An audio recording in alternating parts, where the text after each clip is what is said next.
Hey guys. Here is part 4 of What If Naruto joined Team 8 with Sakura and Kiba. Hit like and subscribe if you like this one, and also please check the author in the description.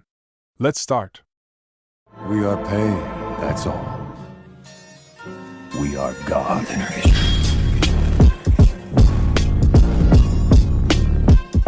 Chapter 14, Dog Eat Dog World. Naruto impatiently shifted his weight from leg to leg as his team stopped on a wide branch. Kiba had insisted that they pause for him to track sense, and Sakura had backed his side of the discussion, agreeing that they shouldn't be wandering aimlessly without a lead. Which was true, Naruto grudgingly acknowledged. They had been navigating through the dense forest for almost an hour, and had yet to encounter anyone. Not that he was complaining, running into enemy forces so early wasn't something Naruto would waste any wishes on.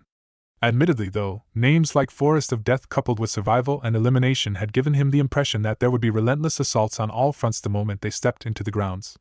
Apparently not. They hadn't even been bothered by the supposedly hostile native inhabitants. The environment lived up to its name: no animals, no enemies, no hint of life. But when they struck, it would surely be a nightmare they would want to wake from.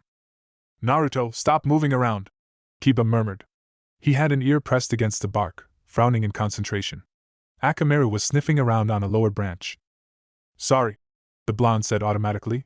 He didn't want to make an annoyance of himself, so he stepped lightly behind Kiba, trying to restrain the grin when his crouched teammate scowled, and joined Sakura on the other end of the bow. "Scroll still good?" he asked casually. "Yes." She shot him a glance. "You really should take it back, you know." "Not unless you go out on a date with me when we get out of here," he responded brazenly. Her elbow dug into his arm. "Not even if you could steal Anko's dango," she retorted. Her expression sobered. "You should be a little more serious, Naruto. If we're not careful, we could end up as sitting ducks." He knew that, of course he did. It was very easy to get ambushed in the shadows cloaking the trees. Naruto had confidence that Kiba and Akamaru would warn them sufficiently, but also reserved space for the sense that they couldn't rely completely on this advantage. He knew Kurenai could mask her scent from the Inuzukas if she tried, and there was no telling if their opponents could as well. They had to be alert.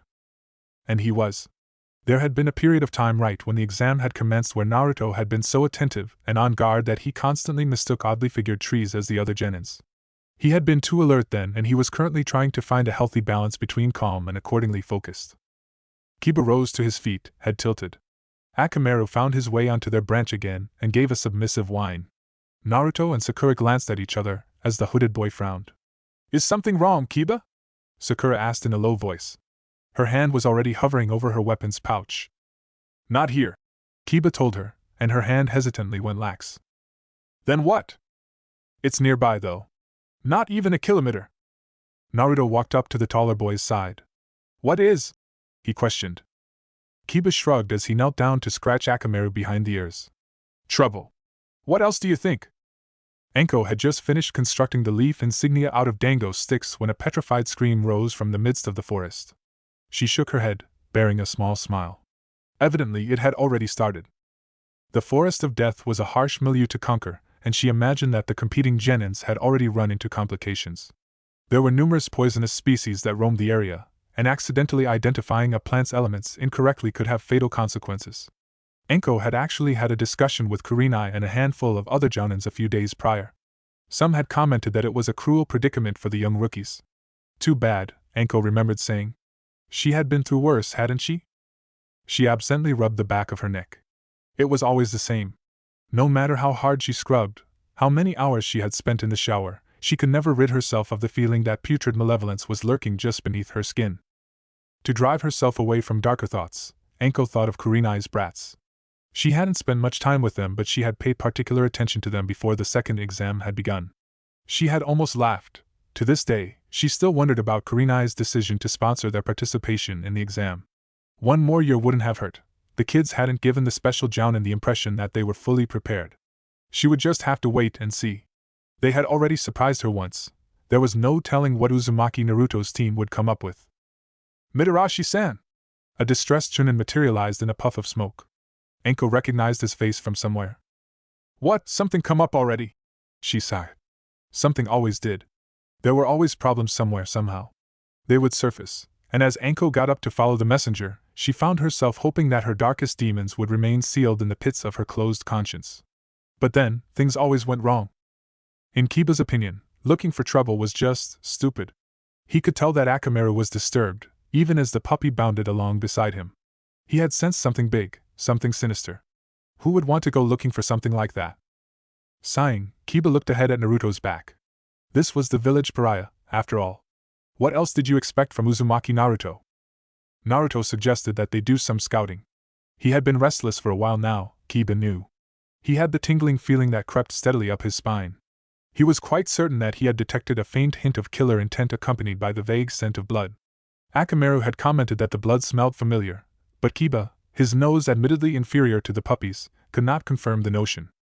Yet a part of him had agreed to Naruto's reasoning. If they only slinked around in the shadows, afraid of conflict, they would never get a scroll in time. If they were going to pass this exam, the time to act would be now. It wasn't just a matter of finding and defeating a team.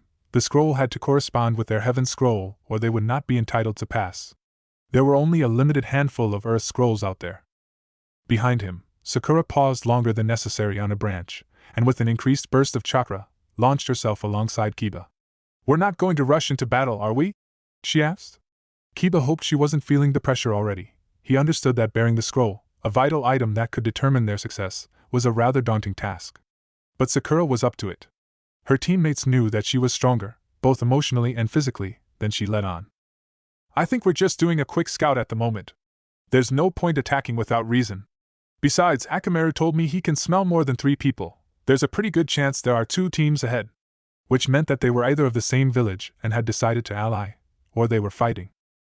Naruto turned his head back a little. "Hey, do you guys feel that creepy feeling?" It was making him shiver. Someone, was releasing an awful amount of killer intent. "That's what I meant by trouble, Naruto," Kiba scoffed. "And a friendly reminder now that you can feel it too, we're going to stick to the stealthy side, alright?" Meaning they were not going to attempt to ambush or interrupt the group he and Akamaru had detected earlier. They were just going to investigate, that was all.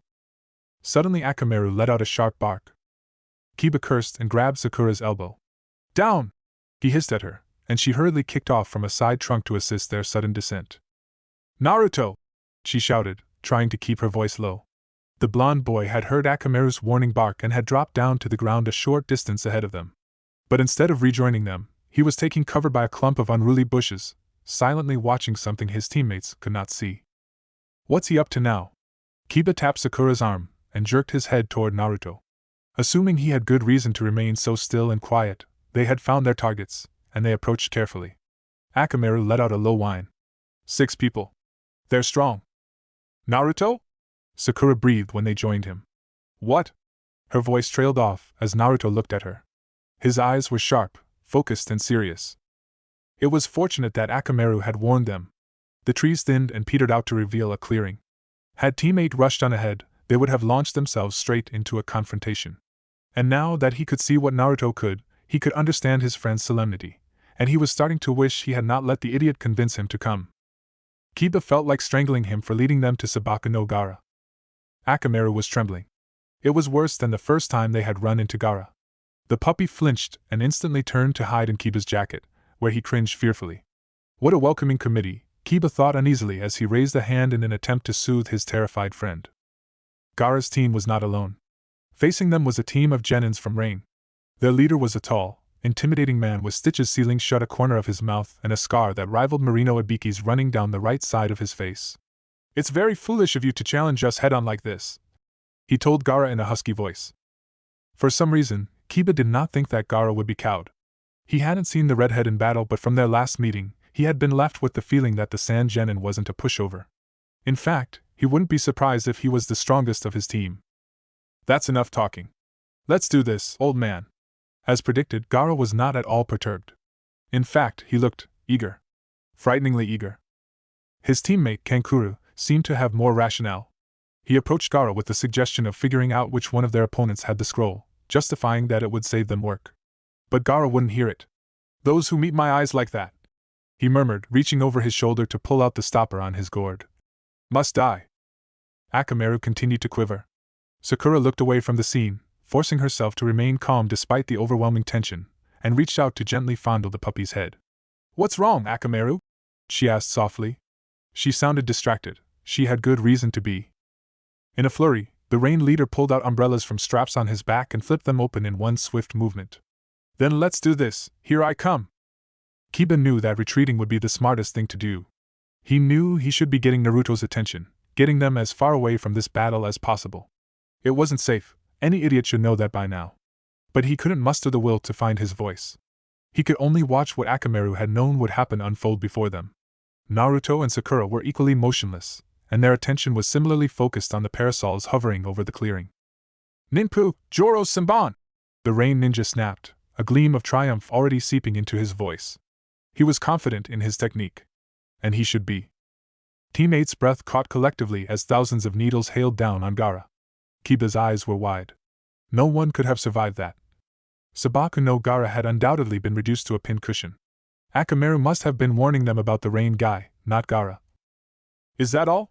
Kiba's blood was fluid ice as the monotonous voice reached his ears. Next to him, Sakura was caught between astonishment and terror. How could anyone have survived that? Crap! Naruto muttered. Just look at that! He was reaching over Sakura and tugging at Kiba's jacket, but the latter didn't need the warning. He could well see it for himself. Gaara was unscathed, the ground around him spiked with discarded needles. He was almost fully enveloped by an impenetrable shield of sand. The sand? Kiba recoiled with Akamaru.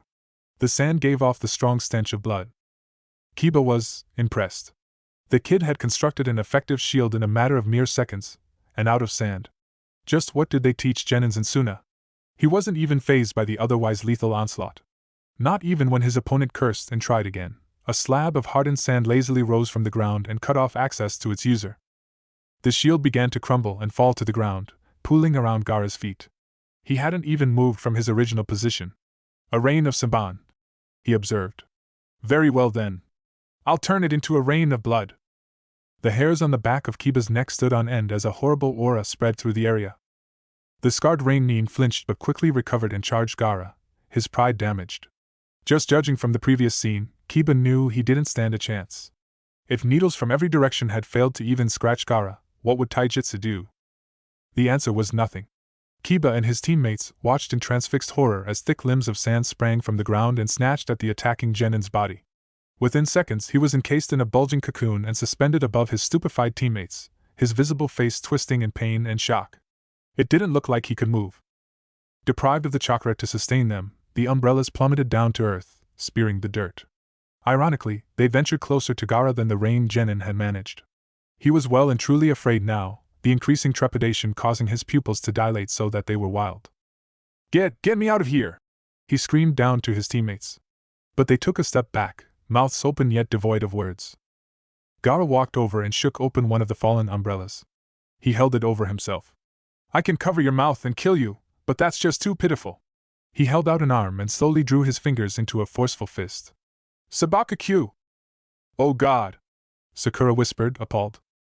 The sand coffin exploded spectacularly and sprayed blood everywhere. Kiba wrapped his arms around the bundle in his jacket that was Akamaru, and squeezed his eyes tightly shut. He couldn't help but feel that he was drenched in crimson as well. The smell of blood was pungent and searing. There was no doubt that the man was dead.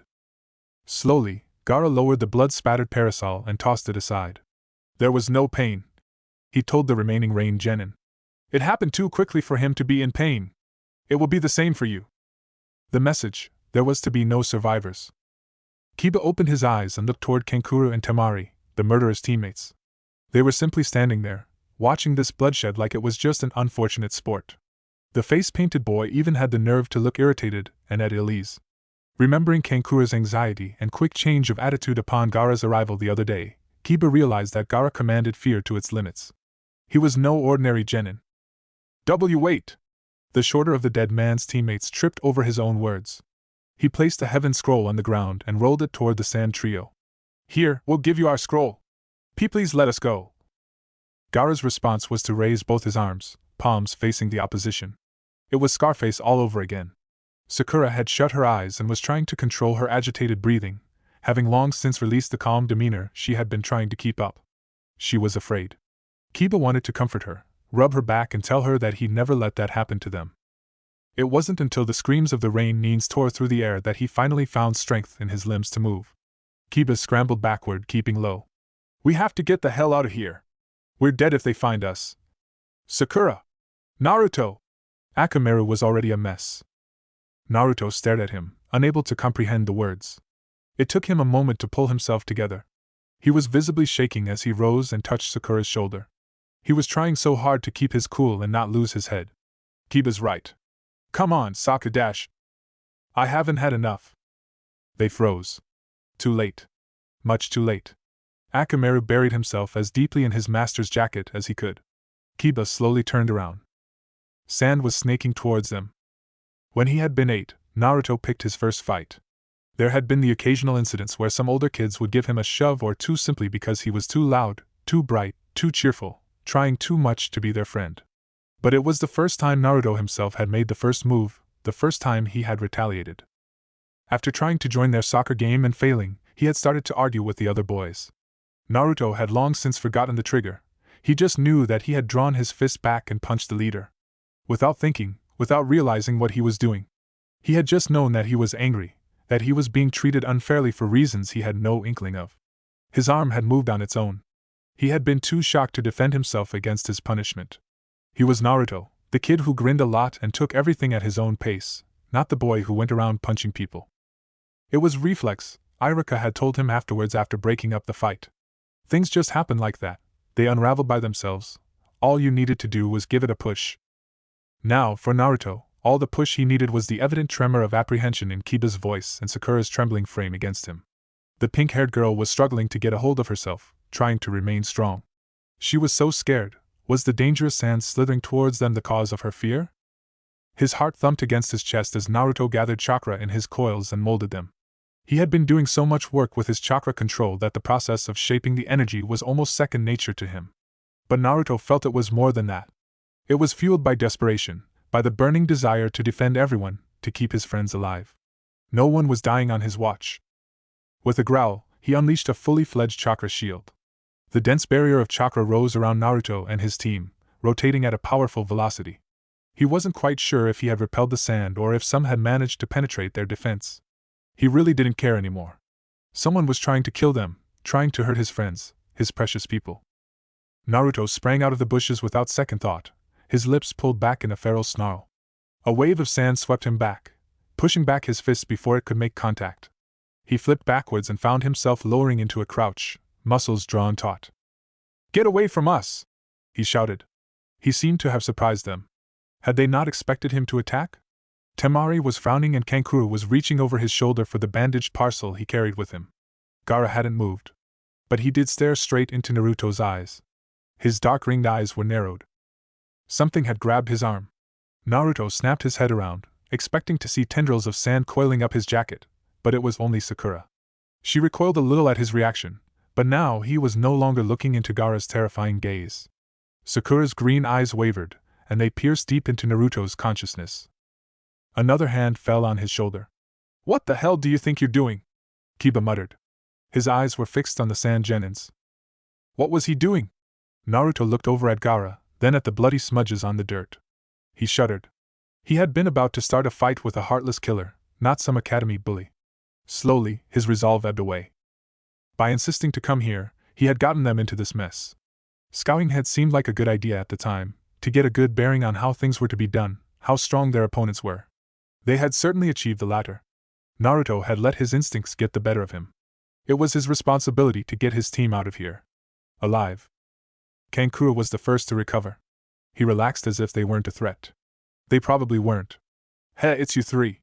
He paused on Sakura. There was a hint of bitterness in his eyes. Kiba stepped forward, taking initiative. "All right, look, my team was just at the wrong place at the wrong time. You've got your scrolls. There's nothing to gain from fighting us. Our teams can just both walk away dash." "You." Gaara's voice cut sharply through Kiba's. But he wasn't talking to Kiba. He was talking to Naruto. Their eyes met. "You and I are the same."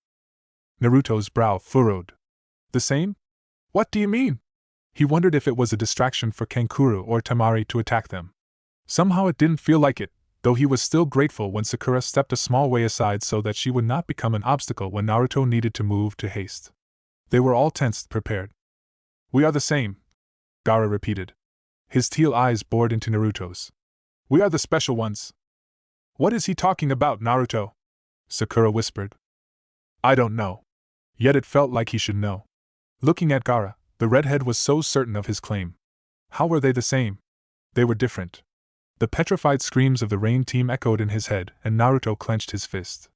They were not the same. How could they be? Temari was starting to look worried. Gaara, she began, but Kankura stopped her with a pointed look. With slight hesitation, she fell back.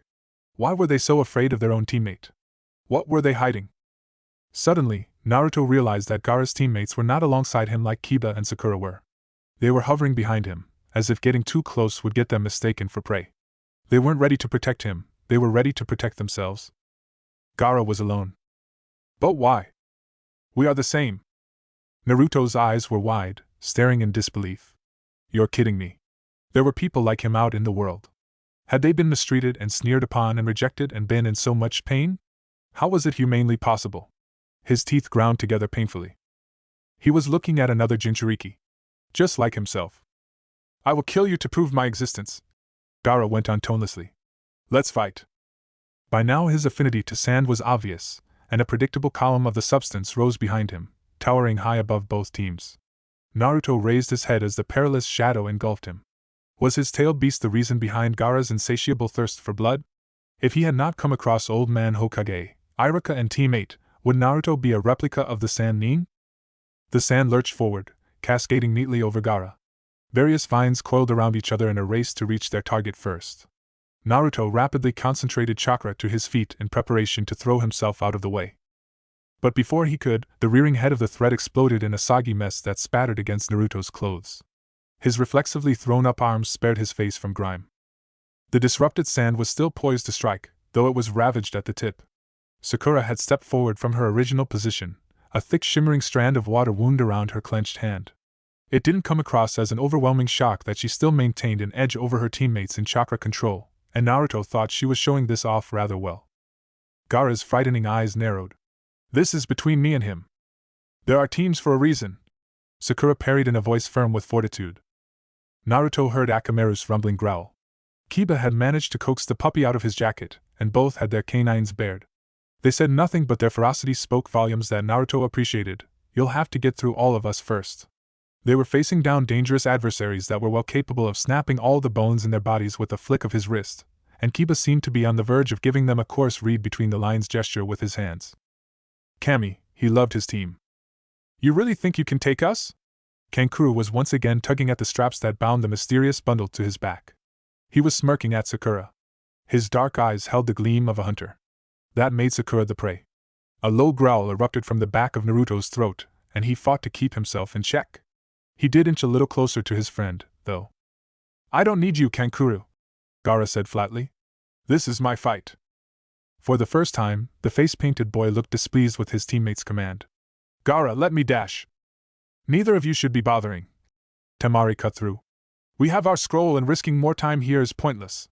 Let's just get out of here already. She looked uneasy. Naruto took notice that she didn't seem to be as intent on violence as her companions. Perhaps there was a fair distinction between males and females. You think I will lose? No, Gaara. But we agreed to finish this exam quickly. I don't want to spend longer than necessary in this place. Temari gave Kankuro a sharp look. To teammates' surprise, the tall boy took a small step back. I expected you to take my side. She glared. Kankuro's gaze slid over to Naruto's team again. The blonde stared back, hard. Finally, the Sand Genin relented. He picked up the discarded Heaven Scroll. Gaara, Temari's right. Let it go, they're just a bunch of brats. Gaara was not keen on submission. You are both cowards. Now Kankuro was getting heated. It was curious how quickly he changed tracks. I want to beat up those guys too, but enough is enough, Gaara. Believe it or not, this forest isn't the safest place. You might be alright, but Temari and I don't want to spend any longer here. Let's get out of here, alright? Only the weak seek escape. Damn it, Gaara! Kankuro seized his teammate's sash. Listen to your brother every once in a while, will you? I have never thought of you two as my siblings. Naruto shared an incredulous look with Kiba and Sakura. What a way to settle family disputes. Their company seemed to have forgotten that they were still in the clearing. Gaara, please. Let's not lose ourselves. Temari appealed. You can't pass this exam without us. She glanced at Naruto. He isn't worth the time. Gaara remained silent. The sand shifted precariously, almost making Naruto jump. His chakra was surging in readiness, and he was like an elastic band about to snap. After a while, Gaara's eyes flickered back to Naruto. The blonde tried to see emotion in the dull orbs. It took an unsurprising amount of effort. It was sad.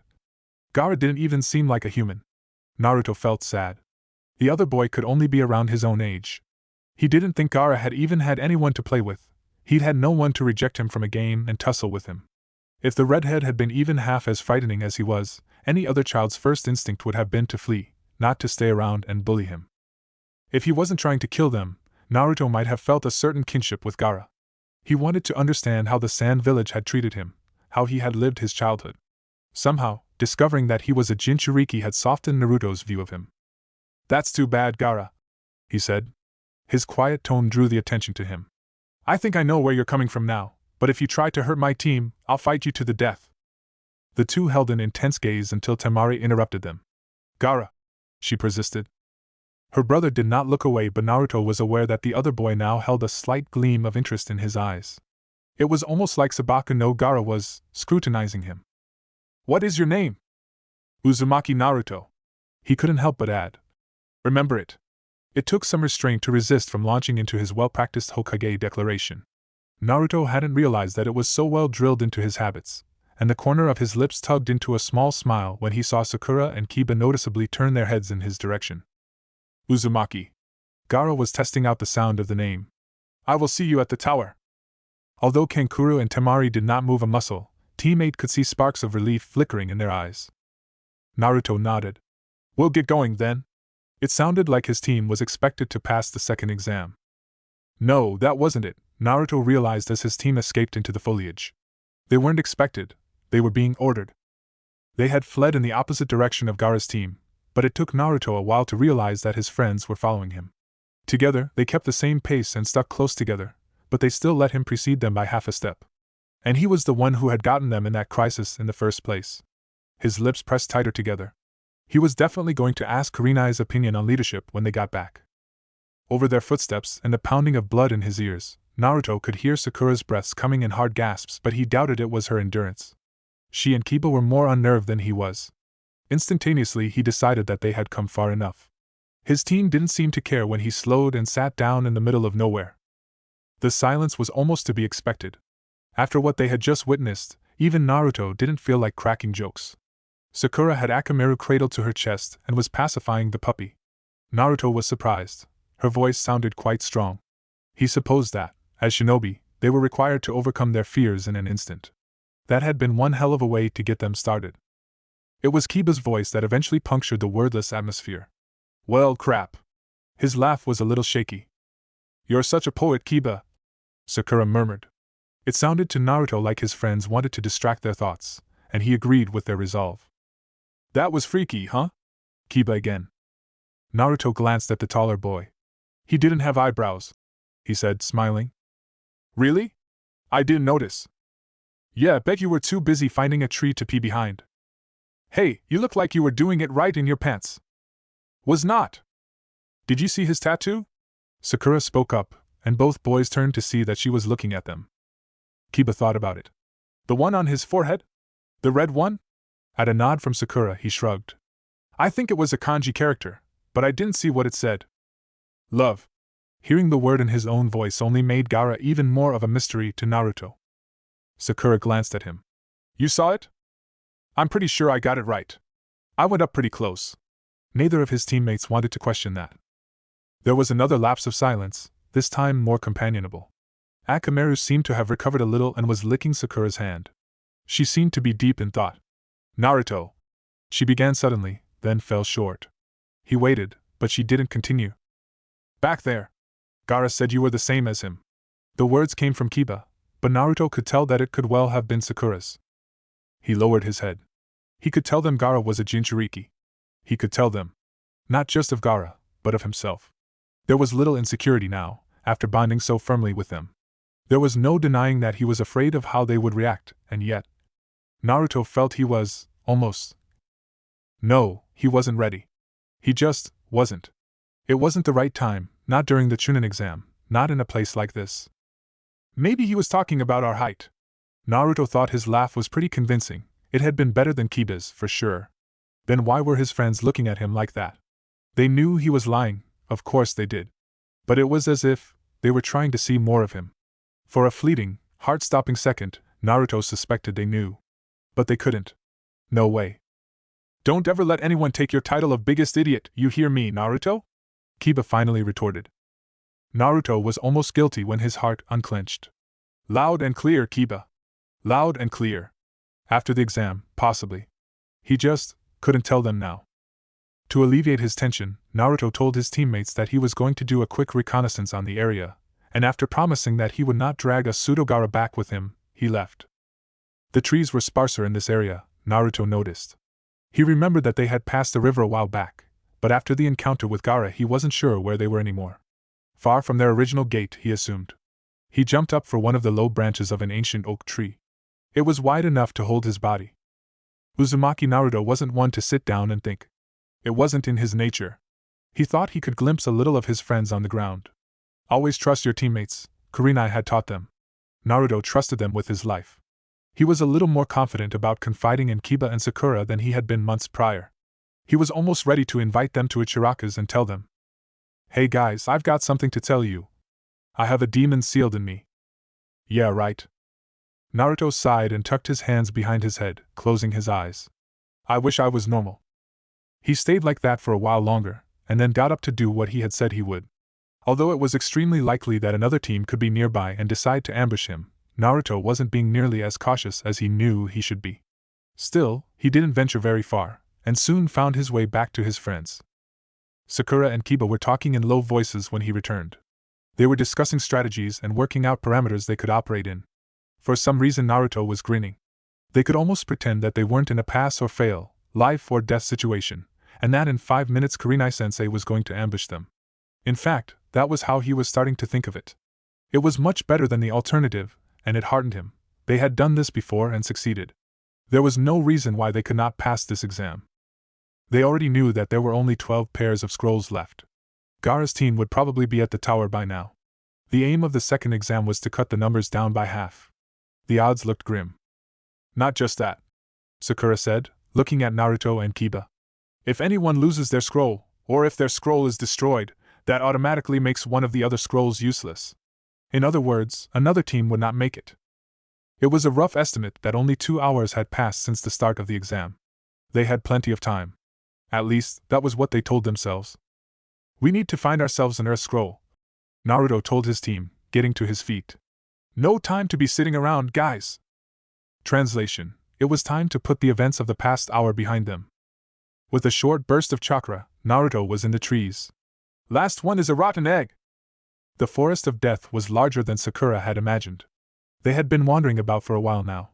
The light that seeped through the canopy told them it was nearing dusk, and despite their efforts Team 8 had yet to come across another team. Maybe it's too early, Naruto encouraged. I bet everyone will start coming out at night. Like bats? Sakura suggested. Yeah. Like those flying mouses. Mice, Baka. It started to get progressively darker. The forest seemed eerie in the dark. Sakura had once been afraid of the dark. She had been afraid of many things. Not anymore, she hoped. Naruto stopped and frowned. I hear something. Sakura tilted her head. Kiba must have picked up the sound already. He had. It sounds like someone peeing. She hit him. It was the river. Safe to drink? Sakura dipped a finger in her water, watching as the disturbance broke into ripples. They had stopped for half-hour breaks every now and then, but no one had been prepared for 5 days in the wilderness. If they were going to have meals, it wasn't going to be coming out of a packet. Guess so. I don't think anyone would want to poison the river. Naruto was already at the water's edge, uncapping his canteen. Hey, how about a swim, guys? The water's pretty nice. Accustomed to cleansing herself at least once a day, Sakura almost agreed. Then her face heated rather quickly as she realized what the prospect meant.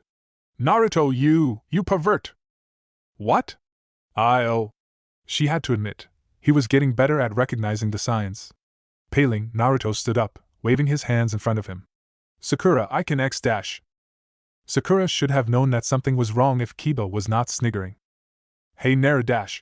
But the Inuzuka did not finish his warning before a barrage of kunai slammed Naruto against the trunk of a tree. There was no time to check if their teammate had been injured. Kiba and Sakura rounded in the direction the assault had come from. My fault. Akamaru and I weren't paying attention, Kiba murmured, leaning forward into a crouch. It's fine. Sakura tried not to think of Naruto. He would be alright. This was Naruto they were talking about. Akamaru barked, hackles raised. Shuriken sliced between the two genin. Cursing, Kiba leapt back. They needed to see their opponent and determine numbers. Right now. His hands rapidly flashed into hand seals. Gakakyu no Jutsu! The roiling sphere of flame ignited the leaves of the trees, disseminating quickly. Kiba carefully contained the technique so it would not burn down kilometers of woodland. There was no sign of the assailant. Without warning, two kunai shot out of the trees to the left of the fire Kiba had created. Armed with her own kunai, Sakura was prepared, but she did not expect the attack to sail over her head and thud into the trees on either side of Naruto's. It was very off-mark. Through her confusion, she was relieved to see the blonde squirming against his binds. Sakura darted to free her teammate, but the presence she felt beside her was not Kiba, and she realized this in time to avoid the leg that lashed at the empty space her head had once occupied. Sakura flipped back, landing on the water. Breathing out slowly, she flexed her fingers. A stream of water rose from the river and coiled around her hand. Two snarling Kibas were poised behind their opponent. There was only one foe in sight. The water whip felt placid under her control. Where's the rest of your team, Tenten? Sakura asked evenly. Tenten smiled. I thought you'd know, Sakura. Girls are better than boys. Naruto praised his luck. It was unfair that he had been the first one to be picked off. The kunai had caught on the fabric of his jacket and hadn't broken his skin. It was either luck or skill of the person who had wielded them. His judgment leaned more towards the latter when he identified Tenten. Yet at the same time he understood that it meant she was no pushover. Either way, she was wrong if she thought she could keep him from the fray for long. He wasn't keen on shredding his clothing, but that was what needle and thread was for. It seemed Yasumaji Shinji should expect a visit. Tenten appeared to be very adept at taijutsu, Naruto observed as he began to strain. She was keeping both Sakura and two Inuzukas at bay. He would even up the odds. With a tearing sound, his left arm was free. The sizzling sound stopped him. Now he knew what those two kunai had been for. In an explosion of debris and splintered bark, the two neighboring trees on either side of Naruto began to groan and collapse. Right over him. They fought kunai to kunai, and then switched to hand. Sakura stabbed her leg at Tenten's ankle only to have it kicked away.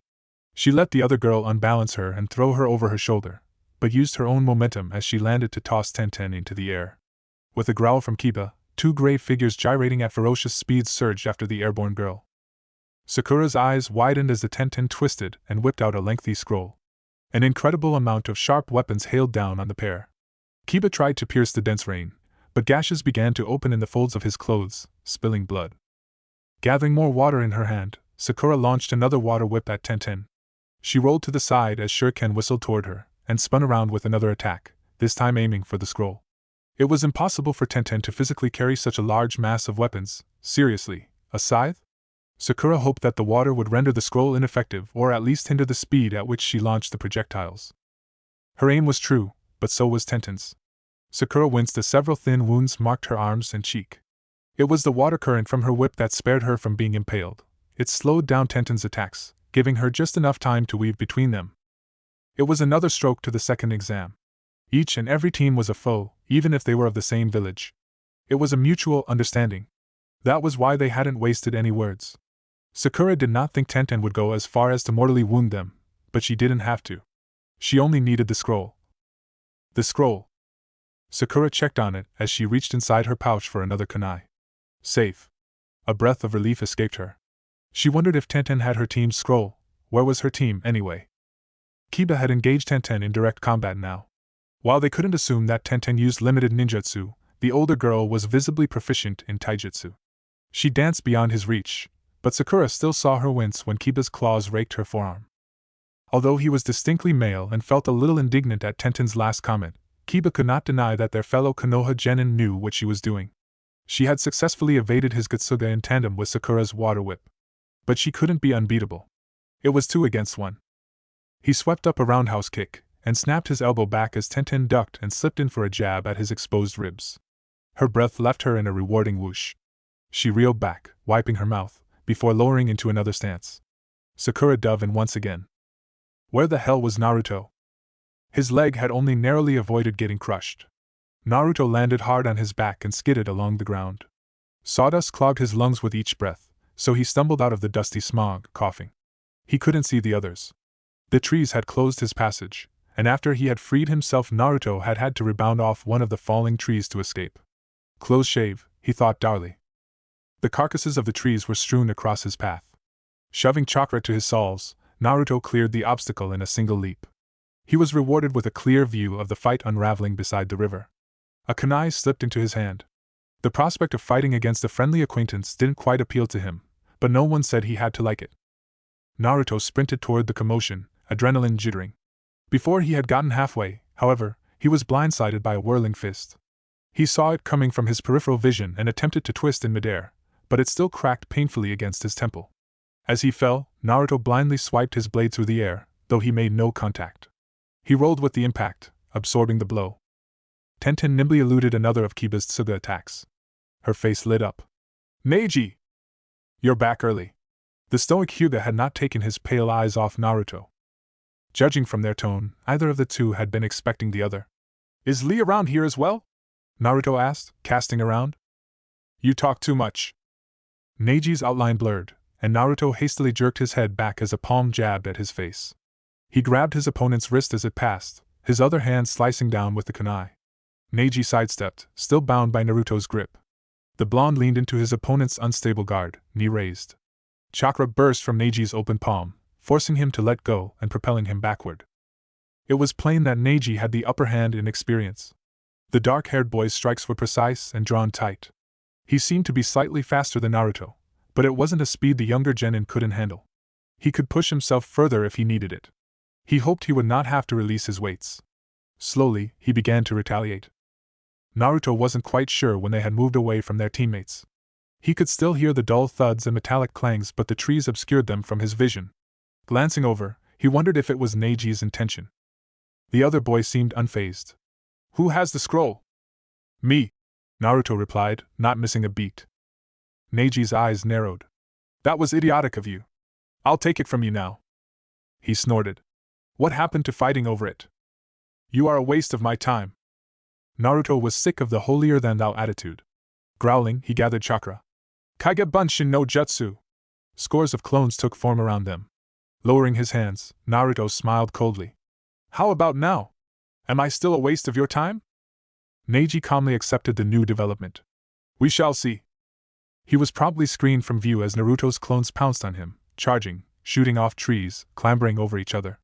Naruto had only summoned 30 or so clones to test the waters, but his opponent was already well outnumbered.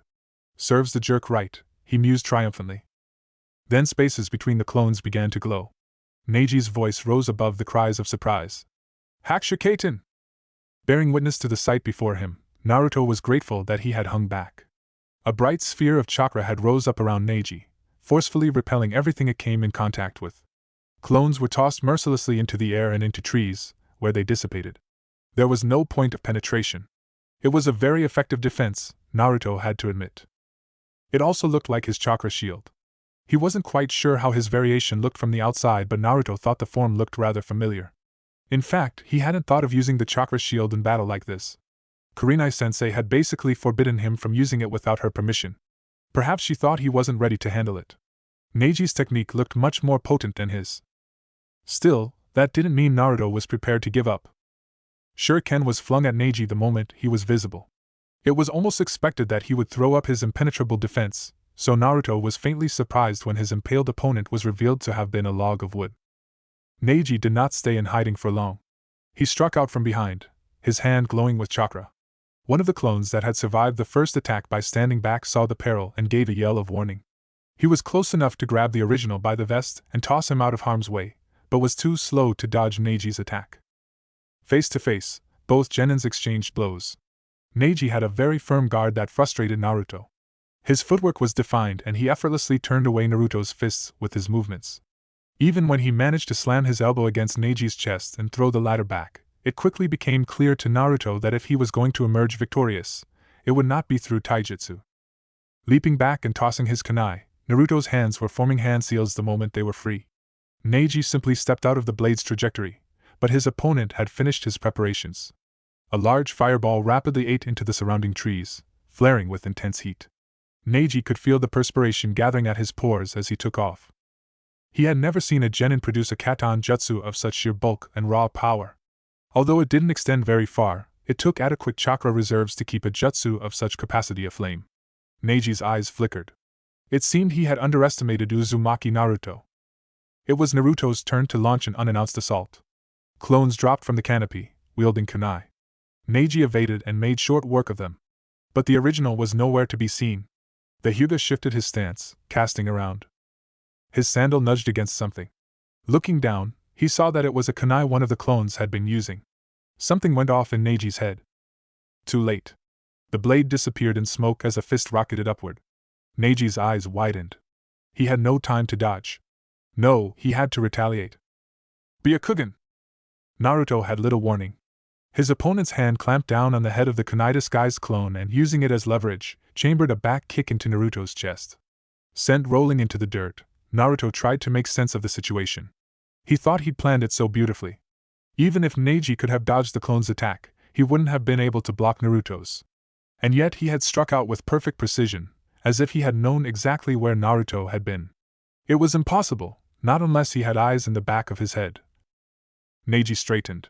There was certainly something different about his eyes. Veins traced boldly around them, sharpening the pupils. That's a cool jutsu. Naruto got to his feet, catching his breath. Why didn't you use it before? For someone like you, I didn't think I would need it. He was aware that he was being insulted. Well, I made you, didn't I? Now let's get this over with. No holding back. His opponent was not keen. This fight is over. Nani? You don't have the scroll. Naruto faltered. How did you?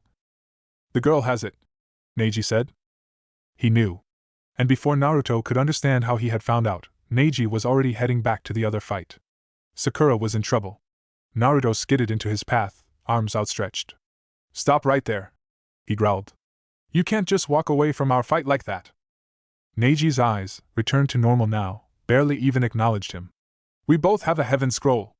This is meaningless. His voice was firm, and Naruto didn't need to doubt the authenticity of his words. His team had gotten off lightly. Naruto quickly ran his eyes over his teammates, noticing minor injuries. His fist clenched.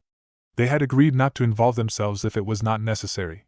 Neji's withdrawal was benefiting them. But now Naruto felt undermined. The Hyuga boy had looked down on him like a worthless pebble. It was true that Neji had experience on his side, but Naruto had superior stamina. He would eventually be able to whittle down his opponent's defenses.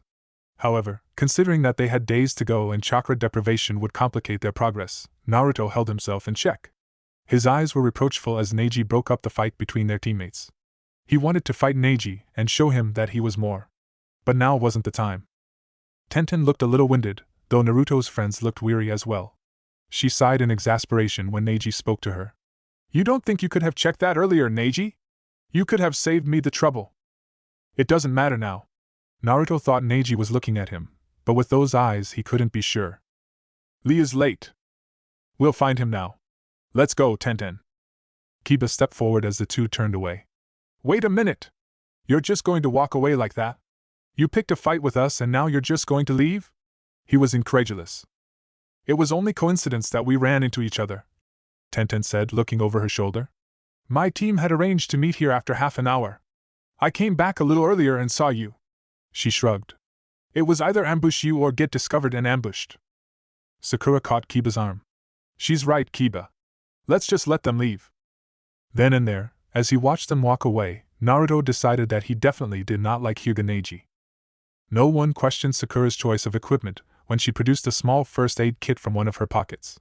They had gotten away with a small collection of scrapes and bruises, so the roll of bandages was thankfully unneeded. Naruto helped to rub ointment on Kiba's wounds while Sakura tended to Akamaru. The small dog was mostly uninjured, having been ordered by Kiba to sit out after he had seen that their jutsu was ineffective against Tenten's. Sakura gently applied a plaster to Akamaru's snout, smiling. Now you look less like a huggable plush toy, she declared, lifting him from her lap. He's a ferocious nin dog, Kiba corrected. Aren't you, boy?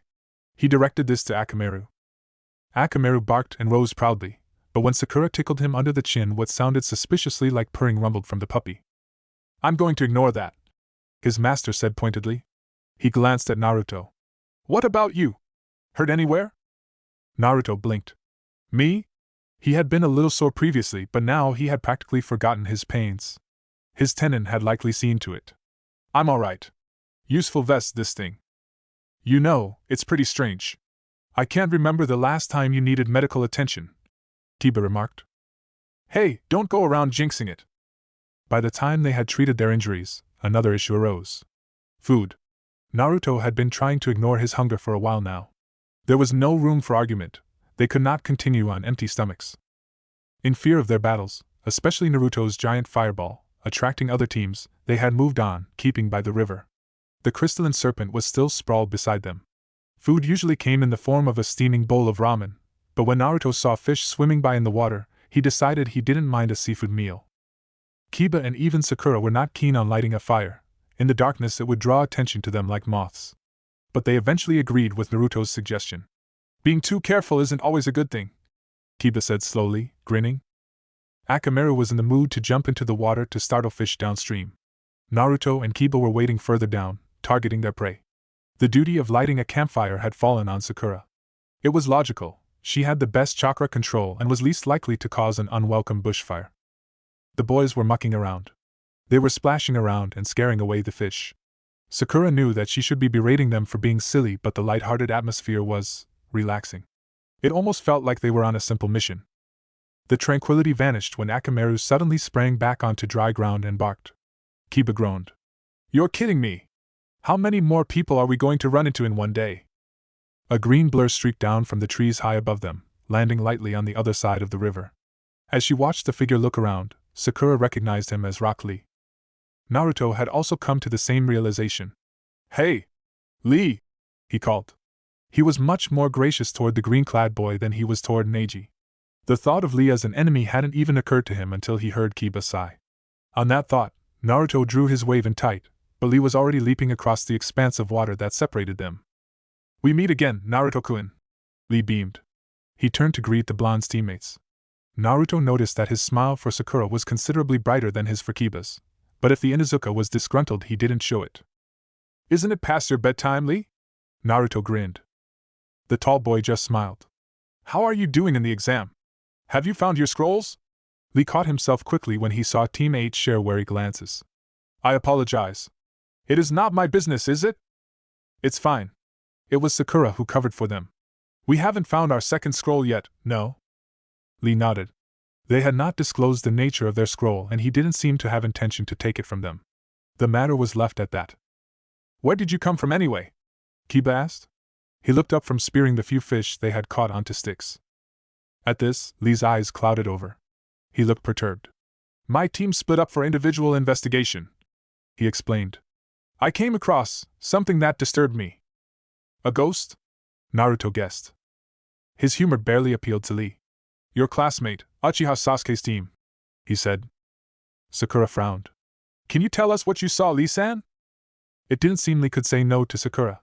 They invited him to sit with them. "When I arrived, Sasuke-kun's team was already in battle with another team. From sound, I believe," Lee began. The flames cast an eerie glow on his face. "Sasuke had been unconscious. His teammates were fighting very hard but were being overwhelmed." "Wait." Naruto looked at Lee. "What was wrong with Sasuke? Did he get knocked out early?" "I do not know. It looked like his teammates had been taking care of him. I do not think that he was knocked out." "No, me neither," Naruto agreed. "Anyway, what happened?" "As I thought about intervening, Sasuke woke up," Lee said simply. They waited. "But he was different." "Different? How?" Kiba questioned. He absently flipped the fish over before they burned, but his attention was focused on Lee. The other boy did not reply immediately. "Lee?" Sakura prompted. "How was Sasuke?" She sounded concerned, but she had reason to be. "He was giving off a very vile chakra." Somehow, although they had not been present, Lee's use of vile seemed eerily fitting. "His speed and power was greatly increased. Where his teammates had been struggling, he defeated the sound ninja in minutes." Lee paused. "I do not know Uchiha Sasuke very well, but I do know that he should not have that power." The campsite was wreathed in silence as each person mulled over the news Lee had brought. Kiba had never particularly liked his Uchiha classmate.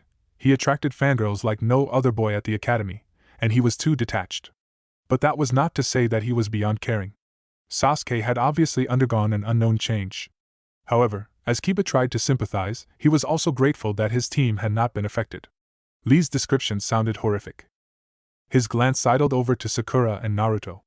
They were more involved with Sasuke than he was. Kiba wondered what they were thinking. "We ran into your team," he said to Lee. "We fought, but don't worry, no one got killed." He grinned. "That reminds me." Lee shot to his feet so quickly that Naruto rose as well, his hand halfway to his weapons pouch. "I am late to meet my team. I have to go." "Yeah, you're late all right," Naruto said. "They said they were going to look for you, but that was almost an hour ago, I think." "Ten is going to be furious with me," Lee moaned. "I hope to see you at the tower, Naruto-kun. Goodbye." "See you later." "Wait. Lee!" Their ally had taken off at such a speed that Naruto sighed, thinking he had missed him. But then a loud voice responded from somewhere. "Naruto-kun?" A grin lit up Naruto's face. "You'd better pass this exam, okay? I want to fight you." He shouted the words to the air. "Hi! If I fail, I shall run 500 laps around Konoha, on my hands." The rustle of leaves told teammate that Lee had left. Naruto chuckled. He found that he liked the absurd boy. Rock Lee was weird incarnate, with his unique fashion sense and stiff vocabulary. But he was decent. Better than Neji anyway. "This forest is dangerous," Sakura murmured from where she sat on the ground. Naruto squatted down in front of her. "Cheer up, Sakura. It's not fun unless it's hard, right?" Her finger poked him in the forehead protector, sending his rear into the dirt. "Out of my face, weirdo," she teased. "You're so mean, Sakura-chan." Naruto dusted his pants off. "Bit of a bumpy start today, huh? Let's kick butt tomorrow, guys." "You know what, Naruto?" Kiba asked. "What?" "Let's eat first." Teammate had marched into the Chunin exam without the forest of death in their calculations. This was new to them. It was exhilarating. And day one had gone up in fireworks. Chapter 15: Survival of the Fittest. The rats were stirring agitatedly. The female one with the absurdly colored hair was the first to drop to the ground with a defeated groan. "I give up, we've been walking for hours." Oboro held back a chuckle. Hours indeed. He cast a quick glance at his teammates. Mubi's visible eye was beginning to gleam with his usual restlessness. It was arguable how he had managed to sit tight while the rats had stumbled around in circles below them. Mubi was too impatient, but Oboro was close to sharing his sentiment. It was about time to strike. The loud one, or rather, the loud one with the white dog trotting by his side, since his blonde-haired teammate was equally outspoken, bent over with his hands on his knees and looked wearily at the knotted tree that concealed the rain genins. He couldn't see them, of course. "This is ridiculous," he muttered. "It's the same tree." Oboro had seen the girl perform some sort of jutsu on the tree earlier, most likely to mark it. Evidently, it still remained. Pity it was no use. "We're lost, aren't we?" the blonde boy asked. He stood with his arms crossed and brow furrowed. "I told you we should have crossed the river, Kiba. Look what your laziness got us into." "Zip it," his teammate growled. "You think I don't know what you were thinking? You just wanted to ride that giant caterpillar, didn't you?" "Nah. Liar! Who are you calling a liar, puppy breath?" Although he was pleased to see that his team's tactic had not only sapped the energy out of their foes but had also sown discord amongst the members, Oboro wished they would just stop. Their bickering was giving him quite a headache, and he was almost grateful when the girl pulled them apart with a severe smack to their heads. The two quietened immediately and amusingly seemed to cower together, as their teammate told them off. All right, the taller one surrendered. "So we're lost. We'll figure something out, maybe backtrack and find our way out." He hopped a little where he stood. "But first, me and Akamaru have to take a leak. Don't look." He and the dog set off briskly and disappeared behind a clump of bushes. "Nah, don't worry, Sakura-chan," the remaining boy said cheerfully to his red-faced teammate. "I'll sing you a song so you won't hear them, yeah?" Konohamaru and his little friends made up a song. It's really funny, see? This was perfect. The large one, questionably the strongest, had even gotten rid of himself. How lucky. Oboro quietly turned to his teammates, ignoring Mubi's fidgeting. "I'll take the one with the dog," he murmured through his mask, jerking his head toward the source of the splashing sounds. You two handle the others, got that? He received affirmative nods, and the air around Kagari suddenly seemed to waver with moisture. Perhaps Mubi was not the only overeager one. All right, on my mark, mark! His teammates scattered. Almost immediately the sounds of metal against metal cracked into the air. They were too hasty and upfront, his teammates. Quietly palming a kunai, Oboro swiftly dropped down from the branch and advanced on his target, hugging the shadows. The boy even had his back to him, oblivious of his friend's plight. Mubi had weaved another genjutsu over the first. This was child's play. The dog tipped its nose in the air at the last moment, a reproachful growl beginning to rumble at the back of its throat, but Oboro had already darted forward and plunged his kunai into the boy's unprotected back, severing his spinal cord. The leaf genin didn't even have time to cry out. His back arched and a dimming eye valiantly sought out the assaulter, but before they could make contact with Oboro's, the genin fell forward and lay still, face first in the dirt. A sharp kick sent the mournful dog spiraling into the undergrowth, and Oboro crouched down to search through his fallen opponent's pockets for a scroll. That had been much too easy. The rumors had been true. Konoha shinobi were weak. Their genins were babies. This one didn't appear to have the scroll. Oboro was almost disappointed as he straightened. He had been hoping to get this over with quickly so they could use the remainder of the exam period to eliminate more teams. Regardless, this had saved them a lot of time. The exam wasn't due to end until another 2 more days. They had run into another team earlier than expected, but his team had managed to take it in stride and ensnare their opponents in a genjutsu, just as they had planned. Luck was on their side. A rustling noise overhead stopped Oboro as he was about to join his teammates, and, if necessary, aid them.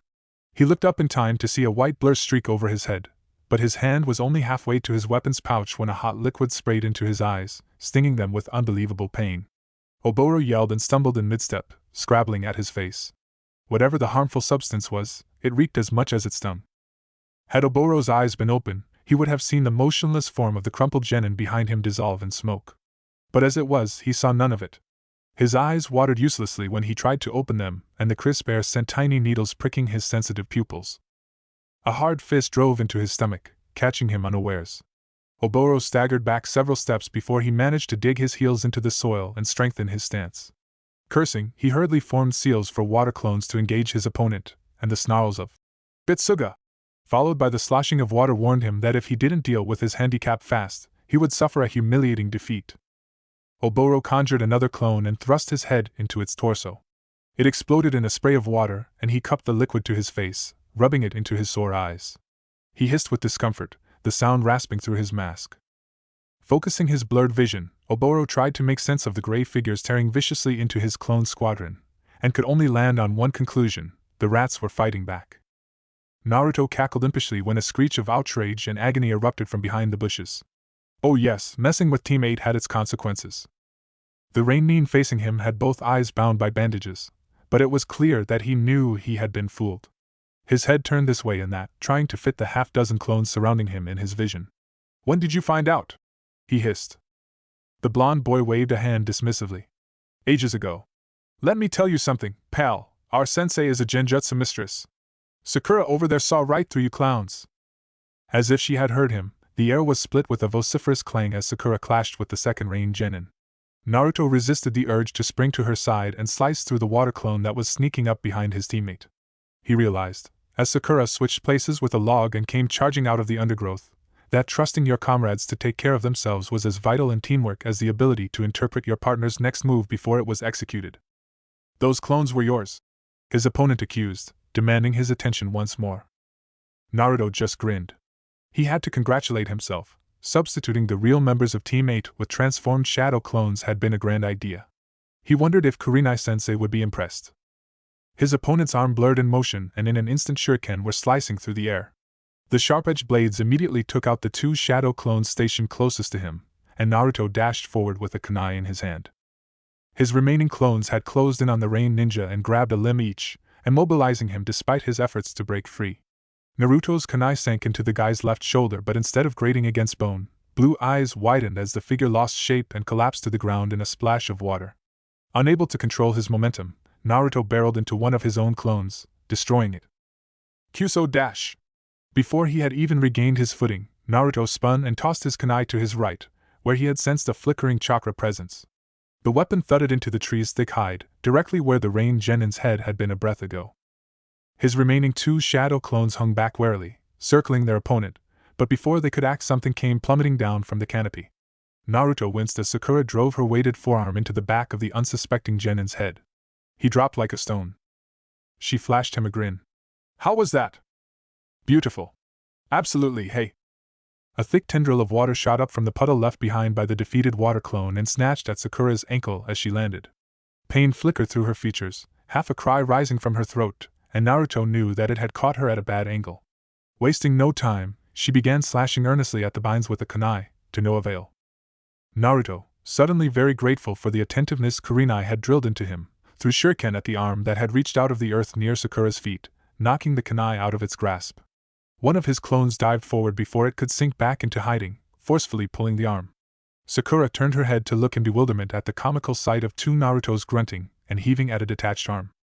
It wasn't detached for long, as a struggling shinobi's head began to emerge from the soil. The unpleasant crack of a dislocated shoulder brought a grimace to her face, and the water latching onto her abruptly broke away, dripping uselessly to the ground. Stop it! The Rain-nin was pleading, his breath hitching. Naruto obliged, dismissing his clones. He crouched next to the partially surfaced shinobi and flicked his hitai. The guy didn't look like he was in the condition to retaliate. I hope you don't have the scroll. Naruto drew back his arm and landed a punch squarely on the young man's face. Blood sprayed from his nose as the head fell back. Because I really don't feel like dragging you out of there, he finished. Sakura stopped rubbing her ankle and glanced at the unconscious Rain Genin. Do you remember how we used to play the game Stuck in the Mud at the academy? Yeah. This guy would take first place. They both laughed. Do you think Kiba is alright? Sakura asked after a short pause, turning her head toward the running sounds of a battle that was hidden from their sight. He'll be fine. I'd say these guys aren't that good with taijutsu. Kiba will make mincemeat out of them. The Inuzuka would feel offended if they didn't believe that he was capable of bringing down a single opponent. Naruto knew his friend well. Yeah, he'll be fine, he said again, this time with more confidence. Sakura nodded and absently began to rub her ankle again. When she caught him looking on with concern, she gave him a faint smile. The weights took most of the impact, but I still think I sprained it a little. Maybe you should take them off then. The weights, I mean. Sakura let him roll up her trouser leg and unclasp the laden strap. Naruto almost dropped it in surprise. He hadn't realized that their weights were that heavy. I bet we'll be super fast if we take these things off, he remarked, gingerly placing them on the ground. It feels bare without it, Sakura said. Naked? Naruto was quick to block the swipe at his head and grin jubilantly at his teammate's exasperation. He couldn't remember the last time she had hit him and meant it, but he knew exactly what set her off. You're not going to get me that easily, Sakura. He stuck his tongue out. I'm going to get you for that, she warned, with no real threat in her tone. You're not that mean, are you, Sakura-chan? Although he knew they were only playing around, Sakura's edged grin still made him swallow nervously. Okay, maybe you are. But by then Sakura was not listening to him. Her gaze traveled over Naruto's shoulder. Frowning, he turned to see what she was looking at. He had timed it perfectly, if he did say so himself. Kiba failed to hold back his laughter when the scroll smacked into Naruto's face, startling him out of his crouch. The blonde boy managed something that sounded like "dubbo" before he landed rear first in the dirt. Score! Akamaru barked enthusiastically. Naruto rubbed his forehead, frowning. What was that for? He demanded. When Kiba, doubled over with laughter, failed to produce a coherent response, Naruto turned to Sakura with a pout on his features. Kiba's being an ass again. Sakura? Oh. He waved a hand in front of her face, cocking his head at her wide eyes. He watched Sakura slowly reach into her pouch and pull out their heaven scroll. They both stared at it. Then she began to laugh, quietly and odd to begin with, then quickly rising to join Kiba's. Naruto, Sakura said between bursts of disbelieving mirth. She pointed at the scroll in his lap. Look! Earth scroll. It's an earth scroll. For a moment, Naruto's expression was a jigsaw of various levels of confusion. He looked first at Kiba, saw the stifled celebration in his movements. Looked at Sakura and met her smiling eyes. Looked at the scroll in her hand and picked up the one Kiba had thrown at him. Hey guys, he said slowly, grin widening. I think we have ourselves a set. Just maybe though, Kiba agreed. Yeah, just maybe. Both boys turned to Sakura. Your turn. She met their gazes steadily. Just maybe, you two are completely nuts. Then she smiled. That was it. Naruto sprang to his feet and pounced on Kiba, latching onto his friend's back with an exultant whoop. Kiba tried unsuccessfully to dislodge him. "Get off me, twerp!" And the two of them eventually unbalanced each other, toppling to the ground. As he lay flat on his back, Naruto tried to understand the overwhelming joy coursing through his body. It was like, having miso soup running through his veins or something. They had both their scrolls, which was the bare minimum required to pass the second exam. His certainty that they would be able to find a corresponding scroll had wavered slightly at times, but he had not once deemed that it was impossible. This disbelieving joy that he and his friends exuded, did it mean that they thought they would fail, and that this acquisition was Kami's miracle? No, that wasn't what it was. Naruto knew, as his hand clenched tightly around the Earth Scroll, their Earth Scroll, that this was victory at its purest. They were almost at the end. All that remained was to make their way to the tower. If all went well and they were able to evade all ambush attempts, they would pass this exam. It would mean the end of sleeping on hard ground, stiff hours of watch, and the constant concern of being attacked. Considering their sparse but significant encounters, the past few days had been hell. But Naruto could not deny that he had learned from this experience. This was what it was like to be a shinobi. He and his team were new to this, unlike Neji and Tenten, even Lee, who had already grasped that lives were forever put on the line. Meeting Gaara again, understanding his disposition, had brought that into closer perspective. That was what Naruto had gained from his exam. He wouldn't be able to forget that in a hurry. Oh, and one other thing, his team rocked. Kami had already gone over the sky with a dark brush by the time Iruka was summoned to greet another successful team. The voices that preceded the sight of the genins were enough to bring a relieved smile to his face. They had pulled through. "Naruto, let me down already. I'm trying to be a gentleman. And stop pulling my hair, Sakura. I don't plan to live my life bald. Baka, it'll grow back. And I can walk perfectly fine dash. Both of you, shut up, this scent is familiar." That was all the cue Iruka needed. A brief flare of chakra quickly dissipated the lingering smoke from the summoning jutsu, revealing three battered-looking genins. There they were, Kiba and Akamaru, the small puppy riding on his owner's head just like he always used to at the academy, Sakura, staring with her hands grasping locks of blonde hair, and Naruto. Iruka smiled. "Hey!" The single syllable broke the spell. "Iruka-sensei?" As expected, Naruto's voice rose above his friends. It seemed they had been expecting him to be an adversary. Since when did they become so cautious? Iruka wondered absently. The Chunin wryly nursed his ear, saying nothing. He took a minute to revel in his former student's presence. Not taking her eyes off her old academy teacher, Sakura tapped Naruto's shoulder and he wordlessly knelt down so she could climb off his back. Iruka found himself looking anxiously for a broken leg or bloody limb, but the pink-haired girl appeared to have no problem standing on her own. Then his eyes traveled to Naruto's face, eventually making eye contact with sparkling blue. He saw confusion, nostalgia and a tinge of hope in the orbs. Without looking away, Iruka said, "Your team has passed the second exam, congratulations." 1 second Naruto was gaping at him with slack jaws. The next, Iruka found himself tackled to the ground. He barely had enough time to brace his fall, let alone sidestep, and it took him several seconds to realize that the weight on his torso was an overenthusiastic Naruto squeezing the air out of him. "Yada! We did it, we did it, we did it!" And Naruto. "We did it, we did it, would you believe it, Iruka-sensei? We did it!" Naruto's bright beam filled up Iruka's vision. The boy positively glowed. Relenting, Iruka reached up to ruffle Naruto's hair and grinned. "Yes, Naruto, you did it. And I'm proud of you and your team. You really aren't a kid anymore, Naruto." This was what he had needed to see to assure him that he had not made the wrong decision in standing down when Yuhi Kurenai had nominated her team to participate in the Chunin exam. Kurenai had seen what Iruka couldn't until now. Oh, you're killing him, Naruto," Kiba said loudly, shaking his head. Naruto made a face at him, but removed himself from Iruka's chest. One hand rubbing his neck sheepishly, he extended it other to the man. After blinking at it for a second, Iruka grasped it and let Naruto haul him to his feet, which the genin managed surprisingly easily. "Don't mind the party pooper, sensei," Naruto said in an equally boisterous voice, causing his Inuzuka teammate to twitch. "I heard that." Out of the corner of his eye, Iruka saw Sakura groan wearily behind her hand. "They're always like this, aren't they?" he asked her, and she gave him a helpless nod. Naruto, in another display of boundless energy, instigated a chase, rapidly scrabbling away, laughing, as Kiba growled and launched himself after him. "It's easier just to let them be, Iruka-sensei," Sakura advised. Glancing at her, Irika noticed the amused smile on her face. He was reminded of the Sakura who had scowled at the commotion Naruto commonly caused at the academy. The girl beside him seemed to enjoy her teammates' antics. Just as he had suspected, Naruto was not the only one who had undergone changes. Damn it, Naruto! I'm tired! Then why are you still chasing me, huh? How am I supposed to know? Why do you love ramen so much? Ramen, that sparked Irika's memories of treating Naruto to meals at Ichiraku. It had seemed like a necessity then, to look out for the forlorn boy who'd had no one else. He wasn't alone anymore now. Sakura lowered herself to the floor and leaned against a pillar. Mao, stop running around. Irika-sensei hasn't even finished talking yet, she called to the boys.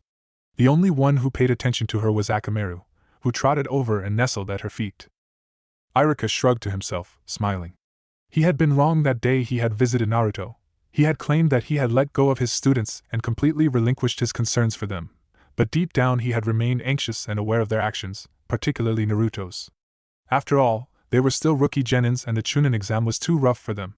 Yet he had received news that Team 10 had completed the exam a few hours ago, and if Irika knew his students, he doubted Sasuke's team would fail. It really was time to let go. Sakura, could you do something for me? Irika asked softly. She looked away from her friends and regarded him curiously. Like what? When you see your sensei, tell her I said thank you. You've come a long way, Naruto. So, what now? Asked Naruto after Irika had left them. He was still under the impression that his old mentor had looked melancholic, but he settled to figure that out later. His team was relatively stranded in the hall. They hadn't moved from the spots they had taken when Irika had explained the meaning of heaven and earth to them.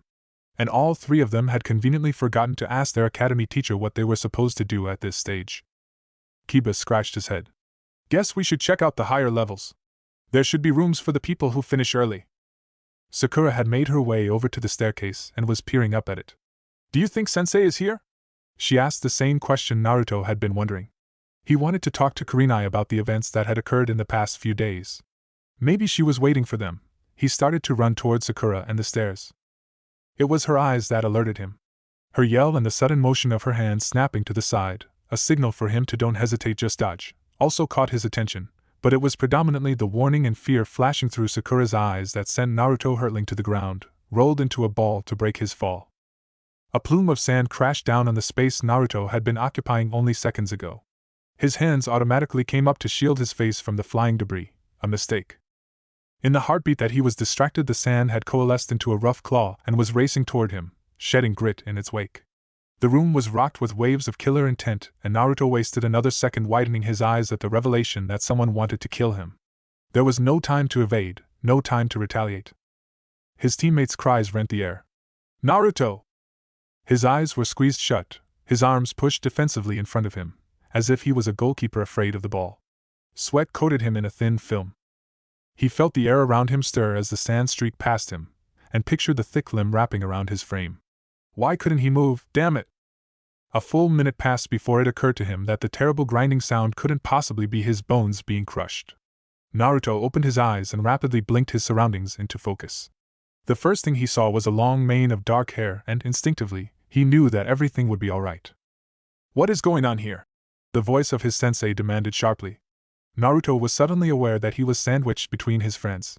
His nerves jolted as Kiba's hand coincidentally gripped his funny bone. He hissed but was ignored. Naruto looked around Kurenai's figure while he fought to regulate his breathing. Across the room, Gaara stared bluntly at Kurenai, his eyes betraying a hint of surprise. His sand slowly retracted from the pillar several feet to teammates' right, slithering back into his gourd. Huge chunks of the concrete had broken away from the support, a pile of dust crowding around the base. It could have been him if Kurenai had not interfered. Naruto shuddered. Who are you? Although his question was obviously directed toward Kurenai, his intimidating eyes were riveted on Naruto. I am their Jounin instructor. There was a pause, during which Kurenai narrowed her eyes. You are the Kazekage's son, isn't that right? She wordlessly reached out and laid her hand on Kiba's chest as he growled under his breath. Settle, she murmured. I'll handle this. Gaara completely disregarded her. I have something to finish with Uzumaki. Naruto. His gaze moved up to look upon the blonde genin's face. You said you would fight me if I hurt your team, should I kill them? This time it was Naruto's turn to be held back. Naruto, Kurenai said warningly. She gave him a hard look when he opened his mouth. Go upstairs, you three. 5th floor, 2nd room on the left. I will join you later. Sensei dash. Both Naruto and Kiba started. That was an order. The boys hesitated. They had never outright disobeyed an order from their sensei before. Kurenai bit back an exasperated sigh. Sakura. Unlike Naruto and Kiba, Sakura obeyed immediately. Come on. She grabbed their hands. Akamaru herded them together by running circles around their legs, his fur standing on end. Still, either boy moved. Sakura saw that they were not even looking at her, and kicked them both in the shins. Ow dash! Idiots! She whispered feverishly at them. Sensei is a jounin.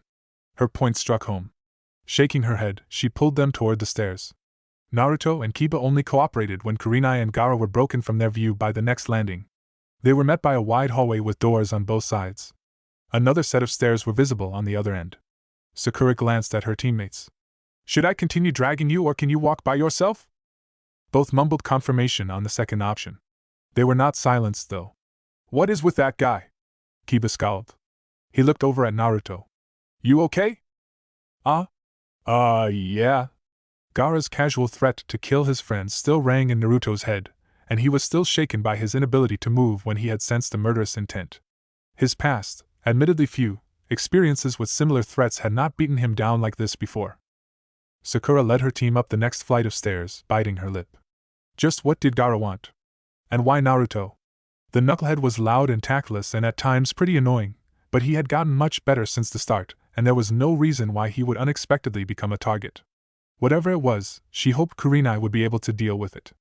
Naruto could have gotten seriously hurt back there, and the young kunoichi realized just how terrified she was by the prospect. Kiba brought up the rear and his not-so-quiet voice following them as they ascended. Just came out of nowhere, didn't even smell the creep. His teammates weren't with him. What are they up to? They're scared of him, Kiba. I don't think they like his company very much.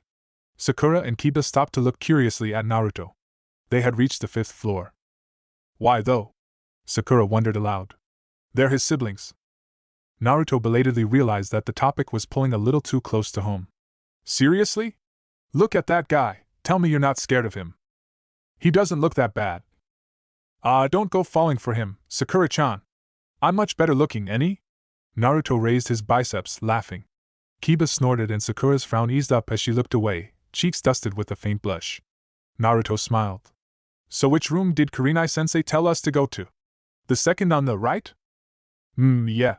Kiba nodded. Akamaru whined and tugged on his trouser leg. Left? You sure, boy? Naruto stood in the middle of the hallway, perplexed. So which one is it? Left or right? He turned around to look at Sakura, confident that she would know. Looking amused, she pointed to the left. He grinned. Aha! See, it was the right! He didn't notice Sakura smacking her forehead with her hand or her attempt to explain. Baka, you're facing, oh, never mind.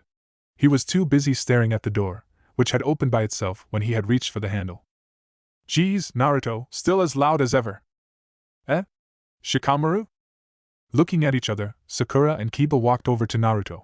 Indeed, their classmate was standing by the door, bleary-eyed as if he had only just woken up. Kiba's eyes widened. Hey, you made it? Earlier than us? His comment prompted Sakura to elbow him threateningly, but it was already too late to take back what he had said. Naruto was oblivious to the minor scuffle happening behind him as Sakura tried unsuccessfully to gag Kiba. He was beaming at Shikamaru. Hey, it's good to see you. That test was horrible, huh? So when'd you guys get back? Shikamaru dug a finger into his ear. 3 hours ago? Oh wait, I took a nap. Maybe 4 or 5 hours? Are those two okay over there? He nodded over Naruto's shoulder. Oh, they're fine. Kiba's used to it. Shikamaru's eyes slid between Naruto's grin and Sakura's rather insistent enforcing of Kiba's lacking etiquette. God, this is troublesome. Kiba finally managed to free himself, looking ruffled. We must have gotten the wrong room if you guys are already in here, he said, paying no heed to Sakura's disapproving look. There was the sound of a chair drawing back from inside the room and a head popped up behind Shikamaru before the latter could reply. What's taking you so long, Shikamaru? Who-oh? You. Naturally, Ino's eyes were immediately drawn to Sakura, who was twitching already. The blonde girl smirked and elbowed Shikamaru out of the way, leaning against the doorframe. Didn't expect to see you here, billboard brow. Been doing well? Sakura glared. Why had she not made the connection between Shikamaru's presence and Ino's? She began to pull Naruto away, scowling. Definitely the wrong room. Kiba looked like he wanted to say something but knew from experience that stepping between the two girls' long-running rivalry was suicide. Hey, wait a minute. Shikamaru's voice called, though teammate could not see him past Ino. You were told to come to this room? Was it? He stopped and rolled his eyes at himself. Well, of course it was Kurenai-sensei. Kurenai? She was sitting with us until she heard about her team and went downstairs. At the deep voice, Naruto looked over the top of Sakura's head to see the bulky frame of Sarutobi Asuma, Team 10's mentor, looming over Ino, an unlit cigarette hanging from the corner of his mouth. I think you've got the right room here, kids. Let's wait for Kurenai inside, shall we? Naruto noted that he did not ask where their sensei was. Nice try, forehead. Ino closed the door behind them. Sakura just sighed in defeat. The room was slightly larger than Naruto's bedroom. A round table stood in the center. Shikamaru was shuffling toward a bed placed to the side of the room, and a two-seater couch was pushed up to another wall. A window displayed the forest that Naruto's team had only just pulled themselves out of. Make yourselves at home, Asuma said. The couch sagged under his weight. Naruto looked to see if there was another door in the room that branched off to some other place. There was none. Hey, where's Chuji? He lowered himself into the nearest chair. He finished his chips and went off to look for food in the kitchen, Shikamaru answered. Don't know if he'll find any. I doubt they use this place enough to stock up on food. There's a kitchen here? This tower used to be accommodation quarters for Anbu members until, 20 years ago? Asuma made a non-committal sound of agreement. Shikamaru nodded and sized up the other genin's mystified look. Didn't know that, did you, Naruto? Hey, I know stuff you don't too, Naruto defended. Though he had to admit that there wasn't much he could show off when it came to Shikamaru. The Nara heir had the knack of concealing his knowledge. He's probably as smart as he is lazy, Naruto thought, watching his friend yawn. A torrent of Ino pig and humongous forehead coupled with several other scathing insults brought the girls back into his attention. He grinned at their banter. It wasn't malicious in any way, it was actually quite cute. Kiba was also watching them from a safe distance, and he caught Naruto's eye. They traded a rueful grin. Then Kiba turned expectantly in the direction of the door, his face lighting up. On the couch, Asuma stopped playing with his lighter. Welcome back, he greeted Kurenai. She graced him with the barest of smiles. Naruto rose from his chair. Kurenai-sensei Come outside for a moment, Naruto. I want to talk to you. He couldn't help but blanch. Those were the exact words Irika used, along with a false smile and not so pleasant tone, every time he discovered his student's latest prank. But Kurenai was not wearing her disapproving face, and Naruto already knew that their conversation would be on anything but swapping gender signs on toilet doors. He glanced first at Kiba, then at Sakura, and made a show of grinning widely. Be back in a minute then, he said cheerfully, walking out with his hands behind his head. Kiba stared pensively at the door that Kurenai had left slightly ajar. He was ashamed to discover that he was slightly disgruntled that the Jounin hadn't even said a word of congratulations yet. He told himself that it was no way to think, especially considering the situation. Knowing Kurenai, she would hold a team meeting later. It made sense to talk to Naruto first. He was the one Gaara had set his eyes on. Then they would celebrate. In the same air of respect that held Kiba from disobeying an order from the woman, Kurenai never undermined her students' efforts. His train of thought was dispersed when Akamaru scampered up his leg and into his jacket, huddling against his chest. Kiba looked down in surprise before he remembered how frightened the puppy had been the last time they had run into Gaara. Akamaru had done well to keep his head this time. Brown eyes softened and Kiba stroked Akamaru's head. It's okay, boy, he said quietly. On the other side of the table, Ino impatiently snapped her fingers in front of Sakura's face, startling her old friend. What is up with you today? She demanded, shaking her head. Stop spacing out on me, woman. It's only happened once. But almost as soon as she had protested, Sakura's mind wandered again. What had Kurenai and Gaara been doing downstairs? Ino made a noise in her throat and Sakura snapped out of it before she could be reprimanded again. She found it strange that, despite their differences, Ino was still insistent on talking with her. They sniped at each other every second sentence, but Sakura could not remember a period where they had given each other the cold shoulder. They bickered about so many things that Sakura was beginning to see just how silly their arguments were. Hair, clothes, performance in the exam, hair, strength, hair, they talked about everything. Except Sasuke. To be honest, Sakura was more curious than anything. Roughly 80% of her past discussions with Ino had revolved around Sasuke. What else was there to talk about during school hours? Ino had always been particularly enthusiastic when it came to Sasuke, which was mainly the basis for the disputes between the two girls. It was definitely out of ordinary for them to leave the Uchiha out of this conversation. Sakura had her reasons, but Ino didn't, did she? She found the opportunity to prod at the topic when Chuji ambled into the room, empty-handed and looking disappointed. Ino briefly dropped their conversation to tell him that he should learn to make better use of his time. He's such a glutton, the blue-eyed girl sighed. He was eating like mad during the exam, too. Thinking back to the laughter-filled lunch breaks she shared every day with her team, Sakura decided not to say anything. She did not doubt that her appetite had somehow swelled to tolerate the wide range of foods the boys seemed to love.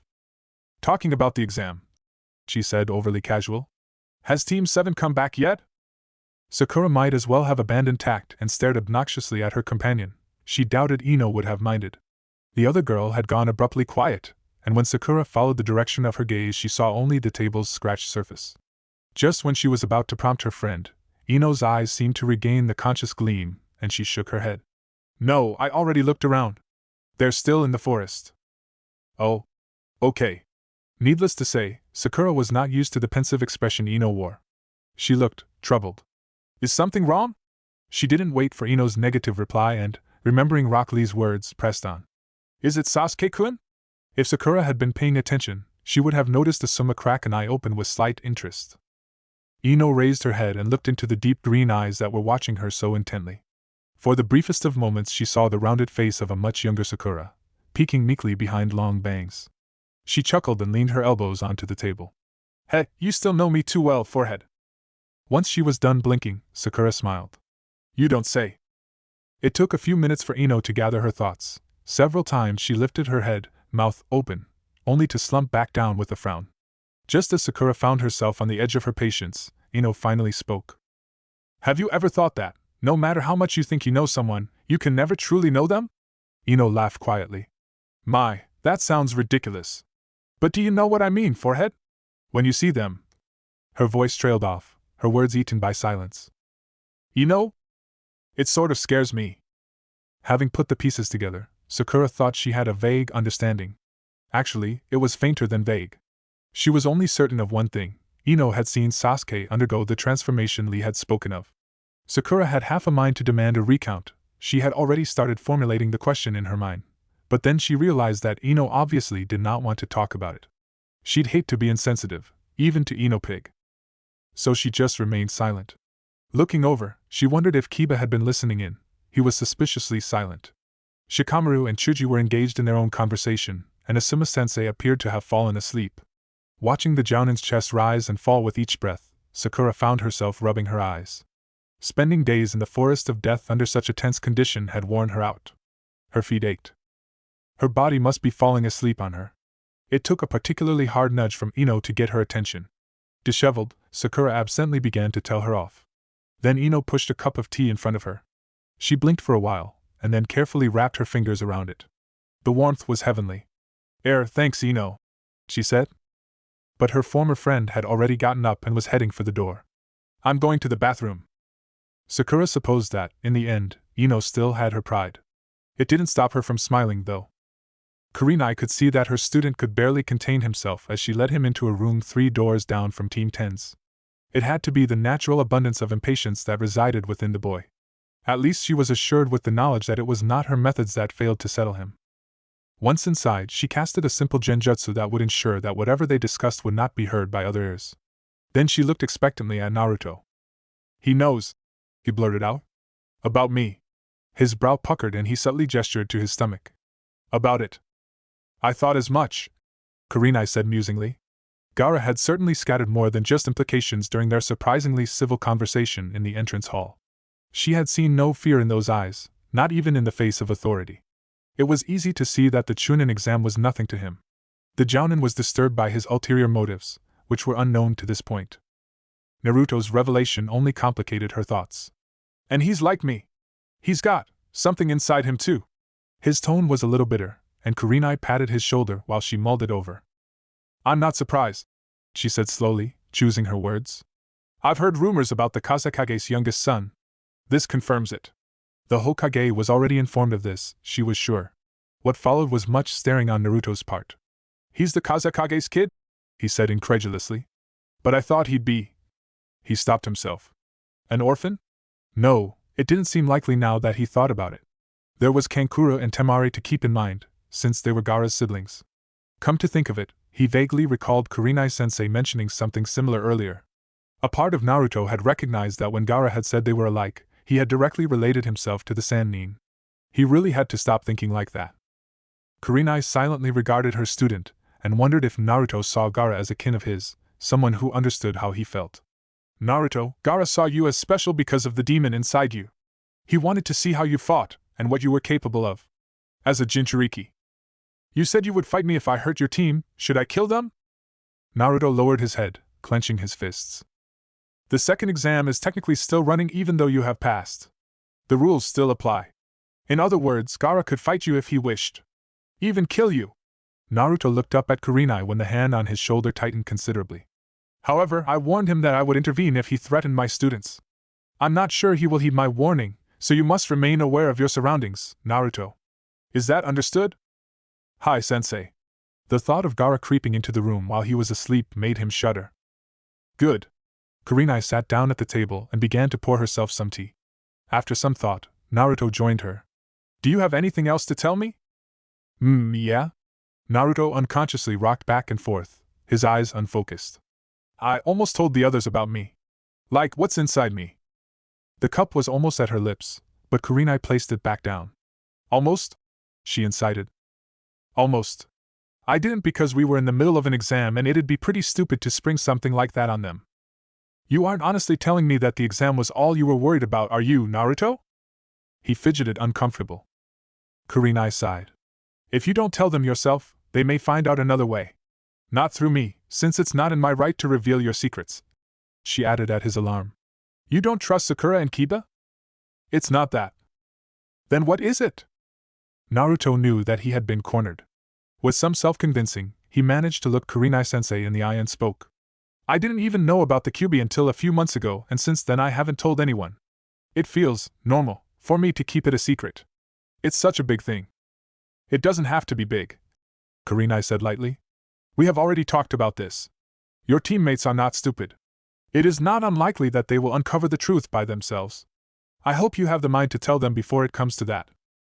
Naruto hesitated before nodding. He simply did not want something like the Kyuubi to come between him and his friends. Even if they accepted him, it would always be there, marking him out. He didn't know how that would change things. Kurenai-sensei was speaking again, he realized belatedly. Something about calling Sakura and Kiba over. He gathered that they would be staying in this room for the remainder of the exam. Naruto looked at the space for the first time. It was slightly larger than the previous one, with 2 bunk beds. I wouldn't mind flopping onto one of those beds right now. I imagine that Asuma will be moving his team to the opposite room when night falls, Kurenai said dryly. I don't know what possessed him to herd them into that small room. What were you doing with Asuma-sensei anyway? Naruto asked, feeling a little mischievous now that the main focus had shifted away from him. He invited me for company, Kurenai replied, a little too quickly, although she knew it was nothing more than the truth. Her eyes narrowed at her student's grin. Naruto. But he had already left the room with a playful, ugh. Kurenai shook her head and drank her tea, releasing the privacy jutsu with a single hand seal. To think that she thought she had tamed Naruto's roguish nature, what had she been thinking? Naruto awoke the next morning feeling unnaturally sore. He'd slept like a log, his body refusing to adjust to the soft mattress. At odd intervals during the night he would slip in and out of consciousness, aware of nothing but Kiba's heavy breathing below him. But technically he had rested and he was admittedly feeling more refreshed, even though the dull ache between his shoulder blades was just killing him. His body didn't seem to particularly appreciate the waking process. It took almost 10 minutes of staring blankly at the ceiling to get him moving. Then he climbed down the ladder, wincing with each creak from the aged wood. He didn't even want to imagine when this room had last been in use. Kurenai-sensei had assured him that everything had been cleaned out recently, though, which was the only reason why he had not already scampered off for a shower in fear of fleas. An involuntary hiss slid out from between his clenched teeth when his bare feet touched the cool tiles. It was freezing. He did a little dance before he thought to put on his sandals. Shockingly, the temperature seemed lower in the tower than out in the forest. Naruto was beginning to think that he knew why it had been left derelict since its original occupants had moved out, and why they had transferred to begin with. Kurenai-sensei's bed was empty and made. She had clearly left while her students were asleep. On the bunk above hers, Sakura's form was vaguely defined beneath a mound of blankets, and Naruto didn't need to look to see that Kiba was still sleeping. He padded softly over to the window, gingerly wiping the mist from the glass. They weren't that high off the ground, so he couldn't see much through the trees, but he could tell that the sky looked gray. What time was it? 6? 7? There was no clock. Several uneventful minutes passed before Naruto got tired of staring at the same unchanging view. He ambled over to the table and took a seat, slumping over on the wooden surface. Talk about anticlimax. They had just returned from running through trees, sleeping in trees and hacking through trees, and now, what, exactly? They still had a day until the exam ended. He wondered if Lee's team would be back by then. He had been flabbergasted when he found out that the older Konoha Genins had not arrived yet. And there's still Sasuke's team, I guess, he reminded himself as he yawned widely. He must have dozed off, because the next thing he knew Sakura was shaking his shoulder. "Ma?" Naruto mumbled. "Was it time?" "Around 9. Sakura replied. "Why did you wake so early?" "MNGH, didn't sleep well." A blanket fell off him when he leaned back to stretch. Puzzled, he picked it off the floor. He looked questioningly at Sakura, but she just shook her head, indicating that she had nothing to do with it, and moved away to wake Kiba. Then Naruto saw the cups of instant ramen piled on the table before him, and he put the pieces together. Kurenai-sensei. Seeing his recently deprived staple food had little to do with the fond smile on his face. He joined Sakura in her attempt to wrestle Kiba out of his bed. He lunged in to grab Kiba's flailing leg and grinned at Sakura. "Pull!" Half an hour of bullying later, Kiba for sticking like glue to his bed, Naruto for wanting to hoard over half of the ramen, Sakura for not knowing where the kitchen was because she was supposed to know everything. Team 8 collapsed at the kitchen counter while they waited for the water to boil. "This sucks," Naruto said unhappily. "I hate waiting. And I'm hungry." "I bet Sensei knew you'd eat a lot. That's why she bought so much." Kiba eyed the cups his blonde friend was guardedly hunched over. Naruto jutted his bottom lip out and wrinkled his nose at Kiba's own meal. "So? You got 3, too. One's for Akamaru Baka." "Cut it out," Sakura sighed. It wasn't their fault, she knew. A bad night's sleep was something none of them needed. She felt around in her pouch, coming up with the crumpled bag of sweets that Tanaka Noboru had slipped to her when she had passed by his store on her way to the first exam. The others watched with interest as she tipped out the treats and divided them. "It'll spoil your appetite if you eat it now," she said as she nudged each portion toward their respective recipients. "You didn't tell us you had this all along," Kiba accused lightheartedly. Naruto was already unwrapping one of the sweets in spite of Sakura's warning. "I love you this much, Sakura-chan," he said jovially, spreading his arms as wide as physically possible. Unfortunately, the kitchen was smaller than anyone had anticipated, and Kiba had to grab his wrist before he knocked over the shrieking kettle. With no place to sit in the kitchen, they took their ramen back to their room. There was little talk while they ate. Neither of them would admit it, but Kiba and Sakura found Naruto's loud slurps strangely settling. There was some sort of rhythm to the motion of his dipping head. The meal was disrupted when Akamaru suddenly barked and jumped off the table. His human companion stopped, confused. Then the door swung inwards. Akamaru yowled again. "Anyone miss me?" Mitarashi Anko asked cheekily, smirking at the 3 genins. "No dango? Sin." Sakura was the first to relax. She sagged a little. "Don't just unexpectedly walk in like that," she complained. The special jounin simply cocked an eyebrow. "Dare I just subscree guys in air, Thaza?" Naruto said through a mouthful of noodles, without looking up. "There are just some scary guys in here, he says," Kiba translated, rolling his eyes. "I think that last bit was that's all, right, Naruto?" The curiosity evacuated from Anko's features as she made a flicking motion in the air. "Oh, that? The kid from Sand?" She nodded to herself. "Kurenai told me about that. Don't worry about it. I doubt he would bother you for the rest of the exam." They all looked to Naruto. He answered their stares by lifting his cup to his mouth and noisily draining the broth. "Hey!"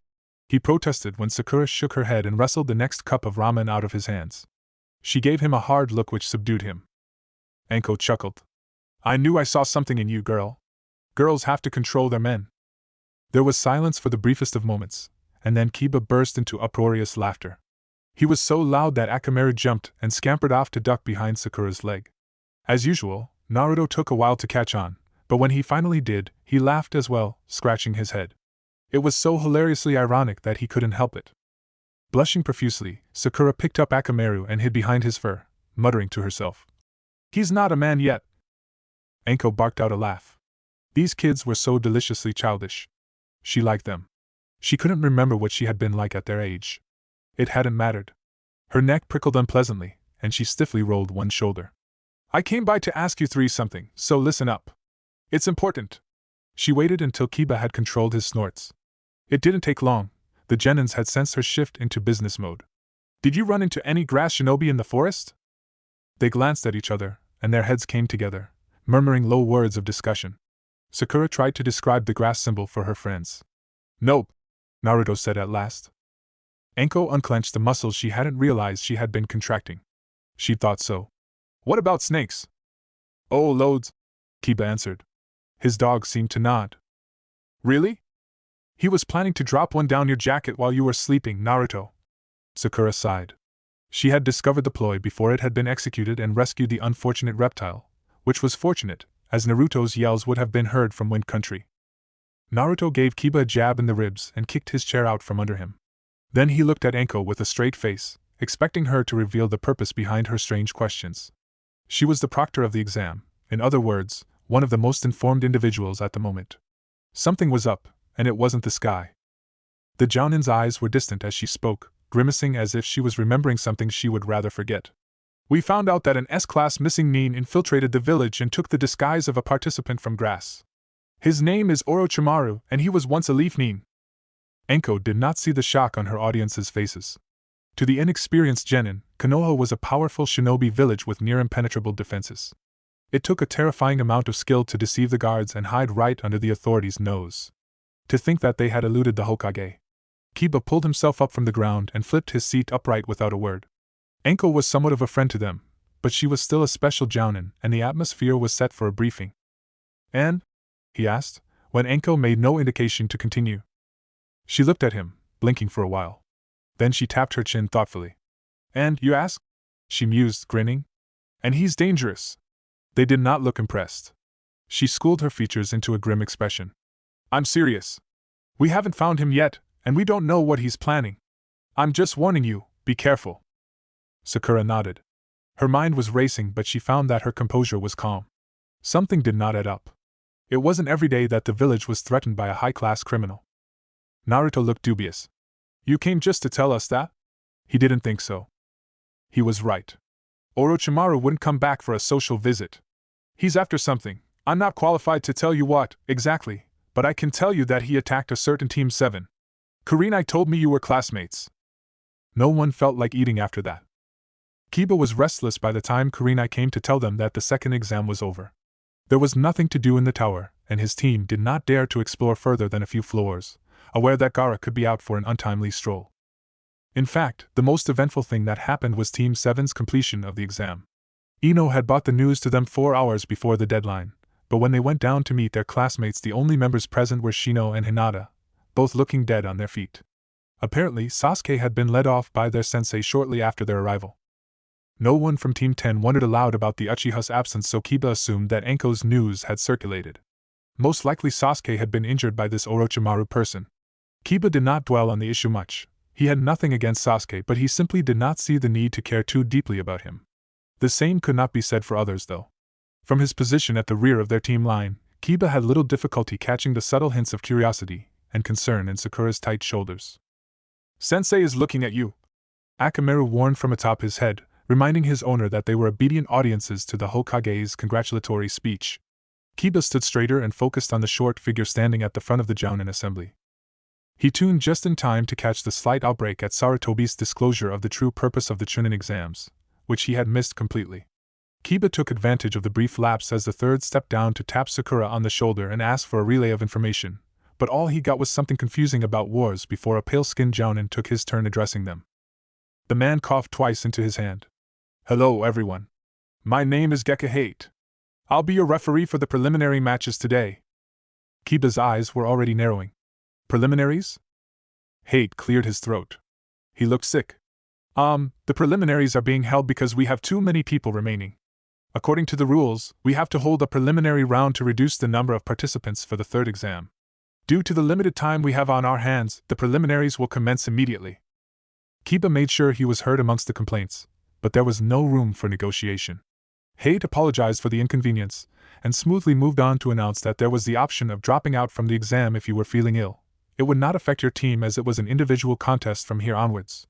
Yakushi Kabuto, whom the Konoha rookies recognized from the beginning of the first exam, was the only one to raise his hand. He left through the back door, just as Sasuke slipped in and wordlessly joined his team. Shino began filling him in. As Kiba had expected, Kakashi was now standing in the previously vacant spot beside Meito Gai. They cleared out the stage in favor for the higher balconies.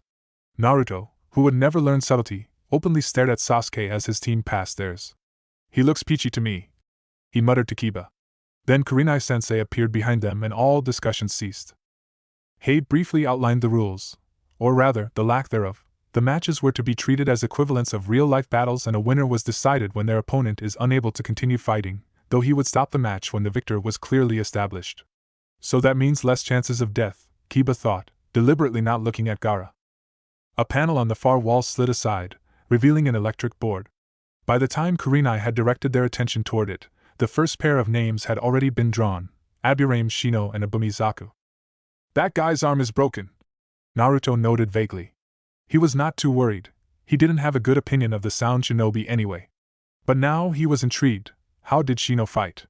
It wasn't until now that he realized how little he knew about his former classmates in terms of their capabilities. Today, he would prove that he was no longer the dead last. "Sasuke did that." Kiba and his teammates looked at Shikamaru, surprised. Even Kurenai silently evaluated her colleague's student. "Asuma told me that your team saw the ordeal," the Jounin said quietly. "Yeah, we did." Shikamaru scratched at a spot above his left ear. "Sensei, what are you talking about?" But Kurenai only shook her head and nodded back to the match. Shrugging frivolously, Naruto said, "Well, if Sasuke kicked his ass, that guy probably isn't that strong." Below them, Zaku released a tremendous amount of pressure from his hand, slamming Shino into the opposite wall. The impact shuddered up the concrete and took several moments to dissipate. "You and your big mouth, Naruto," Kiba muttered. "Che, is that all you got? Get up, you," Zaku ridiculed. His tone was arrogant and overconfident, yet he visibly faltered when Shino slowly stood. Brought up alongside a knowledgeable sister, Kiba was not overly shocked to see dark spots emerging from Shino's high collar and crawling along his cheek. But he was taken aback to see the sea of bugs swarming behind Zaku, gradually eating up the distance. Although he was aware of the Aburame clan's abilities, he had never witnessed their techniques firsthand. The sheer number of Shino's allies was overwhelming. "The situation does not look good for you. Whichever direction you attack with your arm, the other will retaliate." If Shino was smug, his flat voice did not express it very well. He was calm and in perfect control. Then again, Kiba had not known him to be anything less. Conscious of his predicament, Zaku swore caustically and stepped away from the advancing bugs whilst trying to keep Shino in his vision. When he realized that it was futile, he stopped and began cursing again, much more angrily this time. His frustration was clearly detectable, and he did not respond when Hate asked if he would like to forfeit. Inuzuka-tsum had consistently reminded her children that cornered foes were the deadliest. Kiba began to subconsciously fear for Shino. And with good reason. With a furious snarl, Zaku forcefully ripped his injured arm from its sling and, after screaming, "Don't mess with me!" turned the deadly nozzles in his hands toward both sides of opposition. For years to come, Kiba would remember the pure astonishment on the Sound Nin's face when the back of his arms exploded in a spray of blood. His agonized moans were cut short when Shino swiftly stepped inside his sloppy guard and backhanded him to the ground, returning the favor. Sakura let out a horrified gasp, her hands flying to her mouth, when she noticed Zaku's bloody stump of a right arm. His detached hand rested meters away. Naruto was on the verge of toppling over the rails, his eyes the size of coins. Kurenai-sensei dash. "I think Shino closed off his air holes with his bugs, and the pressure accumulated until it was too much." Kurenai looked at Kakashi, and he smiled pleasantly at her when he noticed her gaze. Then he turned away to pat his victorious student on the shoulder. To plan ahead and execute a ruthless, irreparable sequence to his opponent, Naruto had newfound respect for Aburame Shino. Maybe some people weren't so weird. Although he did have to admit that the idea of controlling bugs was creepy. Some distance along the balcony, he heard Neji inhale a sharp breath. "The bugs, they live inside him," he said in wonder. Naruto gulped. He reminded himself never to get on Shino's bad side. The next matchup featured Chuji and Gaara's face-painted brother, Kankuro. As soon as Hate gave approval for them to start, Chuji performed a jutsu that allowed his body to expand considerably. I'm not going to lose! He shouted, though to Naruto it sounded like he was speaking to assure himself. Kankuro crossed his arms. What's the use of a technique that only makes you fatter? He smirked. Going to squash me? Chuji's nostrils flared. Exactly! His arms, legs, and head withdrew into his swelled torso. Ninpu, Nikurin Sinsha! The ground shook as the human tank thundered toward its target, rapidly picking up speed. Kankuro experimentally threw a kunai toward his opponent, but the blade just glanced off harmlessly. Clicking his tongue with displeasure, he removed himself from its path just as Chuji barreled past, banking sharply for another run. Kankuro allowed himself to be chased to a corner, and darted up the wall without breaking stride, gluing himself down with chakra. Plaster crumbled as Chuji smashed relentlessly into the barrier, but Kankuro was not deterred. With a well-practiced tug at the strap, the bandaged package on his back came free. Wasting no time, Chuji released his jutsu and reverted back to his deflated self. Although slightly dazed, he quickly flicked through hand seals and yelled, Baika no jutsu! A massive hand shot up and grabbed the surprised Kankuro. Naruto had trouble seeing the dark-clothed genin with the huge fist wrapped around him. He could still hear him, though. What a surprise! Kankuro panted heavily. His fingers lost grip on the straps and his parcel fell to the ground with a loud thump, its contents still concealed behind half-unwrapped bandages. Go Chuji! Ino cheered from the sidelines. There was relief on the overweight boy's sweating face. He enlarged his other arm and wrapped his thick fingers securely around his victim while slowly and cautiously bringing him down from the wall. You can't move now, can you? Kankuro was unresponsive and Chuji frowned. Hey! He gave Hate an uncertain look. The jounin coughed, shrugging. As if on cue, Chuji's huge arms abruptly became too heavy for him, and he could only stare powerlessly as his hands hit the ground, creating shallow dents in the tiles, and releasing Kankuro in the process. What? Why dash? Then his knees gave way, sending him keeling over on his side. His meaty arms shrunk back to their original size, leaving him squirming feebly. Can't move, can you? With some difficulty Chuji turned his head toward the voice. You! Kankuro straightened and brushed a length of bandages from his arm. He sought out something that was lying behind Chuji. Damn, you crushed it a little, he muttered. Naruto strained to make sense of the pile of rags he was referring to, and failed. Until it rose and jerkily moved toward Kankuro. It's a puppet, Sakura breathed. Meet Karasu. Kankuro looked down at his defenseless opponent. Thanks to my buddy, you've got a whole vial of paralysis solution sloshing around in that fat body of yours, kid. Don't call me fat, Chuji mumbled. He sounded miserable. Naruto noticed that Shikamaru's knuckles were white from squeezing the rails so tightly. This is why you don't play with big kids, fatty. Now what to do with you? Hate was suddenly between the two genins, grasping Kankuro's shoulder. That's enough. You have already won. Kankuro raised his hands in mock surrender. After confirming that Chuji was indeed unable to move, Hate announced Kankuro the victor.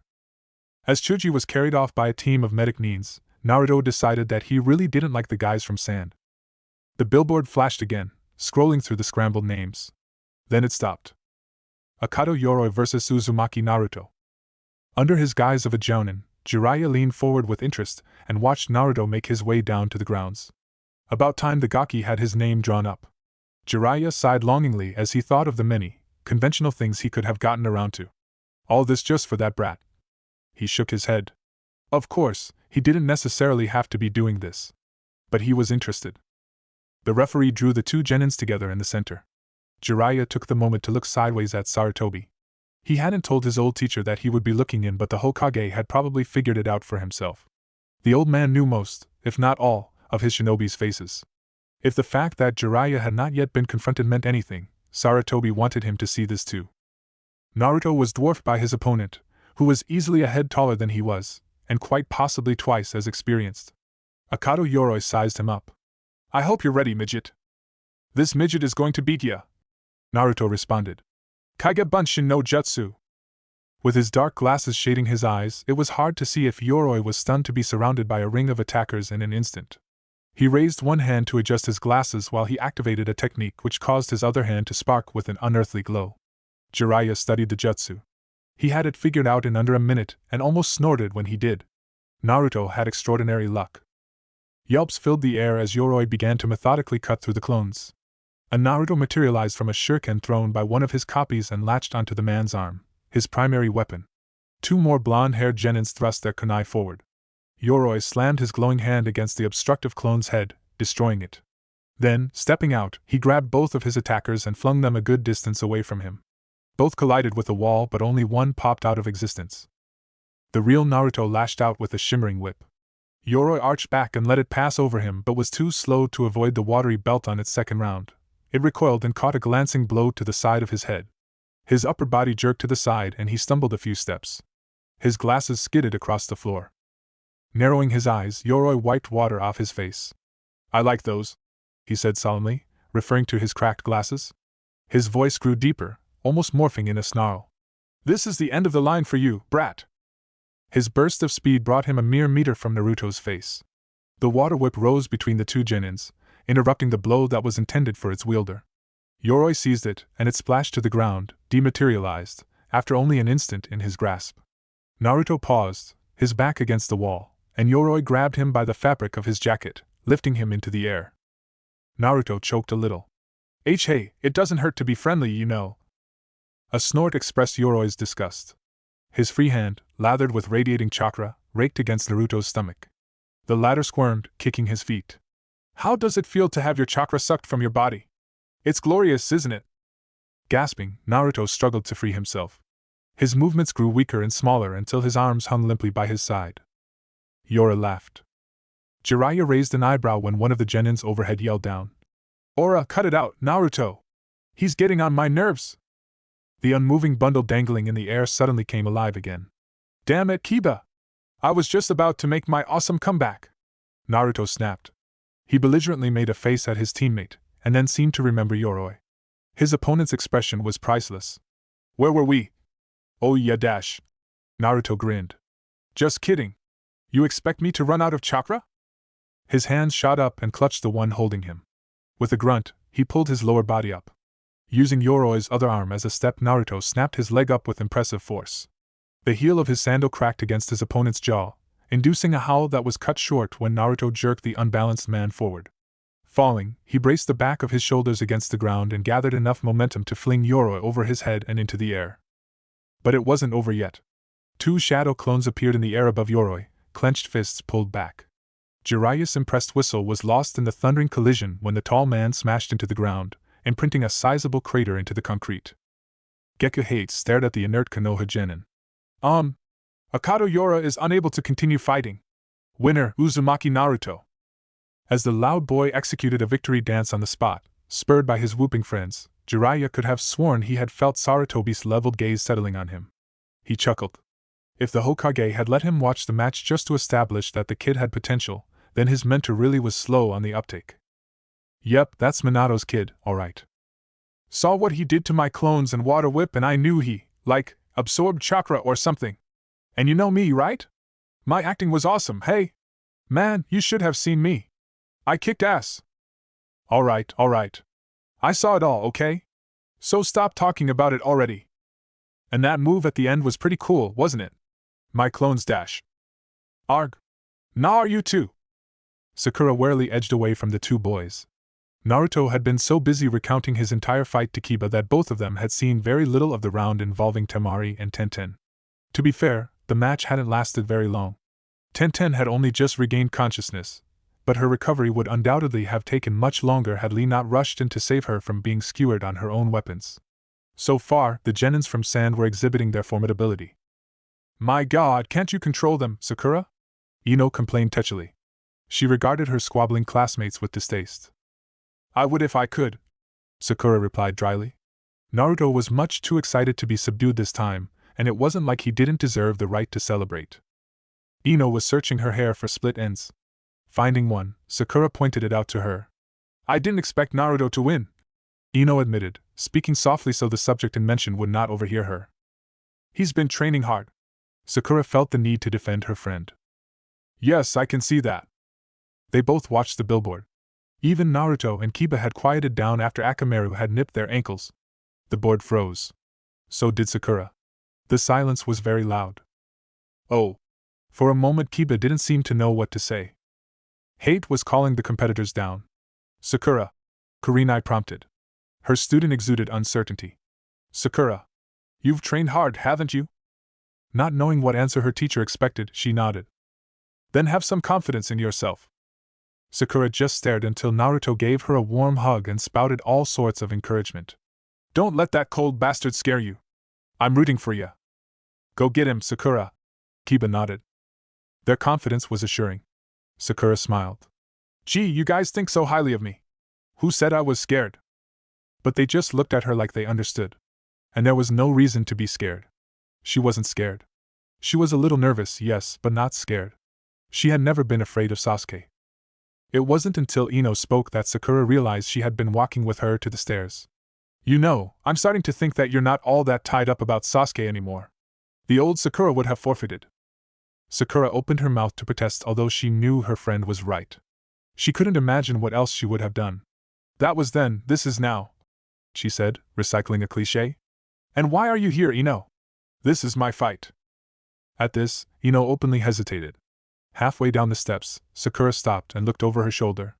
I just wanted to tell you that. Ino bit her lip and her voice became a whisper.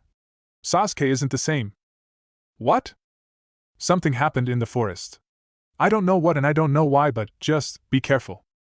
With that, Ino spun and hurried back to her team. Sakura was left staring at her retreating back.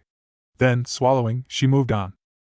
Kept waiting. Sasuke looked impatient, but Sakura carefully observed him and saw no glaring difference. He was still the Uchiha Sasuke, the top rookie of their class and the heartthrob of so many girls. Are you both ready? Hade asked. Both of them nodded. Sakura forced herself to look her opponent directly in the dark eyes. They really were beautiful, but so forbidding. Let's have a good fight. Sasuke, she said softly, smiling a little. For a heavy second he just looked flatly at her. Then he seemed to lose interest. She was just a girl to him, a girl who had pestered him for years, who was now speaking to him as if she felt they could set aside all their differences. The odds were not in her favor. She had improved, most definitely, but Sasuke must have been training hard as well.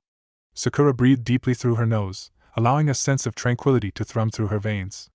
She could hear it all, her friends' roaring support, Kurenai-sensei telling them to stop distracting her, the gravelly sound as Sasuke slid into a stance, his sandals scraping against the ground, and Hade's voice. Begin. A pair of kunai streaked toward her before the special jounin had even finished pronouncing the last syllable. Eyes flashing, Sakura reached for a kunai of her own and knocked the first projectile down. She spun and threw her kunai, palming Sasuke's second just as it passed. She brought it up in a nick of time to parry the downstroke her opponent delivered. He's fast. The two leapt away from each other. Sakura skidded several meters and quickly unbuckled her ankle weights, kicking them off. She grabbed one and flung it straight at Sasuke as he advanced. He attempted to ward it off with his kunai, but had underestimated its density, and his blade was sent spinning away with the heavy metal. Relishing in her newfound lightness, Sakura launched a barrage of strikes that momentarily put her foe on the defensive. However, it was only a matter of time before Sasuke adjusted to her speed and retaliated in turn. He interrupted her attacks with his legs and dodged more frequently than necessary. Sakura soon realized that he had been forming hand seals. Katon, Gakkaku no Jutsu! Naruto gripped the handrail so hard it was beginning to hurt. He couldn't even see Sakura through the destructive flames, sprung at a close range. Then he spotted a flash of pink moving at incredible speed in the space behind Sasuke, and grinned widely. The fundamentals of the element of surprise filled Sakura's mind as she neared Sasuke. He hadn't noticed her yet, and obviously had not realized that she had switched places with one of the weights she had discarded earlier. She hoped Takara-sensei wouldn't be too upset about it. Sakura landed a hammering kick to Sasuke's ribs. The flames sputtered out as their summoner flipped back, scowling. He was given little time to recover. Sakura threaded through hand seals, her hands moving faster than she thought possible, and breathed out a fireball almost identical to the one that had threatened to consume her only half a minute ago. Sasuke threw himself into the air and shuriken rained down. None of them provided Sakura with much difficulty, and she soon discovered why. Flames raced down wires attached to the weapons. Sakura was forced to abandon her technique and replace herself with her second ankle weight before she was caught up in a tornado of fire. She released her wrist weights as well and immediately gathered the moisture in the air into a whip. She wondered how much chakra she had left.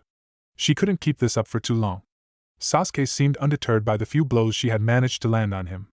As they locked together, Sakura noted that he wore a permanent frown, as if he was frustrated with himself. Had she shown him that she had grown from the useless girl she had once been? Their match was undoubtedly the longest one conducted so far. The breaking point erupted when Sakura, throwing her water whip into his face to distract him, twisted out of the lock he had her in.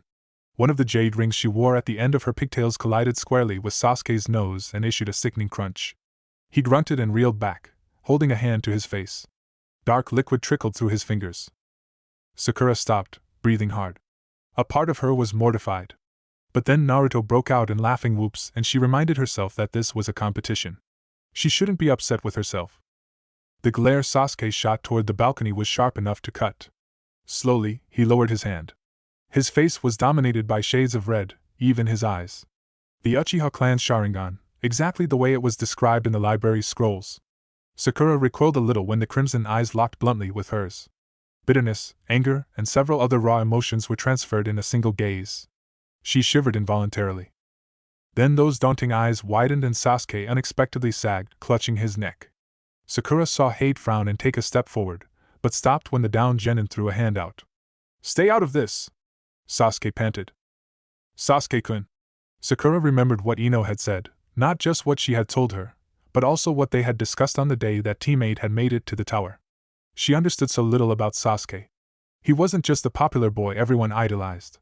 He was more, and she had no idea what. How could she sense change in him if she'd never truly known him in the first place?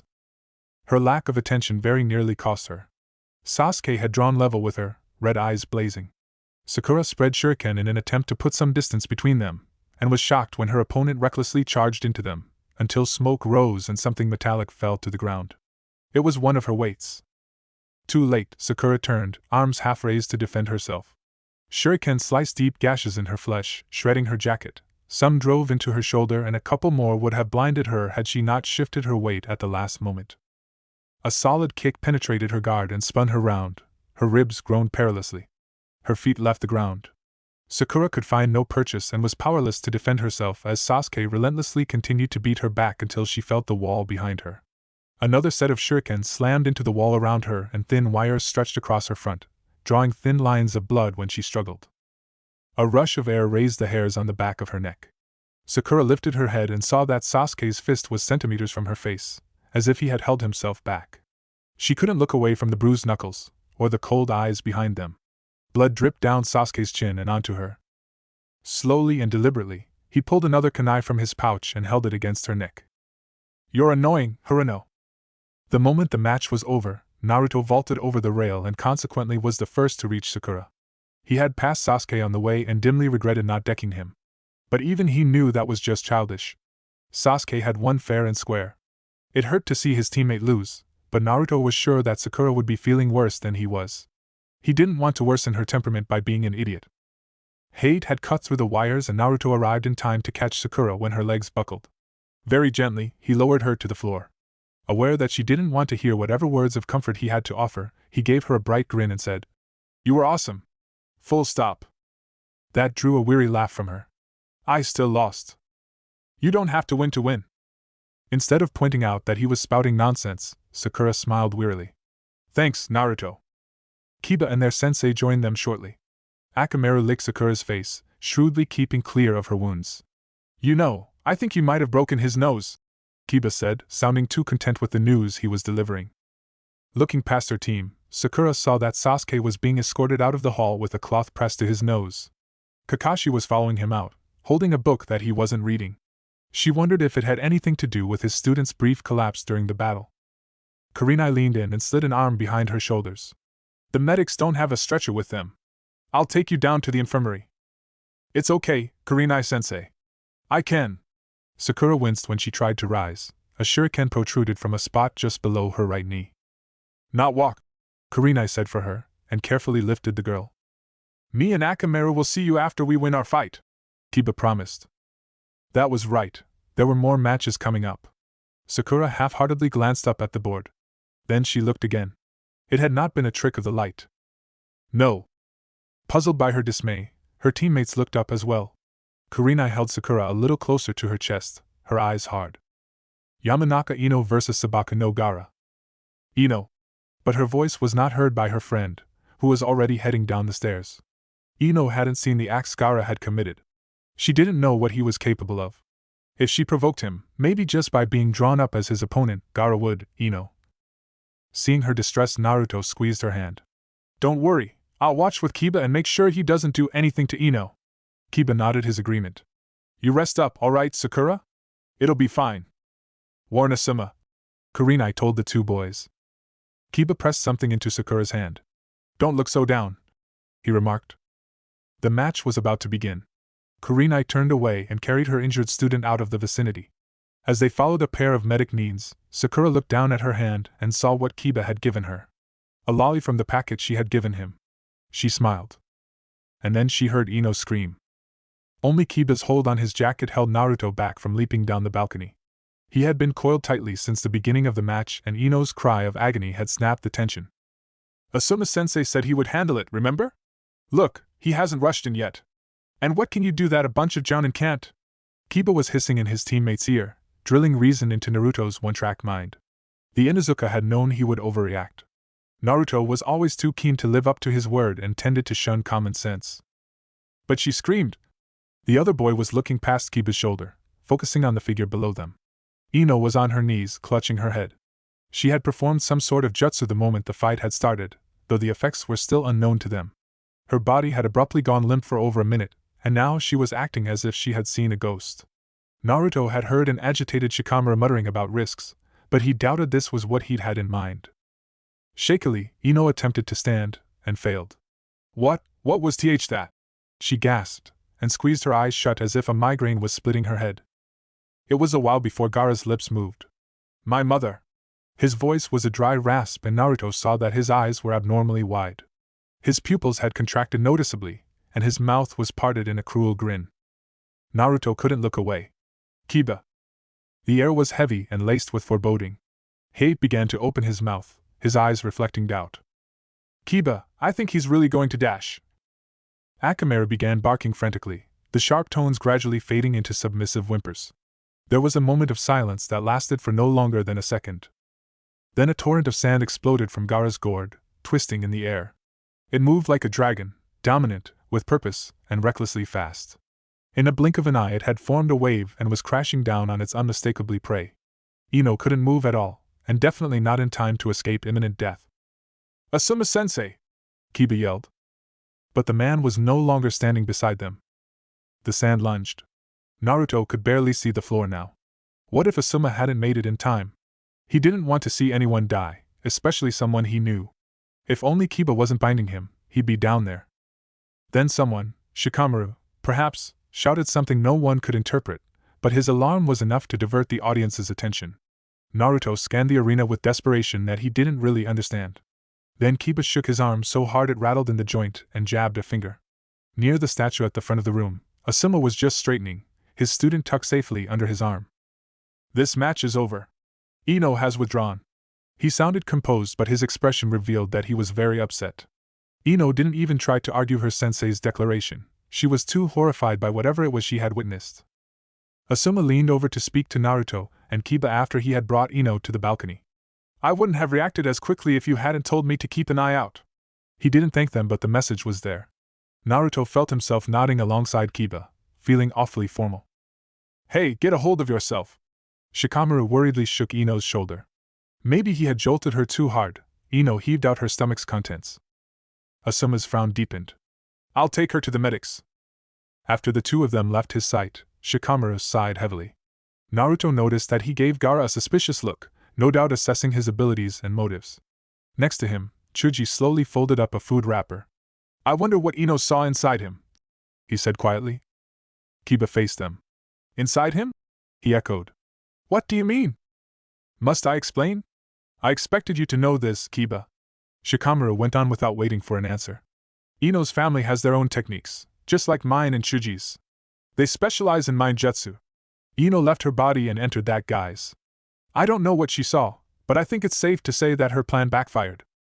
This never happened before. Chuji sounded troubled. Huh, what do you think? Kiba looked toward Naruto, but the latter was too busy staring at the other side of the room, his eyes fixed on Gaara. She saw something inside him, he muttered. That had already been established, but Naruto was murmuring the words as if he had just heard them. Kiba would have asked him if Chuji hadn't tapped his shoulder and turned him to the board. Immediately, Kiba cast a surveying look at Hyuga Hinata, who stood on the other side of Team 10. Her sudden jerk of movement told him that she was aware of his gaze, but she failed to meet his eye. Akamaru made a small sound. I don't want to fight her. Me neither, boy. Eh? You're scared? Naruto put effort into sounding surprise, hoping to mask his relief of the change of subject. Nope. The opposite. Kiba raised a knee and Akamaru clambered to his shoulder. His expression was unreadable as he pulled his hood over his hair. All right. Let's do this. Once she had settled Sakura, Kurenai returned to the hall, arriving 5 minutes into Kiba's match with Hinata. Naruto did not notice her presence until she stepped up to the rail and entered his line of vision. He's acting strange, she thought. Having encountered Asuma on her way back, she knew what she had missed out on. Naruto would have formed his own interpretation by now. Getsuga! Kiba snarled. He and Akamaru were vortexes, sniping down chaotically. Hinata flipped between them, spinning and dodging. It was all she could do to avoid being crushed. Hyuga Hinata. The girl could easily have been her student. Kurenai had seen the child through a part of her childhood. It was an unkind destiny to be born as the leader of the Hyuga clan's eldest child. Hinata, too kind, was not suitable for the role. The burden pressure was visible in her uncertainty and in her eyes. Hyuga Hayashi would definitely see his daughter's defeat as humiliating. Kurenai wondered how Kakashi handled her, but the silver-haired jounin had yet to return. Observing the battle, Kurenai noted that Hinata was holding off Kiba's onslaughts with more dexterity than she had expected. Considering the 2-on-1 situation, she guarded herself well, especially with her Byakugan reading her opponent's movements. When it came to the offensive, however, she was less assertive, and Kiba's brute strength gradually began to wear her down. Superficial wounds surfaced as Hinata struggled to face 2 adversaries. Seeing her pupil's curled lip, Kurenai wondered how much Kiba resented fighting someone like Hinata. One of the Kibas ducked beneath a chakra-layered strike and raked his jagged claws along Hinata's unguarded torso. Blood welled up instantly.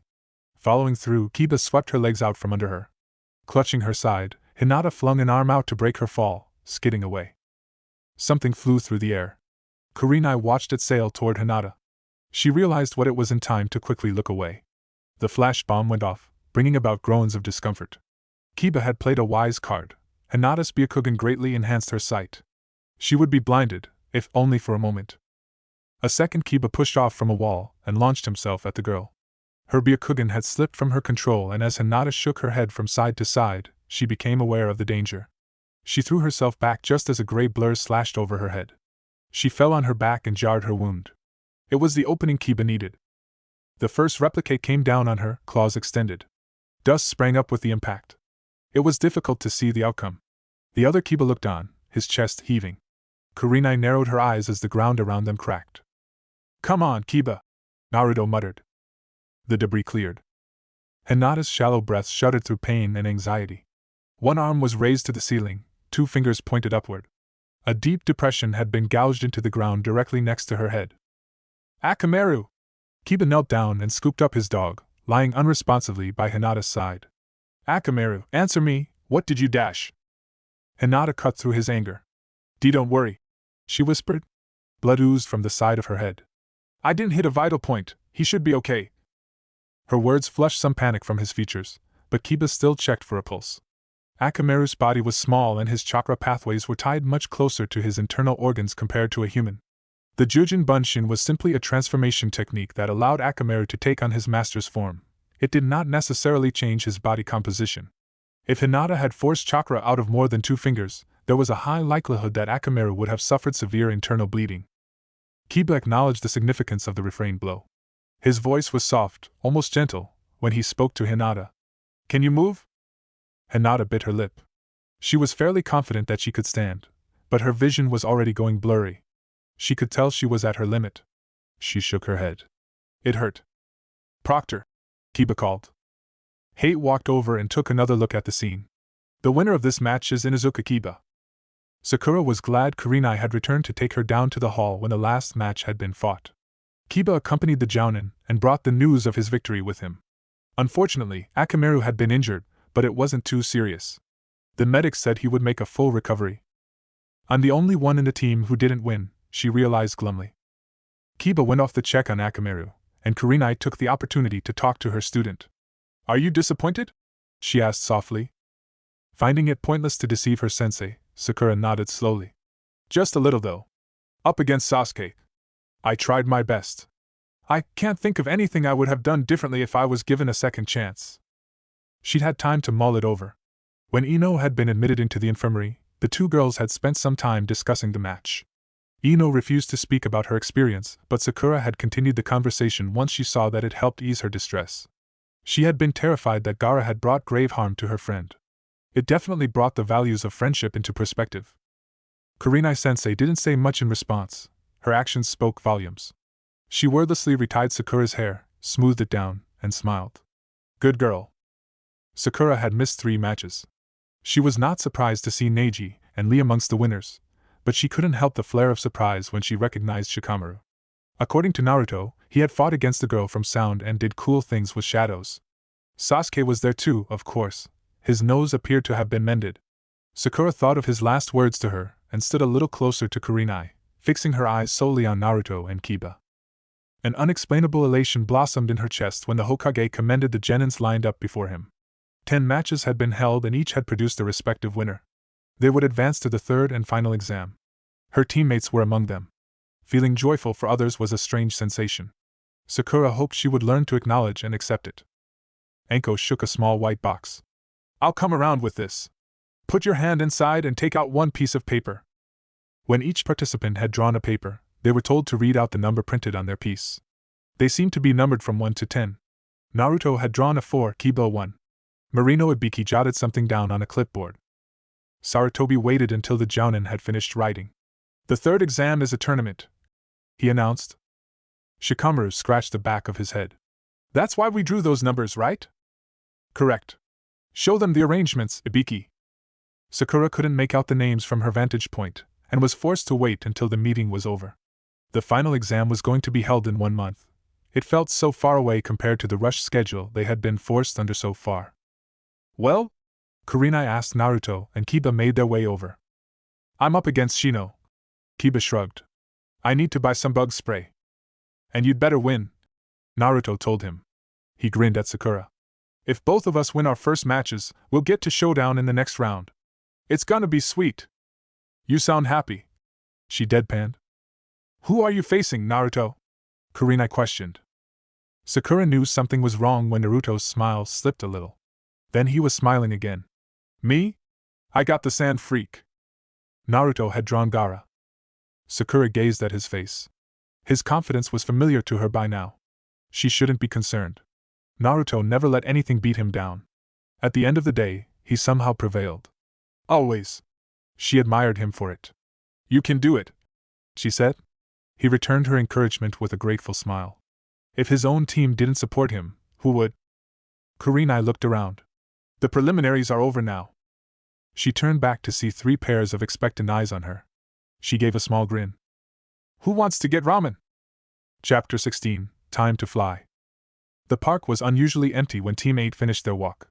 Kiba wondered if it was the time of day that made the difference. It was almost midday, and the time for leisurely strolls had passed for most of the populace. It felt like the day was going by very slowly, but Kiba was not naive enough to believe that the following weeks would be as lax. Glancing over at his teammates, he could tell that they had found the walk as lacking as he had. After the strenuous laps around the village that they had pulled themselves through, not even 10 rounds of hard-pressed walking could faze them. Or at least, that would have been the case if the genins hadn't just dragged themselves out of the forest of death and taxing preliminary matches 2 days ago. Catching his eye, Sakura shook her head and signaled for a timeout.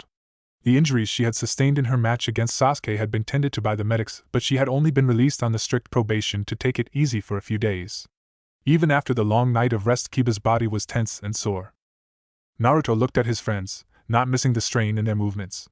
He couldn't feel a single hint of fatigue. "Wanna stop?" he grinned. Not for the first time, both Sakura and Kiba turned to give him a baleful look, cursing his inexhaustible stamina. "I'll outlast you one day," Kiba vowed with narrowed eyes. "Wait for it. I'll beat you." "Give it up, Kiba," Sakura told him. "The day he becomes Hokage will come way before the day you manage that. He's crazy." Naruto's grin widened as he cocked a hand to his ear. "Oh ho! Did I hear that right? Sakura-chan thinks I can be Hokage too? Baka, it's a figure of speech." Her bluster of protest fell on deaf ears. "Sakura-chan believes in me. Yada!" Kiba raised an eyebrow as he watched Naruto jump and punch the air with undying vigor. "Maybe you're right, Sakura," I'm never going to outlast him. Just look at him. Told you. Sakura sat down on the grass and Kiba joined her after a while. Akamaru whined from the front of his master's jacket and burrowed his way out. He padded over to Sakura and made himself comfortable in her lap. Hey Akamaru, she greeted, stroking his fur. Are you feeling better? The dog purred contently. Good thing Hinata held back. Hana said he should be fine in a couple of days. Kiba's expression grew a tad tight even as he shrugged. He hadn't quite forgiven himself for being so careless. It wouldn't have been tolerated if the opponent had been anyone but Hyuga Hinata. That's good. Sakura tickled Akamaru under the chin, her eyes still on Naruto. Only he could celebrate for so long over a few words. What sort of Hokage do you think he would make, Kiba? He blinked at her. Who? Naruto? No, Akamaru, of course. Kiba overlooked the jibe as he turned his gaze to the blonde boy running circles around the fountain. He hadn't expected Sakura to ask such a question, seeing as she had never expressed explicit interest in Naruto's ambition. But then again, she had once refused to give Naruto the time of day. People change, I suppose, Kiba thought. He knew he had. Only a few months ago, Uzumaki Naruto was the last person he would consider eligible for the title of Hokage, but here he was, picturing it all too easily. Chuckling, he said, "A loud one." Sakura tilted her head, trying to see it from Kiba's view. It wasn't hard. Yeah, I'd say so too, she agreed with a short laugh. When Naruto finally decided to join them, they unpacked the food from the backpack he had been carrying and set out a large mat. It had been Sakura's idea to have a picnic, and of course, Naruto had volunteered to help her carry it. He knew his friends were still worn out from the second exam, but they had persisted in meeting today, and he didn't see the point in convincing them otherwise. They all shared the same thoughts. It would most likely be their last gathering for a while. The food Sakura had prepared disappeared quickly over animated recounts of the Chunin exam. It didn't take long for the boys to dive into a debate over who had fought the best preliminary match. Sakura was used to her teammates' antics by now, but she was caught completely off guard when Naruto's head came up from the competitive discussion and he said, "You know, I think Sakura's was the coolest. She broke that Sasuke's nose." When Kiba started to agree, Sakura began to get a little uncomfortable. Wait a minute, I didn't even win. Does it matter? She managed to catch herself before she answered with an immediate affirmative. She'd had this talk with her team before. What had Naruto said? You don't have to win. Somehow, when she had been lying there defeated and bleeding, Sakura had understood exactly what he had meant. It was hard to have regrets when she had tried her hardest. Fighting Sasuke had changed her in ways she couldn't begin to understand, and she had walked away, been carried away, feeling a strange sense of self-achievement. In light of that, maybe winning didn't matter that much. Naruto and Kiba shared a grin when a slow smile spread on Sakura's face.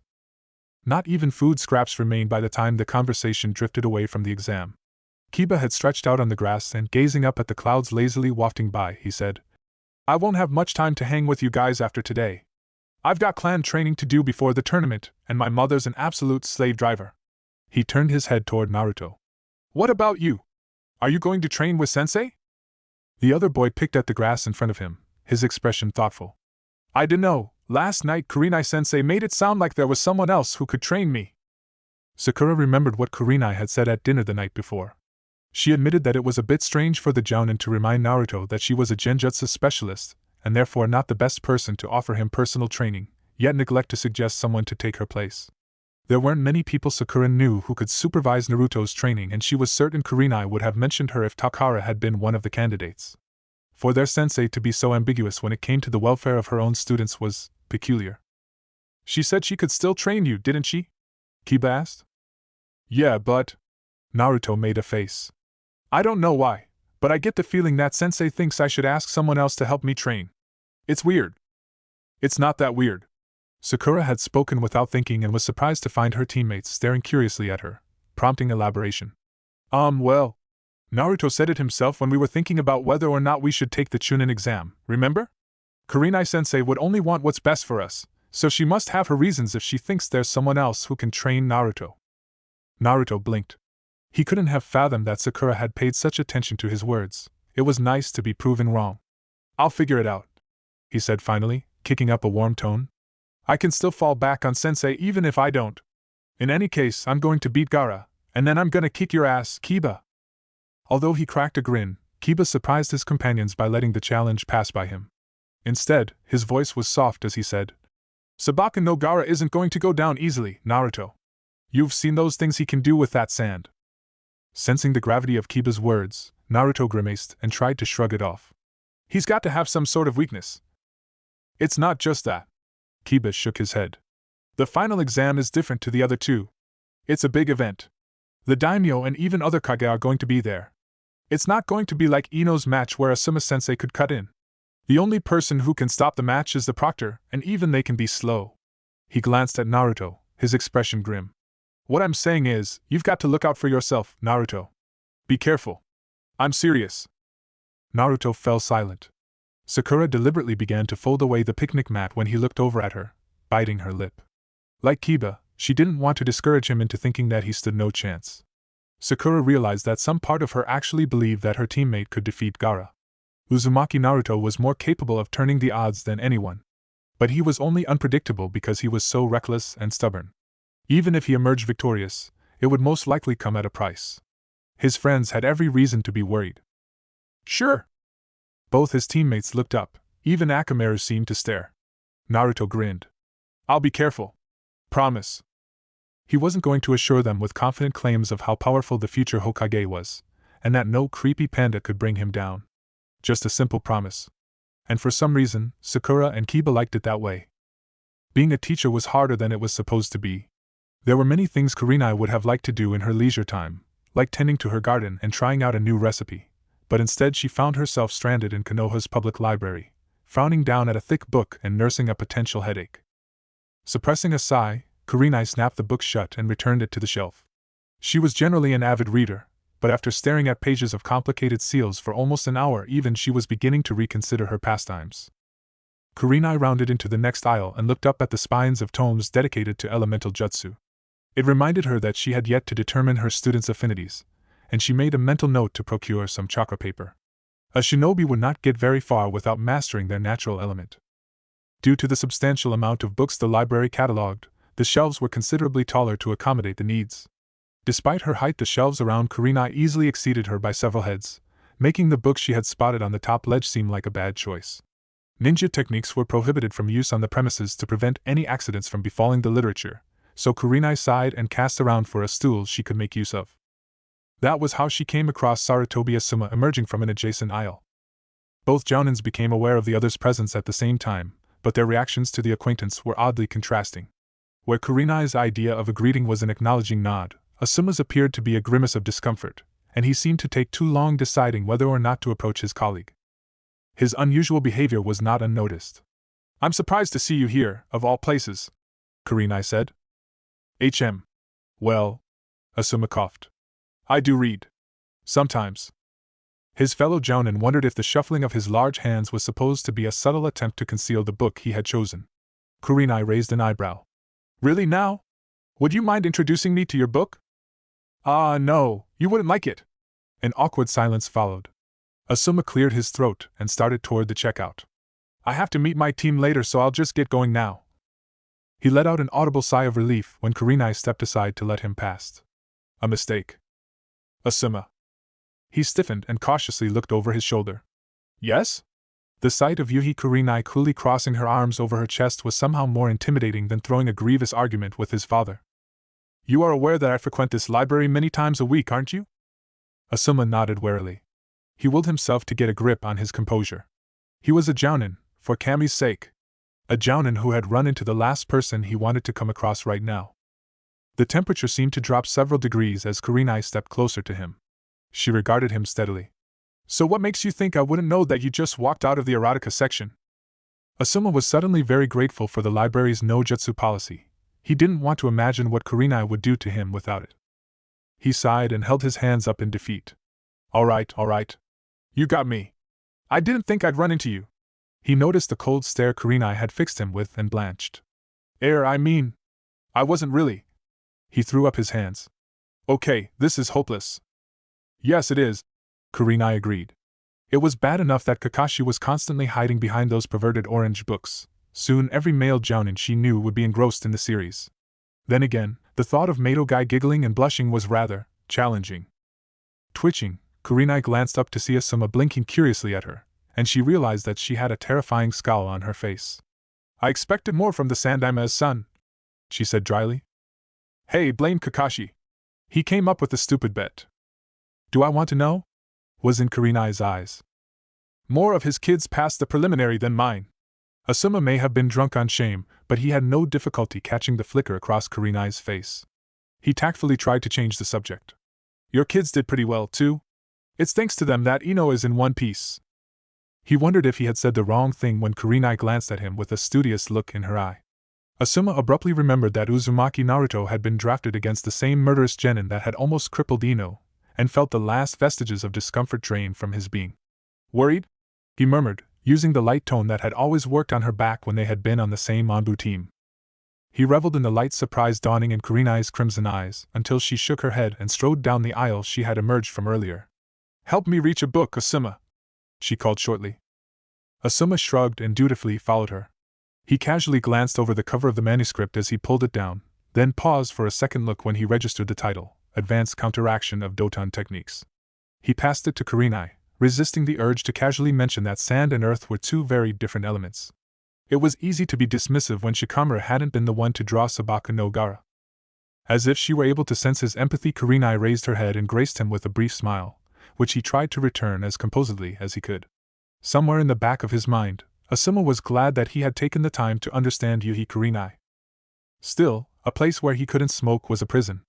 Asuma was ready to excuse himself when Kurenai released another sigh and closed the book.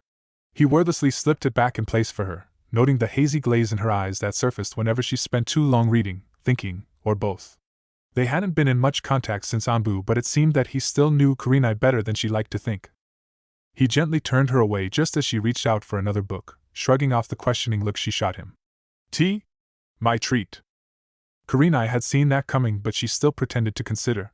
She knew Asuma could see through the facade and, even better, knew that it inexpressively annoyed him. Somewhere in the back of her mind she realized that teasing Sarutobi Asuma had never been so much fun. When he grew even more uneasy, Kurenai decided to let him off and throw him into the frying pan. Only if you admit that Kakashi's bet was nothing more than an excuse. She decided that Naruto was definitely rubbing off on her when she found herself grinning at Asuma's pale look of pure dismay. Naruto wandered around the village without purpose after his teammates had left. They had stopped by at Ichiraku's for one last ramen bowl together, even though Sakura pointed out that they had only just finished a picnic. It had been Kiba's turn to treat, and he had regretfully left to run an errand for his clan after the meal. Naruto played gentleman and walked Sakura home after he had managed to coax her into getting more rest. The memory of her prideful smile was sadly accompanied by another of her crumpling under the weight of her wounds, bleeding from dozens of lacerations. At the door, he made her promise to take things easy or he would call on his old friend the monster under the bed. She hit him gently, her eyes smiling. Good luck with your training. With who? Naruto wondered to himself after he had seen her inside. He absently kicked a ken as he walked, trying to figure out exactly what Kurenai expected from him. Sakura was right. Sensei would not purposefully disadvantage him. But it was so obvious that she wanted him to look for another teacher. If there was someone else for the job, why hadn't she just told him who it was? Naruto groaned and knuckled his head. Thinking was so not his kind of thing. Shaking his head, he took a look at his surroundings and was surprised that his aimless stroll had taken him to the metropolitan edge, at the mouth of the track that led down to the lake, in fact. Naruto stared thoughtfully down the path for a while. Then he shrugged and trudged down it. He may not have a teacher yet, but in the meantime it couldn't hurt to train by himself, could it? Naruto had liked going down to the lake ever since he was a kid. He'd liked it for its quiet atmosphere and lack of villagers looking down at him with disapproval. Once upon a time, it had been his imaginary fort, where Uzumaki Naruto was an unbeatable hero. To this day he continued to subconsciously treasure it, so no one could blame him for throwing a fit when he saw that it was damaged. The lake itself was untouched, thank God, but the foredune of grass on the bank was nothing but a tarmac of dead, blackened weeds. Naruto knelt down and touched the gray soil, frowning. It didn't seem freshly charred. The grass just wasn't growing back after whatever had raised it. His eyes snaked down the damage, following the slithering outline of its wake. Only this part of the area had been vandalized. It was as if a rampaging dragon had. He narrowed his eyes. Wait a minute. Naruto shot to his feet with a sudden cry, his eyes blazing with wild excitement.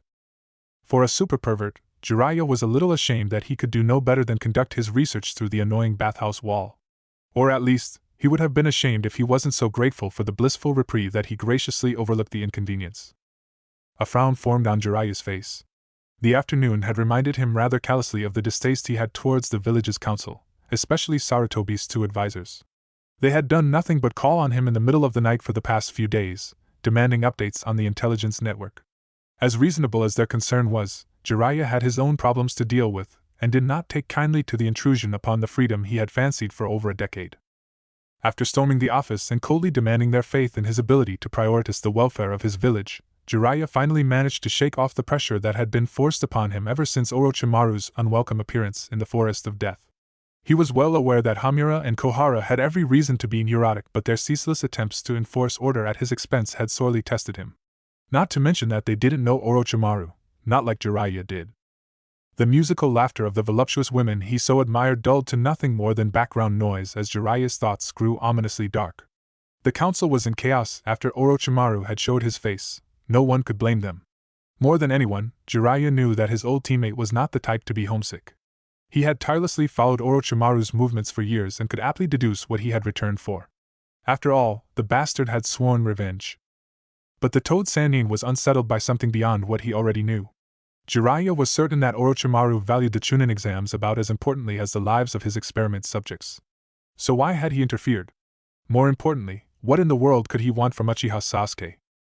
A fresh wave of giggles and splashes over the wall finally broke Jiraiya out of his troubled thoughts. His grimace instantly morphed into a dreamy grin. How was he expected to concentrate with such distractions around? Hee, here I come, ladies! He giggled, turning back to the peephole. The glorious sight was sadly nullified by the low resolution his naked eye could offer. Jiraiya had been meaning to replace his pervert's essential tool for a while now, but could never bring himself to walk off and buy one when he needed it. Damn, can't see properly, stupid steam, he grumbled. Maybe I should give them a little breeze. Jiraiya unsuccessfully tried to stifle another round of high-pitched giggles as he discreetly began to form one-handed seals. I knew I'd find you here, Ero Sennin! Jiraiya jumped as he was rudely jolted out of his fantasies. And when an S-rank shinobi was jumped, especially when in the process of performing a jutsu, well. A spontaneous gust of wind swept through the bathhouse, whipping up startled shrieks all around. Although the men weathered it well, the same could not be said for the women. God, it's so cold all of a sudden. All the steam dash. Catch a cold dash. Jiraiya choked as splashes filled the air again, splashes of his wonderful ladies leaving the spring. No, don't go! Come back! He moaned. His knees despairingly hit the floor when he saw that his haven had been abandoned. Ero Sennin! Are you listening? I want dash. I want my ladies back! Look what you've done! Jiraiya snapped at the owner of the fatally loud voice. Naruto blinked. Eh? Just looking at the kid's clueless expression was enough to make Jiraiya sigh. It's useless. A kid like you wouldn't understand. With one last, forlorn look towards the women's spa, he began to slouch towards the exit. Naruto scowled. He'd spent an hour scouring the village for this kind of greeting? No way. He quickly fell into pace beside the white-haired man. What do you want, Bakugaki? Jiraiya grumbled. The unappreciated nickname almost sparked one of Naruto's signature outbursts. But he quenched it. Asking for a favor was not something a prideful person like Naruto was accustomed to, and he'd had time to consider his decision while searching for Jiraiya. He always wound back to the same conclusion: this was the guy. He may or may not be the teacher Kurenai had been hinting toward, but Naruto was convinced that he could not go wrong with choosing Jiraiya. Naruto was still pondering how to broach the topic when they emerged into one of the main streets. Jiraiya cast a glance in his direction. He appreciated Naruto's tact, but he was still short on patience after the episode with the council. Out with it already. Well, you know how you were showing me some cat-on tricks a while ago? At the lake? They really helped me. Is that so? Jiraiya yawned disinterestedly. It was nothing more than a professional facade. His eyes were sharp with interest. Naruto nodded. You're a legendary salami, right? There was a painful grinding of teeth. Sannin. That. So you're strong? Of course. At last, Naruto decided to cut the chase. He inhaled a deep breath. I need someone to overlook my training. For the third exam. Jiraiya hid a smirk. Now we're getting somewhere. But tell me, why should a great sage like me bother to teach an ungrateful runt like you? Naruto was less discreet at expressing his triumph. Hook, line and sinker. Why wouldn't you? Jiraiya paused when a dark thin cylinder was dangled before his nose. He narrowed his eyes, wondering why it was so awfully familiar. By the time he finally recognized it and made a wild snatch, Naruto had already pulled it away and skipped to a safe distance. He grinned mischievously. Well? You thief! Hey, not my fault you didn't ask for it back. Jiraiya crossed his arms. You can't bribe me. It's useless to you. Not really. It's thanks to this baby that I passed the first exam. That ignited another spark of interest. The Sannin had been wondering for a while now what methods Naruto had employed to pass Marino Ibiki's test. I'm curious. How? Although slightly wary of the sudden enthusiasm, Naruto could not refuse an audience. Jiraiya settled comfortably against a lamp post as Naruto engagingly retold his ingenious scheme. He was more than just amused, he was well and truly impressed. He'd had a feeling Yuhi Kurenai would pass Naruto's tutelage to him at this point, but he hadn't considered that she would leave the decision to Naruto himself. In many ways, this was the most favorable alternative Jiraiya could have asked for. He was finally starting to see the kind of person that Uzumaki Naruto had grown into. Sarutobi was right, he had clearly matured. His academy reports spoke nothing of the tactical dexterity the boy was showcasing. Naruto's natural ability to instantly adapt to his environment could only be harnessed to its full potential with proficient strategical knowledge, and his sensei had obviously enforced that. In his preliminary match, Jiraiya had taken notice of his taijutsu form and ninjutsu arsenal, and he was both pleased and surprised to find that they had been carefully developed. As Naruto finished his recount, Jiraiya could almost hear Yuhi Kurenai's voice. I've done my part, now it's your turn. So, Naruto said tentatively, will you train me? Jiraiya pretended to consider. Oh, I don't know. You always scare away my ladies and dash. I know, Naruto interrupted, taking the Sannin by surprise. I know we're practically strangers and I know I've ruined your fun every single time we've met. And I understand that you might not want to teach me for other reasons. Of the many revelations regarding Naruto that Jiraiya had stumbled upon, this was by far the most illuminating. And disappointing. Looks like things really didn't turn out the way you wanted them to, Minato. Jiraiya wondered how many people had looked beneath Naruto's exterior and found a faltering child shadowed by a village's abhorrence. His eyes softened. Naruto studied a crack in the pavement, red-faced. He hadn't meant to lose his composure like that. It hadn't occurred to him how harshly he took rejection sometimes, and how desperate he was to protect himself from it. He sighed quietly to himself. The good impression he tried to impose was ruined now. He was about to walk away while he could when an outstretched arm cut across him, palm open. Hand it over, Jiraiya grunted. Naruto's face lit up instantly. He spun on the balls of his feet and grinned widely at Jiraiya. Does that mean? Quick, or I'll change my Oa! Don't throw it around like that! Naruto ignored the fact that he had just spent a legendary Sannin sprawling to the ground by throwing his prized possession into the air. So what are you going to teach me? Is it a super powerful jutsu? He demanded eagerly. Jiraiya sighed and safely pocketed his monocular before another hyperactive genin could steal it and hold it hostage. He thoughtfully studied Naruto, who fell into a fidgety silence under his gaze. The rumors shrouding the Kazekage's youngest son were not pleasant, especially not since Jiraiya knew them to be true. An average genin wouldn't last 3 minutes. But then again, it was a downright violation of nature to call Uzumaki Naruto just average. Chuckling to himself, Jiraiya turned away. Don't get ahead of yourself. Being my apprentice is tough, you know. For starters, learn to stop interrupting me when I'm doing research. It's your own fault for peeping, Naruto said guiltlessly.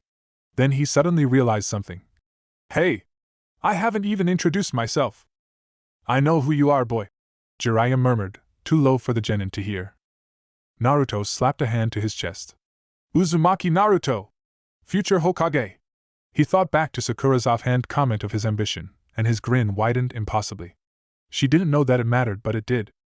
Don't fall behind, Hokage-sama, Jiraiya called over his shoulder, already several blocks ahead. I'll get him for that, Naruto thought as he ran to catch up. That means I should call you Ero-sensei. Jiraiya stopped in his tracks so abruptly that Naruto would have collided into his broad back without the awareness Kurenai had drilled into him.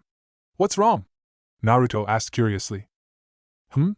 Oh, it's nothing. Jiraiya shook his head, betraying a small, fond smile. You just reminded me of an old student of mine. At 5 a.m, Sakura found herself wide awake without any notion to fall back asleep.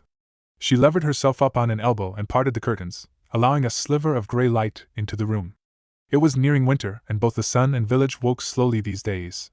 All Sakura had been doing for the past 5 days was rest, and now her restless body would tolerate it no longer. With a sigh, she let herself fall back onto the bed. She lay thoughtlessly until she heard her parents begin to wake. Hearing footsteps, she hastily pulled the covers over her body and pretended to be asleep. The door opened moments later. Sakura could tell it was her father this time. He didn't linger for as long as her mother did. She waited until she heard him descending the stairs before allowing herself a soft sigh. She was getting tired of this. Her parents had been excessively anxious ever since Sakura had returned from the second exam, limping and favoring her ribs. She had expected it to be a passing phase, but almost a week later they were still hovering by her shoulder. They had never approved of her becoming a ninja, and this only gave them more fuel to burn. It was like they had only viewed the career as a childish game and hadn't realized how serious it was until their daughter had come home with battle scars. It became more stifling day by day, to the point where Sakura, for the first time, almost threw up an argument with her parents. It was hard to blame them, though. Sakura had to admit that the Chunin exams had been terrifying, but she couldn't explain to her parents that it had also been thrilling. She felt wiser, her sights open not only to the village she had grown up in, but extending to the life beyond that awaited her as a kunoichi. Sakura's hand tingled upon remembering the events of the exam. She raised it into the air, eyes becoming unfocused as she remembered the crunch of cartilage when she had broken Sasuke's nose. "You're annoying, Haruno." Abruptly, Sakura closed her hand into a tight fist and sat up. She gave her head a shake, forcing herself to admit that she was relieved by the turnout. It felt like she had hit a milestone. She no longer saw Sasuke as a goal to meet, she wanted to exceed him. Feeling light, she rose from bed and opened the window. She inhaled the invigorating morning air and smiled. Today was a new day, after all. Her mother was just putting on her apron when she went downstairs. "Oh, you're awake. I'm about to make breakfast." Sakura rubbed her eyes, pretending to have just woken. "Where's Dad?" "Bathroom." "Say, Sakura." The girl looked up to see her mother wiping her hands and tugging a piece of paper off the fridge. "Do you mind doing some grocery shopping after breakfast? I was hoping to stop by at the bathhouse with Yamada-san. With any luck we won't have another hurricane." Sakura accepted the list and money with a nod, and turned away biting her lip. Her mother was so transparent. Did she really think there was hope of converting her daughter to a regular girl in the month that she was excused from ninja duties? Now more than ever, it was painful to realize that her own parents frowned upon her aspiration. Sakura's mouth tightened. She left the house without a word. She heard her mother calling after her as the door closed, and ran without second thought. 2 streets later, she released another sigh, already her third. She regretted her outburst already. Starting off on the wrong foot with her family and skipping breakfast was not the therapy she needed. It was just, she couldn't stand how helpless she felt. The forest of death had helped her realize how much harder she needed to work. On top of that, she had to deal with uncooperative parents, who not only neglected to offer encouragement, but instead chose to rub salt in the wound. Remembering the grocery list still clenched in her hand, Sakura resisted the urge to sigh once more. She breathed deeply a few times to clear her head, then smoothed out the creases on the paper and headed down to the marketplace. Her mother hadn't written a very comprehensive list, obviously intending to use it as no more than an excuse. Sakura tossed it into the bin after a quick check to confirm that she had everything. She glanced up at the sky. Less than an hour had passed. She grimaced. Did she want to return and confront her mother so soon? Before she could make up her mind, her legs were already carrying her toward Tanaka Noboru's grocery shop. I guess that's a no, Sakura thought, hiding a smile. Surprisingly, Tanaka was not sitting behind the counter today. Instead, Sakura's eyes fell on a breathtaking young woman with long lavender hair. As if she could sense Sakura's candid stare, the woman looked up from the book she was reading. "Can I help you?" she asked. Sakura flushed with embarrassment. How had she allowed herself to be caught staring? "Ayano, doesn't Tanaka-san usually run the shop?" "He does, but I don't know where he is at the moment. The stand was unmanned when I arrived." "Oh, I see." Sakura tried to act casual as she leaned over and inspected some grapes. She couldn't stop glancing back at the mysterious storekeeper and wondering how she was related to Tanaka. Could she be his wife? Sakura had to choke on a gasp to prevent it from leaving her lips. Had she stumbled on the answer? But there was no way she was older than 25 and Tanaka-san. Well, he wasn't old, but there had to be at least a 10-year difference between their ages. Vaguely, Sakura was aware that 10 years was not a disastrous difference, but still, the adolescent girl inside her persisted. It had been too long since she'd had to entertain such normal thoughts, and she was easily astounded. The surprise dulled her attentiveness, so Sakura did not realize that the woman was looking at her until she spoke. "You're Haruno Sakura-san, aren't you?" Sakura's marital analysis was blindsided by astonishment. Somewhat warily, she nodded. The woman offered a small smile. "I was one of the Anbu overlooking the preliminary matches in the Chunin second exam. My name is Yuzuki Yugago." She paused, giving Sakura time to digest the fact that Tanaka's wife was both stunning and an Anbu. "You fought very well." Thank you, Yuzuki-san." Sakura bowed her head, a little flustered. She noticed that there was an impartial tone in Yuzuki Yugago's praise. She spoke it like a fact. For some reason, Yugago attracted Sakura's respect like a moth to candlelight. Already, the genin envisioned the older woman as the sort of person she wanted to grow into. Yugago stood, looking down the street. "Here he comes." Sakura turned and quickly spotted Tanaka's tall figure and slight limp. Yugago was unquestionably an Anbu if she had sensed his presence that easily. "You left the shop again," she said disapprovingly when Tanaka approached. He waved it off. "It was just for a few minutes. You didn't think I would leave unprepared, did you? By the way, you broke my protective seals again." Yugago rolled her eyes. "You know that's not what I meant. You expect me to admit that I was slacking off?" "No way." He grinned. Sakura felt intrusive of the friendly moment. She hadn't witnessed this light-hearted side of Tanaka before. He seemed glad that Yugago had stopped by. Maybe now was a good time to leave. But just as she was trying to figure out how to discreetly blend into the crowd, her shinobi alarm went off and she pivoted, snatching the unidentified object from the air before it could knock off a few hundred of her brain cells. Sakura opened her hand and blinked. It was an apple. "You're getting better at this," Tanaka chuckled. He easily nudged a loaded crate aside with his wooden leg to allow himself behind the counter. Yugago moved aside so that he could sit in his usual spot. "And what do I owe for this rare visit, Yu-chan?" Yugago's lip twitched. "One day, I will annihilate you for calling me that," she promised calmly. "Great! Make it today. It's been ages since we last sparred." Yugago paused thoughtfully. She slowly closed her book and slapped the side of Tanaka's head with it. "You wish, Nisan?" Sakura's eyes grew to the size of coins. "Nisan?" At that moment Yugago turned and smiled at the dumbfounded genin. It was an intense challenge of Sakura's composure not to assume the shade of a ripe tomato Yugago had known all along. To her extreme mortification, Tanaka took one look at the two of them and his puzzled expression immediately transformed into one of unsuppressed delight. "I hope you're hungry, Ground," Sakura thought. Thankfully the siblings were nothing more than amused. "I'm sorry," Yugago said lightly, a smile dancing in her eyes. "It's been a while since I visited my brother and had someone misunderstand. I miss seeing that reaction. Everyone in the market thought the same as you did when they saw Yugago with me for the first time." Tanaka chortled. His shoulder heaved with mirth. "But back then she was nothing more than a gaki. They thought I was a cradle snatcher." At that, he threw his head back and let out a loud laugh. "Oh, cut it out, Tanaka." The vendor selling fish across the street chuckled. "Yu-chan was obviously too good for you." Yugago smiled weakly. Sakura was curious. "But your last names are different." "I made a lot of enemies back when I was still on active duty. I spread a rumor that Tanaka was my real name to protect my sister." Tanaka smiled faintly and tilted his head slightly toward the sky. "Wish I'd done it sooner." When Yugago fell into silence as well, Sakura knew that tragedy had befallen their family. She regretted bringing it up and tried to change the topic. "Is that a book on medical jutsu, Yuzuki-san?" she asked hastily, motioning to the book she had been reading. "Yugago is fine," the Anbu operative said. Sakura summoned a humble smile. "And yes, it is. I came with a stack of them to return but somehow ended up babysitting the store for my brother." She gave Tanaka a pointed look. He ignored it skillfully, instead thumbing through a pile of books sitting on a crate behind him. "Did they have what you needed?" Yugago nodded. He sighed. "You couldn't have taken them home? Now I have to carry them. I have to return to duty soon. Don't complain."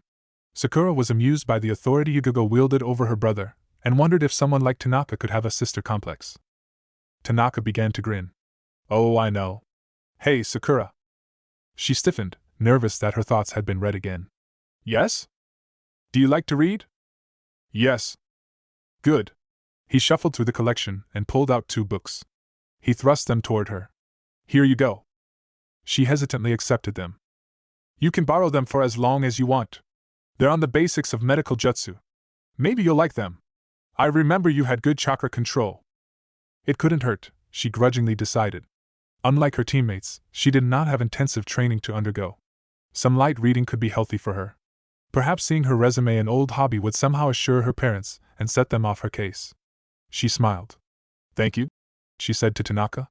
I'll be sure to read them. Medical jutsu seems useful. Yugago looked at her. How important is your team to you? Sakura looked into Yugago's deep eyes. Without truly comprehending her own words, she said, Sometimes I feel that they are the only ones who know me. Then you will find medical jutsu very useful. For the umpteenth time that day, Kiba hurled himself at the stubborn wall Tsum's Doton had conjured. He began to furiously gyrate to the maximum extent his body would allow, and felt confidence well up inside him. He never managed to spin this rapidly before. Maybe he'd be able to nail it this time. But moments from impact, Akamaru gave a start. It's not enough. Kiba reached for more chakra, but only scraped the bottom of his reserves. He cursed as he plowed into the barrier, losing control of the transformation. Debris and chunks of heavy concrete rained down. Kiba made a blind grab for Akamaru and secured the canine to his chest. Gritting his teeth, he thrust an arm out, fingertips fused with the last remains of his chakra, and managed to stall his free fall long enough for him to plant his feet on the face of the wall and propel himself away from the dangerous shower. Hana moved forward to break her brother's fall. Too late, she realized that he was traveling much faster than she had anticipated, too fast. The air was knocked out of her as Kiba collided into her, sending both of them sprawling and coughing on dust. Oops! Kiba shakily blinked away sweat, dirt, and blood. He was bleeding from the scalp, a shallow injury compared to the ones he had accumulated in the beginning. Inuzuka clansmen did not take training lightly. Of course, it helped to have a medic nin on hand, even if said kunoichi was technically trained to treat animals. Not a big difference, Hana thought to herself. She pushed Kiba off her. Fatty. He sank back onto her lap, grinning wearily. Yeah, that's why you're so comfortable. Hana let it drop. The repetitive bicker was one of the many things she had grown exasperated of during the training session, second only to catching Kiba after each of his failures. At least he was improving and making progress. Smiling to herself, Hana placed her palm on her brother's head and began to heal him. Tsum, the other spectator, approached her children after inspecting the damage to the barrier. Kiba cracked open an eye at the sound of her footsteps. 20%, she said in answer to his expectant expression. He groaned, too worn out for words. Did you expect it to be a piece of cake? Hana chuckled, moving on to treat Akamaru. The puppy melted under her touch. She stroked his fur fondly. One of her dogs trotted over and licked the top of the smaller dog's head. I think that's their limit, Mom. Let's stop here, Kiba. Tsum agreed. Despite the aching of every joint, Kiba pushed himself up and looked up at his mother. But I want to have it ready in time for the matches. Tsum regarded her son. He had changed since becoming a genin. He was much more willing to learn and hard-pressed to improve. His determination was reminiscent of his father. The thought brought a tender smile to Tsum's face. Regardless, she had to draw the line somewhere. She leaned over and flicked Kiba's nose, much to his discontent. Don't get ahead of yourself, mutt. This isn't supposed to be easy, and it's not like you can't fight without it. The upturned nose told her Kiba was not satisfied. You're still a kid, Kiba. You have plenty of time. Tsum paused.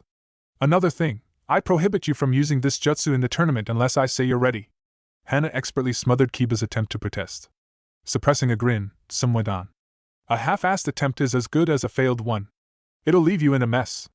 In any case, the elders won't look too kindly if they think you're embarrassing the clan. Kiba's eyes lowered.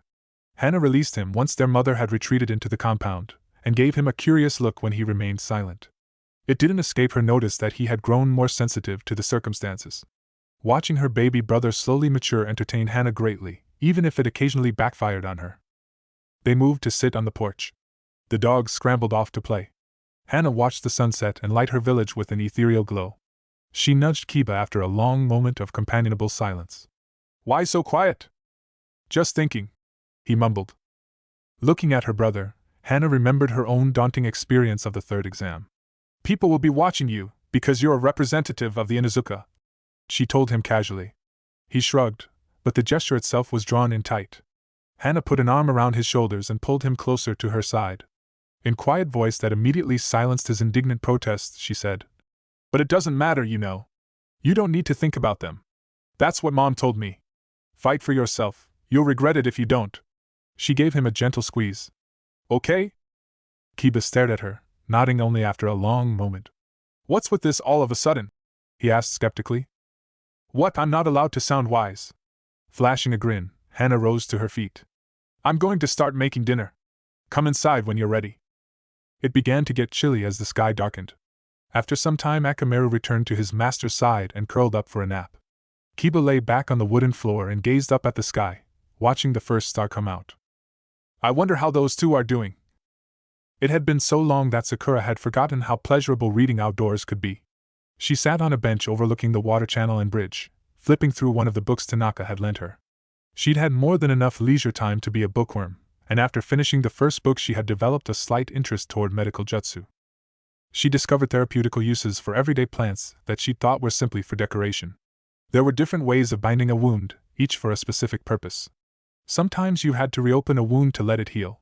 This typical background knowledge was intriguing, but Sakura found that she was much more deeply engrossed in the second book, for this one contained details of jutsu. Mystical palm, she murmured, reading up on a technique that was considered standard for medical ninjutsu. It involved the healer sending their chakra into the patient's body to target injuries and speed up recovery.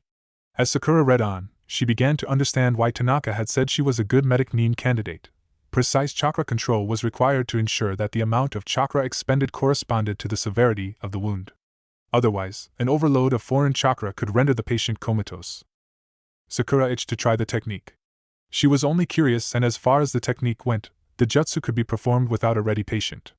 Setting the book aside, she memorized the hand seals and muttered, Chosen no jutsu! Chakra instantly rushed to her fingertips. Startled, Sakura tried to restrain the flow, but stopped when she noticed a faint emerald glow enveloping her hands. She studied it with pensive fascination. The technique drew on slightly more chakra than she was comfortable with, but she wondered if exerting more would strengthen the jutsu. She was ready to try when a familiar voice interrupted with, What are you doing, forehead? Sakura jumped as if shocked and hurriedly released the jutsu. I know, she breathed. She gathered the book and flipped it so that the cover was facing down, though she hadn't yet figured out why she was hiding it. Ino eyed it suspiciously. Pig, Sakura added after a moment of silence. That diverted Ino's attention, raising a scowl on her features. To Sakura's surprise, she made no retort. Heading back to the shop? The pink-haired girl asked conversationally, noticing the empty delivery basket hanging off Ino's arm. Ino glanced down as if she had forgotten about it. Oh, yeah. Sakura cocked her head. She had never seen Ino so distracted before. Then she realized that she had, when Asuma-sensei had carried a petrified Ino into the infirmary during the preliminary matches. Although there had only been an empty bed between them, Sakura had been too dazed by pain to pay specific attention to her fellow classmate. But now she could, and she did. Want to sit? She patted the spot beside her, and grimaced when Ino fixed her with a stare. She had somehow started to think that parts of their old friendship had been rekindled up in the exam. Was she wrong? She watched Ino sit and placed the basket by her side. Yes, there was definitely something different about her old friend. For starters, she was too still, too quiet. And too observant. Quit looking at me like that. Just because you're not as pretty. Okay, no, she's still in there. Ino frowned when Sakura let out a sigh of relief. You're supposed to get angry, she reminded cautiously. Sakura hesitated, then realized it was needless. Even now, she never felt awkward or embarrassed around Ino. She was one of the few people Sakura could be straightforward with. I was worried, she admitted. Her eyes flickered to Ino's. About you. She held her breath as Ino's eyes widened. Sakura didn't know why, but she didn't want to start an argument right now. Ever since the Chunin exam, she had been feeling like she had transcended her own age, as if she had just signed up for adulthood. She wanted to settle things passively. Once again, Ino surprised her, this time by laughing softly. You're the first one who's said that to my face. Sakura blinked. What do you mean? The blonde girl shrugged, though the tension in her shoulders made the gesture look stiff. My parents haven't said anything since I was discharged from hospital.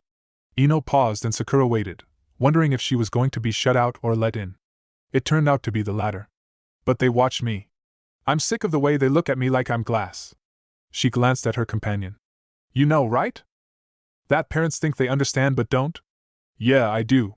Sakura thought of her mother, whose face had brightened when she saw that her daughter had come home with a book. Her expression had gone sour when she saw that it was a book on that kind of thing. Ino laughed. I don't even want to know what's been going on down your end. She tried to sustain the look of amusement as she added. I was talking about, my match. Why I'm being treated like this. Oh, yes, I know that too. They were on such mismatched brainwaves. Sakura was too concerned about what Ino had been mentally enduring on her own to be embarrassed. What actually happened, Ino? The frown deepened as Ino struggled against her inner demons. I don't know. I saw something inside him and I don't know what it was, God, I don't know. Seeing her friend so distressed, Sakura didn't think twice before drawing Ino into a deep embrace. She kept quiet not only because she didn't know what to say, but also because she realized that Ino was facing conflicts far more severe than hers. Her disagreements with her parents suddenly seemed petty, her attitude childish. It didn't take long for Ino to find herself again. The trembling of her thin frame under Sakura's hands gradually ceased as she heaved in deep, calming breaths. Her eyelids fluttered, and her eyes were clearer when she opened them. Grimly, Sakura realized that she had done this before, many times. Laughing a little, Ino gave her a sheepish, don't tell anyone but thanks smile and pulled away. Her hand shook a little when she combed back her hair. Some things in this world are really screwed up, huh? She chuckled. Ino. Ino shook her head, and Sakura knew that it was as far as she would be allowed in. I'll be alright. It's just a temporary thing. The way she said it sounded like an uncertain question. She shook her head again before she could dwell on it any longer, and flashed her worried friend a quick smile. What about you? What has our resident forehead queen been getting up to? Sakura was reluctant to let Ino shake her off, but what could she do? Nothing, she said shortly. Because it was true, she had done nothing. She hadn't been training at all. Several times she had thought of approaching Takara for taijutsu lessons, but always ended up turning back because she could not imagine training without Naruto. It began to settle in that she was making excuses for herself, avoiding the reality that sometimes you had to break away from your team and challenge your own limits. Lucky. Ino sighed and sank into the seat, allowing her arm to lean against Sakura's, just a little. I haven't seen you without your team in a long time. I almost didn't recognize you sitting here by yourself. Sakura lowered her eyes. They're training. Yours? Same. Even Shuji? He's helping Shikamaru. Oh. There was a moment of silence from the two girls as they watched the water ripple and run. Then Ino said softly, It sucks, doesn't it? What? Sakura asked needlessly. Ino gave her a perceptive look. Being left behind. It was getting dark by the time Sakura dropped off Ino at her family's flower shop. Of course, even she would never use that term in front of the blonde girl, but the truth was that Sakura was worried about her friend. Anything relating to Gaara of the desert carried a negative connotation in her subconsciousness. Another undeniable truth was the fact that nothing could heal the mind, and she could only trust that Ino would be able to overcome this on her own terms. Still, Sakura made a mental note to pay regular visits to the Yamanaka's shop. Although she knew her mother would be preparing dinner around this time, the thought of going home was not appealing. The prospect of having to explain the events of the morning to her mother did not bother Sakura as much as the realization that she didn't want to go home. She always felt like she should be doing more than just sitting at home, dutifully putting on the face of the civilian daughter her parents wanted to see. The Chunin exam wasn't all that could be blamed for Sakura's discomfiture at home, though. If anything, she was just unaccustomed to it. It came as another surprise to discover that she hadn't spent this much time at home since graduating from the academy. These days Sakura woke up early in the mornings to meet her team and stayed out late for taijutsu with Yamane Takara. Maybe Ino was right. Her team filled up so much of her life, and she had been completely unconscious of it. Well, not anymore. Sakura pulled Tanaka's book closer to her chest, sighing. She kind of missed Kurenai-sensei and the boys. Sensei, can I have another bowl? Great, thought Sakura. It's so bad I'm hearing Naruto in my head. Quick as ever, I see. Finish those vegetables first. Hi. Sakura suddenly stopped and blinked. Her nose detected a very familiar scent in the air. It smelt of spring onions, miso soup and hours of banter and laughter. Turning, she wondered how in the world she had managed to obliviously walk right past Ichiraku ramen. Curiously, she lifted the fabric eaves and poked her head inside. Hey, she came! Naruto cheered. Sakura stared at him.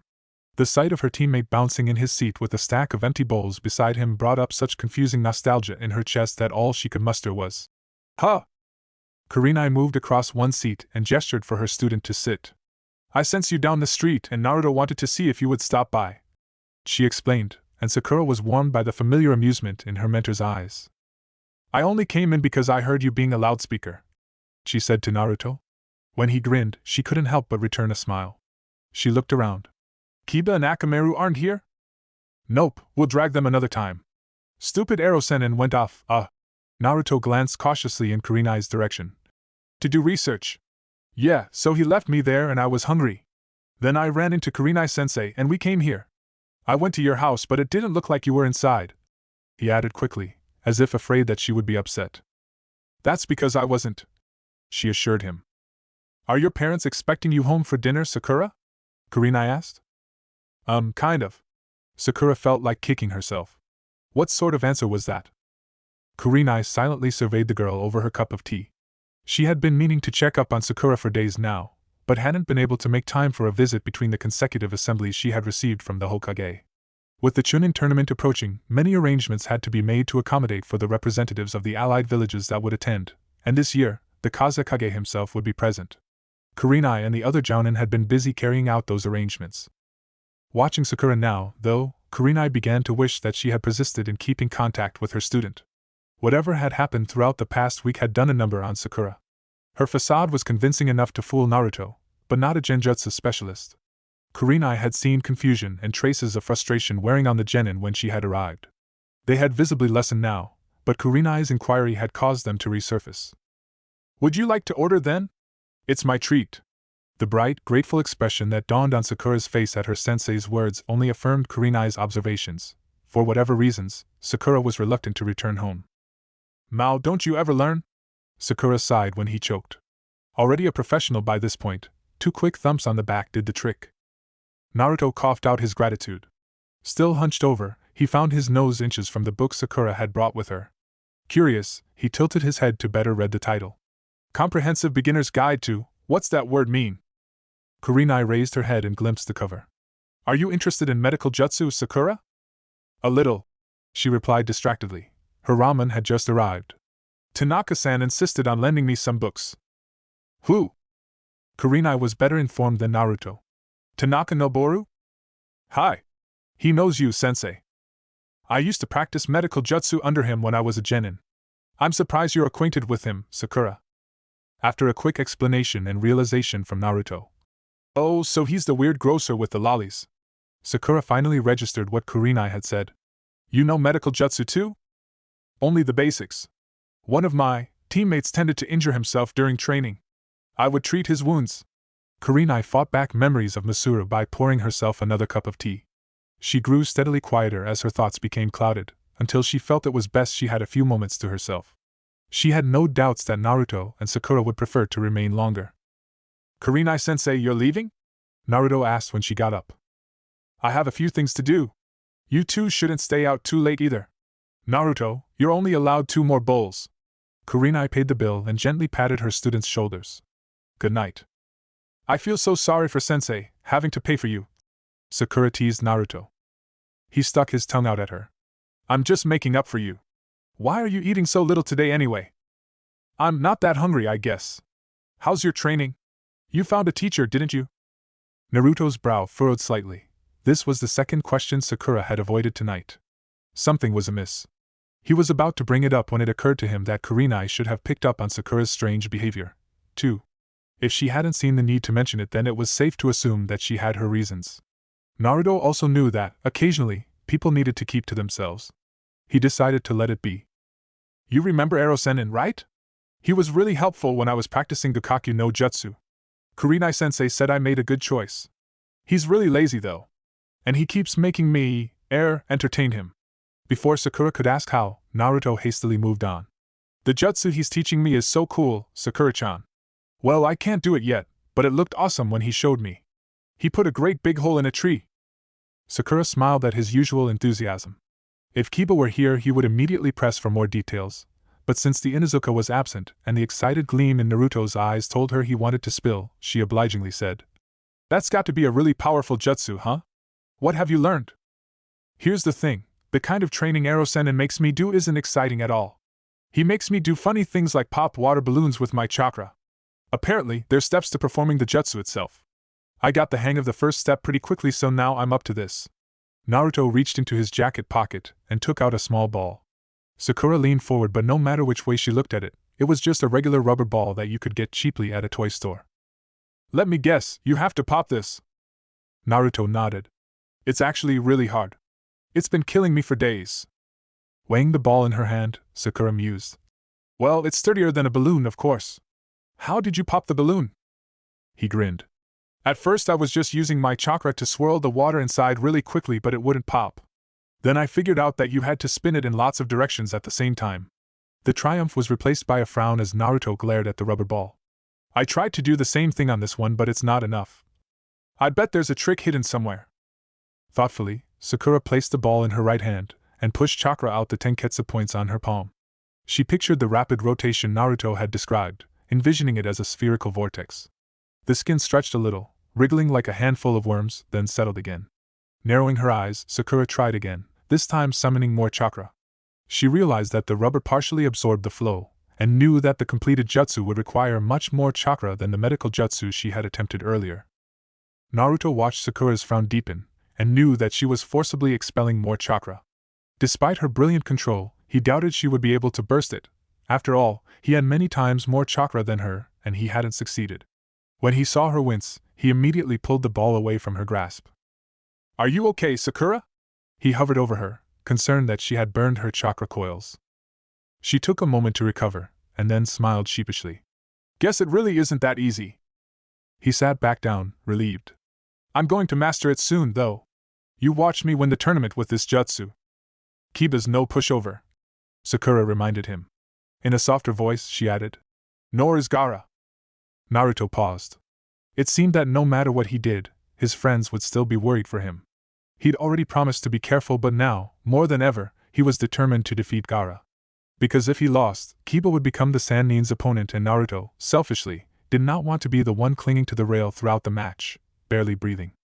Come on, Sakura-chan, eat up, he said cheerfully, turning her back to their meal. He transferred several slices of kamaboko to her bowl, well aware that Sakura had an incurable craving for them.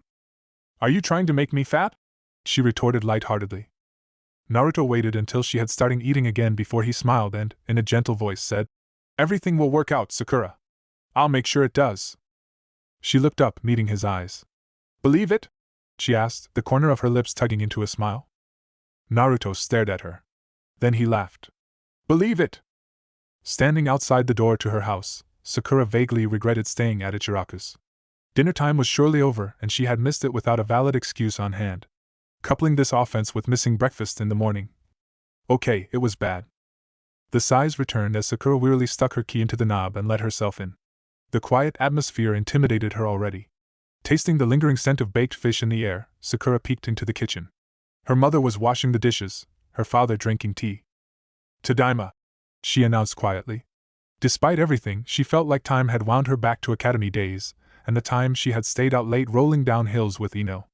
The same guilt and apprehension settled on her conscience, even as Sakura assured herself that a genin was technically no longer considered a child. Her father looked up, habitually glancing at the wall clock. Okiri, Sakura. He didn't sound upset with her, but Sakura already knew that her mother would be the most difficult. I'm sorry I missed dinner. Your teacher told us you were eating with your teammate, her father told her. Sakura gawked. The Uzumaki kid, was it? Yes. Sakura was too confused and generally flabbergasted to register the uncomfortable frown on her parents' face. Wait, Kurenai-sensei came? Here? Why? She said she wanted to meet us. Sakura spun to face her mother, who was wiping her hands on a cloth. Inside Sakura's mind, her thoughts were churning so quickly that it was dizzying. She had always thought of her family and genin team as two separate forces, two different parts of her life that she would have to deal with independently. But Kurenai-sensei had met her parents. It was too mind-boggling. She only wanted to meet you. That was it? She heard herself ask. A familiar tone of exasperated patience seeped into her mother's voice. Yes, Sakura. What are you expecting? I don't know. Come to think of it, it wasn't like Kurenai would fail to make her student aware that she had done something reckless that needed to be discussed with her family. So I'm not in trouble, Sakura deduced. But why did sensei? A long, somewhat awkward moment of silence fell over the kitchen. Sakura couldn't ever remember feeling so self-conscious around her own family when she had been younger, but lately these uncomfortable lapses seemed to constitute half of her conversations with her parents. Their disagreement over her career had grown so pungent that it was like an unavoidable storm over their heads. "So," her mother said quietly, "when are you going to start training again?" Sakura's head snapped up. Her mother was asking her when she was going to train. Sakura was dubious. "Your sensei wanted us to let you know that she could resume training you whenever you are ready," her father explained. He had always been the calmer and more observant of Sakura's parents. "And you're okay with that?" Sakura asked tentatively. Her mother gave her a look. "You know we never liked the idea of you being a ninja, Sakura. Nothing has changed." "Oh." Sakura's hand closed around the rubber ball she had convinced Naruto to let her take home, the pressure accumulating until she felt it was ready to burst. Grimacing, she loosened her grip and turned away. "I'll be in my room if you need me." Her father's chair scraped against the tiles as he got up, but it was the sharp voice of her mother that froze her in place. "You're walking away again, Sakura? What do you want me to do then?" Sakura almost burst out. Almost. If only Naruto's words hadn't stayed with her since Ichiraku's, and surfaced when she needed to hear them the most. "Everything will work out, Sakura. I'll make sure it does." That idiot, making promises so readily. She believed him, believed that he could stand up to Gaara, believed that teammate could pull through in the end. After all, Naruto had never broken a promise before. But Sakura realized that she couldn't let Naruto shoulder all of it and take care of her. He couldn't unite her family. It was her problem alone, and the only way it was going to be resolved was if Sakura herself was willing to face it. There were some things that had to be done alone. Back still turned, Sakura channeled Ino and closed her eyes, breathing deeply. "I don't want to argue, that's all," she responded quietly. Gathering more courage, she added, "I don't care if you don't support me, mother, but I'm not going to give up being a ninja. I'm sorry, but that's just how it is." She looked over her shoulder, biting her lip. "This is what I want. It's part of who I am now. And She fought back the stinging sensation in her eyes and valiantly squared her shoulders. "I can't. I won't let you change that." So there, she felt like adding childishly. Because all of a sudden Sakura felt lighter, the painstaking words lifted off her chest. At the same time, a certain weight bore down on her, the weight of growing up and standing on her own. She kind of liked the feeling. However, her self-satisfaction did not come without a price, and she knew it.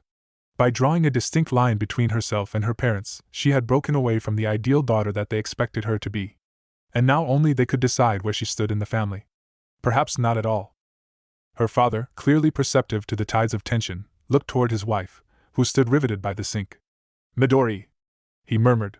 There was an appealing edge in his voice. Volunteering for a year of garbage duty was probably more attractive to Sakura than meeting her mother's eyes. She had inherited her parents' eyes, and looking into her mother's gaze was like staring into a mirror. Now she understood what her father meant when he called their similar expressions penetrating. Sakura waited. After what felt like years, her mother finally spoke. "Your sensei told us that you are a good student, very talented. You fought against the top graduate of your class in the exam. She said you fought well?" She paused, and her eyes flickered. "But you still came home all beaten up." "Mom dash." She wasn't allowed to finish. "I just want to hear one thing from you, Sakura." Haruno Midori stared hard at her only child, the daughter she had raised into the fiery young woman standing before her. Kami sure had a sense of humor. "Are you happy?" Sakura searched her mother's eyes, finding the warm tenderness that she recognized from her childhood. Blinking back tears that she didn't realize had entered her eyes, she swallowed and said, "Yes. Yes. I love my team. I love being a shinobi of Konohagakure." Out of her peripheral vision, she saw her father lower his head, smiling at the table. But it was her mother she was watching, her mother who simply nodded and turned back to the sink. "Well," she said shortly, "I told you nothing has changed, Sakura. You've never let anything get in the way of what you wanted." Her voice trailed off, and Sakura knew it was over even before her mother said, "Why are you just sitting there, Kazuo? Get the watermelon out for dessert." "Right away, master." Sakura stepped forward to help but felt herself pulling back. "Mom, Dad, I need to go somewhere," she said hurriedly, feeling as if her heart would rupture if she didn't leave now. "I'll be back soon." Just before scrambling off, she glanced carefully toward her mother. Sensing her daughter's gaze, the woman just said, "Do what you want." But she turned her head slightly and graced Sakura with the barest of smiles. "Hi!" Sakura shouted exuberantly, and was flying down the street a second later. Leaping to the rooftops, she felt something wet on her cheeks. Sakura began to laugh to herself, at herself. She shot over 3 houses in one bound, tasting the sweet freedom that she had taken for granted. She was breathless by the time she arrived at Kurenai's house. She didn't even need to knock. Her mentor opened the door as if she had been waiting, smiling with amusement. She led her student toward the couches, but Sakura reached for her arm and didn't let go. Kurenai-sensei, she said, gasping for breath. Thank you? I didn't do anything, Kurenai said innocently. You did, Sakura corrected. You did so much. Thank you? The Jounin waited until the girl had caught her breath. Is everything all right now? She asked and smiled. Sakura nodded, her face shining. Kurenai wiped away specks of tears. Would you like to train with me while Kiba and Naruto prepare for the third exam? Kurenai had clearly been preparing for her. Sakura listened to her teacher and her intention to focus primarily on her genjutsu, seeing as it was the art both of them excelled at the most. The genin wholeheartedly agreed. She refused to be left behind and staring helplessly at her teammates' backs as they walked further away from her. As the adrenaline began to wear off, Sakura began to relax. Something slipped from her hand and rolled to the ground. Both she and Kurenai looked down. Naruto's rubber ball. Sakura knelt down to pick it up. When her fingers made contact with the elastic surface, a sudden jolt coursed through her being, and she realized that she wanted to do more than help her teammate master a technique. She wanted to be useful to her team. She wanted to be needed. She wanted them to be able to rely on her. How important is your team to you? Her eyes grew wide. Kurenai-sensei, she said quickly. Can we train only during the day? Recognizing that Sakura had the excited look of someone who had finally seen the light, Kurenai let her by. As long as you can balance it with whatever you have in mind. Arigato, sensei. Kurenai practically had to shunshin to open the door for her student. In her current state, Sakura reminded her of Naruto, and even Kiba. They were all so alike beneath the skin. She waved when Sakura paused in the middle of her yard and bowed deeply to her. Kurenai smiled to herself. Her students were starting to leave her nest. It was both inspiring and a little saddening. She closed the door, thinking, so this is what being a teacher is like. As she ran, Sakura berated herself for letting herself get out of shape. She hoped he was still there, because she wanted to do this tonight, afraid that her resolve would abandon her in the morning. There he is. Tanaka Noboru had experienced many things in his 36 years, but a young girl throwing herself at him was something new. He looked for a pursuing mob and was even more puzzled when he saw that the street was just as empty as it had been a minute earlier. He was always the last one in the market to close his shop. The girl began to gasp gibberish at him. Whoa, okay, catch your breath first, he grumbled, taking her by the shoulders. When he saw that she had, he continued. Right, now let's hear it. What do you want? I know I'm not Prince Charming. Tanaka-san, said Harino Sakura. Please teach me medical jutsu. 2 weeks before the Chunin third exam, Kiba was scarfing down his breakfast like he was afraid it would disappear in the next minute. Beside him, Akamaru was already finished and complaining that the boy was taking forever. Slow down, Hana ordered half-heartedly across the table. After all, this had only been happening all of last week. I need to train Ne-chan. Kiba's voice was muffled by a mouthful of rice. Their mother returned from an early jounin meeting and chose that particular moment to enter the kitchen, catching her children in the middle of a foot fight beneath the table, sparked by Hana's disgust of her brother's table manners. Try not to break any bones, she said as she poured herself a mug of coffee. Kiba came out on the short end of the scuffle, as usual, so was grudgingly silent as he returned to his meal. He was almost finished when some looked up. Oh, I forgot. Guess what I heard at the meeting today, Kiba? 10 seconds later, Hana nonchalantly spread out her newspaper just in time to shield her from a spray of Kiba's breakfast as her brother shouted. What? The good thing about being Uzumaki Naruto was that no one came into his room besides the regular checkups. Naruto had only landed himself in hospital because Jiraiya had cited symptoms of chakra exhaustion and literally thrown him through the doors. After being intimidated into staying overnight, the blonde was feeling fit to kill a few tigers, but the medics firmly insisted that he remain for another day. They obviously didn't know how important a day was to Naruto. He was going to complete the Rasengan before the end of the month, and that was that. After obediently sitting through another checkup, the nurse did not stay long. Naruto quickly bounced to his feet and threw on his clothes. He had one foot out the window when the door banged open, and he discovered the bad thing about being Naruto. His eyes widened in horror. Sakura-chan. I can X-dash. Too late. She grabbed a fistful of his jacket and gave a mighty yank. He landed on the floor in a dazed pile. Playing now. Don't run off without even leaving a dummy in the bed, you idiot, retorted Kiba. His face swam out of focus and Naruto realized that Akamaru's friendly licks were obscuring his vision. He sat up and wiped his face. How did you know I was here? You're not hard to keep track of, you know, Kiba pointed out, grinning. Sakura leaned in, her expression terrifying. Naruto gulped. Then she sighed and helped him stand. What did you do now? It wasn't that serious, really. Naruto had been too caught up in bursting the rubber ball that he hadn't taken notice of the time, or his chakra reserves. Although it was true that the pain in his hand had become so excruciating that he couldn't fall asleep without applying ice packs. Of course, he left this last detail out of his explanation. Kiba shook his head. Geez, I thought you tried to bungee jump from the Hokage monument and forgot the rope. Try to be less of an idiot, won't you? Naruto couldn't control his grin. You were worried, weren't you? A pillow smacked into his face. Shut up! That set off a grand pillow fight, with only 2 pillows. It didn't last long, but the boys still managed to score a hit on Sakura. Then it became war. It was a miracle the neighboring patients didn't complain about the ruckus.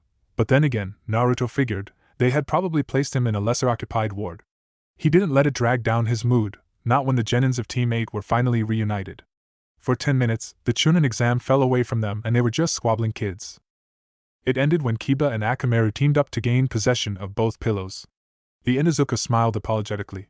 Sorry guys, I can't stay for long. My mom and Hana are waiting for me at home. I just wanted to make sure this idiot was in one piece. He slapped Naruto's chest, unintentionally knocking the smaller boy back a step. He flashed them a smile. I'll take you guys to Ichiraku's next week. You're not allowed to live if you forget, Sakura cautioned playfully. After he was gone, she turned and saw Naruto climbing out the window again. And where do you think you're going? Come on, Sakura-chan. We can go play. Play? What happened to your important training? Sakura retorted, then realized she had fallen for it. You're supposed to be in bed. But we haven't hung out in ages. Naruto, of course, knew where his teammate's weakness lay. Sakura-chan. To her credit, Sakura endured a full 4 minutes of whining before crumbling. At least leave a shadow clone behind, she grumbled. Sakura could not believe that she had never climbed the Hokage stone before. The view was breathtaking. She hadn't realized that her village was so beautiful. And you come here every week? She asked Naruto. Yup. This is my favorite view of the village. He gazed out at the sprawling buildings beneath them. And one day, my face is going to be carved on this rock. You'll cheer for me, won't you, Sakura? Not if you keep sneaking out of the hospital. It was boring in there. And I can't keep wasting time, I need to train. Naruto patted his chest ruefully. Kiba got stronger.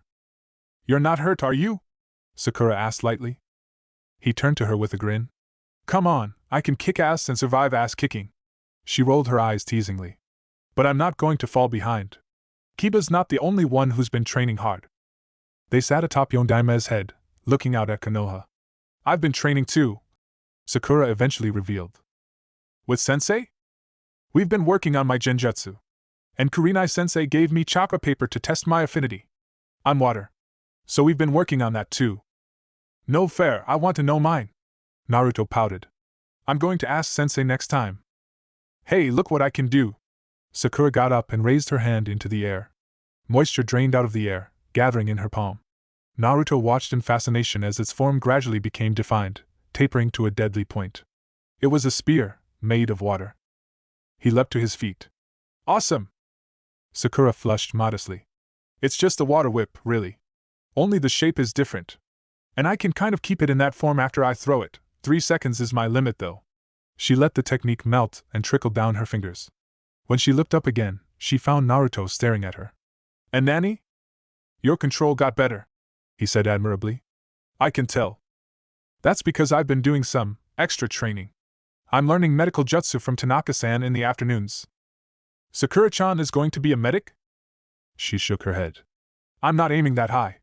I'm just learning the basics. It's only been a week, so I haven't learned more than first aid. But why? Isn't it tiring? A little. Sakura shrugged. But I like it. I like knowing that I've got something I can be good at, something that makes me useful. Looking at the satisfied smile on his friend's face, Naruto felt Sakura's joy flow into him. That was one of the best things about being in a team. You never felt like you were alone. Hey, Naruto. Sakura sounded she had just remembered something. I've been thinking about your training. Can we try something? He blinked. Okay, but I don't have. Sakura pulled a ball out of her pocket. He should have known she would be prepared. She placed it in his hand. So what do I do? Just pump chakra into it. Sakura moved to stand beside him and extended her hands over his. I'll try and control your chakra for you. Naruto did as he was told. Supplying chakra was an effortless job for him. He could feel Sakura at work, and her control was impeccable. She carefully drew in every last vestige and focused on accelerating rotation. It took a while for her to become familiar with the task. Naruto's chakra was strangely dense and stubborn to mold. Slowly, she got the hang of it. More, she murmured, and a rush of chakra flowed into the ball. Its surface grew bumpy. More, Naruto! Keep going! It began to bulge and spasm so violently that Naruto had to hold it down with his other hand. He let out an excited yelp. They had passed the extent he alone could muster. He ignored the ache in his hand. This would work. Pop! Naruto blinked at his empty hand, and saw a flap of material flutter down the stone. He took advantage of her surprise to bear hug his partner. We did it, Sakura-chan! Get off! She complained half-heartedly. She hadn't thought it would actually work. Truth be told, she was taken aback by how large Naruto's reserves were. Over half of hers had been depleted when she had attempted it on her own, and he hadn't even broken a sweat. Naruto finally released her, grinning widely. I'll treat you to ramen for helping me. I didn't do anything. You still have to try it on your own dash. He grabbed her hand. Don't be a party pooper. Let's go. They ended up racing each other to Ichiraku's. Despite the different routes they took, both genins were neck to neck, right up until the stand was only a few blocks away and Naruto inadvertently smacked into a billboard on the next roof he had been aiming for. It wasn't there yesterday! He tried to defend himself, but Sakura was still howling with laughter when they sat down and ordered. Oh, you idiot! She snorted. Still giggling, she reached into her pouch and opened a plaster. This is the best I can do for you, she told him, and slapped it onto his bruised forehead. Naruto's eyes watered with stinging pain. It would be healed within minutes, but Sakura's gesture was warming. The trick to popping that ball is that there is no trick, she said. You just need a lot of chakra and control to do it. You need to improve your control, that's all. At least now I know it's possible. That was all he needed to fuel his determination. He was going to nail it and shove his victory in that Erosenin's drooling face. Here you go, Tucci announced, sliding 2 bowls across the counter. Sakura was ready to eat when she was disrupted by the clattering of Naruto's chopsticks falling out of his hand. She watched him shakily pick them up and grimace as if in pain when using them. He couldn't pick anything up, but he didn't have heavy gloves as an excuse. He had been fine when he had snuck out of the hospital, had using his chakra to burst the ball caused old injuries to resurface. Just how hard had he been training? He noticed her watching, and grinned. Eat up while it's hot, Sakura! He expected her to eat when he was like this. Sakura glanced over, catching Ayumi's eye. The older girl had been watching, and she smiled knowingly at Sakura as she passed over a pair of scissors and a spoon. Sakura bowed her head gratefully. Mao, you're so troublesome, she admonished gently, pulling Naruto's bowl away from him. For some reason, the sight of Sakura cutting up his ramen for him rendered Naruto speechless. He swallowed and turned away. His gaze landed on Tucci, watching from the stove. The old man's eyes crinkled with a smile, the message in them easily readable. Good for you, Naruto. Here you go, little kid. Sakura grinned. She reached over and slipped the spoon into his hand. When he didn't start eating, her eyes softened at the expression on his face, and she added cheerfully, Don't make me feed you now. Naruto shook his head and wholeheartedly returned her grin. Itadakimasu! Jiraiya had always fancied visiting a beautiful woman in the middle of the night, preferably with a bouquet of roses that he could trade for a kiss. Unfortunately, Yuhi Kurenai didn't even give him a chance to knock. He found her leaning against the open door before he had even crossed the lawn. What favor do I owe for your visit tonight, Jiraiya-sama? She asked wryly. He gave a small laugh. Of all the possible jounin, the kid just had to have one of the most attractive and witty as his instructor. I thought you would like to be kept updated on Naruto's progress. I would, she replied, and let him in. Jiraiya cast a quick look from the threshold. It was a neat residence, exuding a sense of comfort. Kurenai invited him to sit. Do you want anything to drink? It's fine. I won't be staying long. Nodding, Kurenai settled into the opposite armchair and politely gestured for him to continue. I'm teaching him the Yondaimez Jutsu. Kurenai took a moment to digest this. You believe he is ready and capable to learn an A-rank jutsu? He's picking it up extraordinarily quickly. It took Minato 3 years to develop it, and he claims he can get it down in 3 weeks. Jiraiya chuckled. You've taught that boy well, Kurenai. Naruto is the one with the talent. I have to agree on that. Jiraiya glanced into Kurenai's crimson eyes. I thought the Rasengan would be useful to him in the match against Sabaka no Gaara, if he masters it in time. I wanted him to have something to fall back on. When two people of their kind clash, the consequences will be tremendous. The Jounin lowered her voice. So it's true that the Kazekage dash. Sudden knocks on the front door cut off the rest of Kurenai's words. Discussing such a delicate matter, it was understandable that both shinobi's eyes sliced to the interruption, suspicious and alert. But Kurenai recognized the presence on the other side, and knew it was safe to answer. Aoba. She greeted her colleague. Kurenai. He returned. When he looked past her and noticed her company, his eyes widened behind his dark shades and he bowed deeply in respect. Straightening, he addressed Kurenai. We found Kinyuta Dosa's body in the East District. Anbu are looking into it, but it looks like he's been mauled by something. Kurenai pursed her lip and glanced toward Jiraiya. There were no feral beasts in the village to speak of, and they shared the same doubts. Is that all? She asked Aoba, although she already knew the answer. A special Jounin sent to deliver news on a dead Chunin exam participant? It didn't add up. Spit it out, Jiraiya said sharply when Aoba was slow to respond. The man cursed to himself and looked to the floor. Hyde's dead. Taking a late-night stroll had been a bad idea. A very, very bad idea. She should have just stayed in her room and endured another night of insomnia. She could have woken her parents. She could have done something, anything. Anything but witness that. Ino hugged her knees to her chest in a vain attempt to stop trembling. Why? Feeling a sudden wave of foreboding chill her to the bone, Ino quickly raised her head. And froze. Because he was there, standing at the mouth of the alleyway, breathing raggedly. She had fled to the other side of the village after what she had seen, and he had followed her. Ino scrambled to her feet and backed up, feeling the cold wall dig into her shoulder blades. He just stood there. Only his hoarse breaths punctured the eerie silence. When the tension reached a breaking point, Ino cracked. I saw you! She blurted out. She could barely recognize her own voice. He was not the stoic person she had met in the exam. His composure had broken down, he was holding his head and his shoulders were heaving. But when he looked at her, his eyes were the same. Cold, bleak, and bloodthirsty. He gets excited on a full moon, he rasped, and a horrible grin spread on his features. Don't worry, he doesn't want your blood. Despite his words, Ino shrank further away from him. Why did you kill him? He attacked me. But you didn't have to kill him. Don't, he growled, question my existence. Ino stared at him, hardly believing that such a person could exist. Why are you like this? She whispered. What happened to Dash? My mother was sacrificed so I could be brought into this world, he said flatly. I was born to be a monster. She couldn't take it anymore. Tears streamed down her face, and she shook her head slowly. What's wrong with you? Her feet became tangled when she stepped backward. She landed hard on her backside, and although pain jarred her body, her eyes remained riveted on the horrifying entity standing before her. What is wrong with you? Ino screamed. Sabaka no Gaara tilted his head, watching her with almost childish curiosity. Moonlight spilled onto his shoulders, illuminating the kanji tattooed on his pale face. Why? Is it wrong to want to exist? Then he was gone. Ino stared, stunned, at the place he had stood. Moments later, she broke down in sobs and curled in on herself. Her hands clawed at her hair as the flashback of a monstrous claw blocking out the moon seared her mind. Sabaka no Gaara was insane. He was a cold-blooded murderer. She was glad she didn't understand him. She didn't want to. No one would ever want to understand someone like him. Ino buried her face in her knees. She hated him. She wished she had never met him, wished that he had never. Is it wrong to want to exist?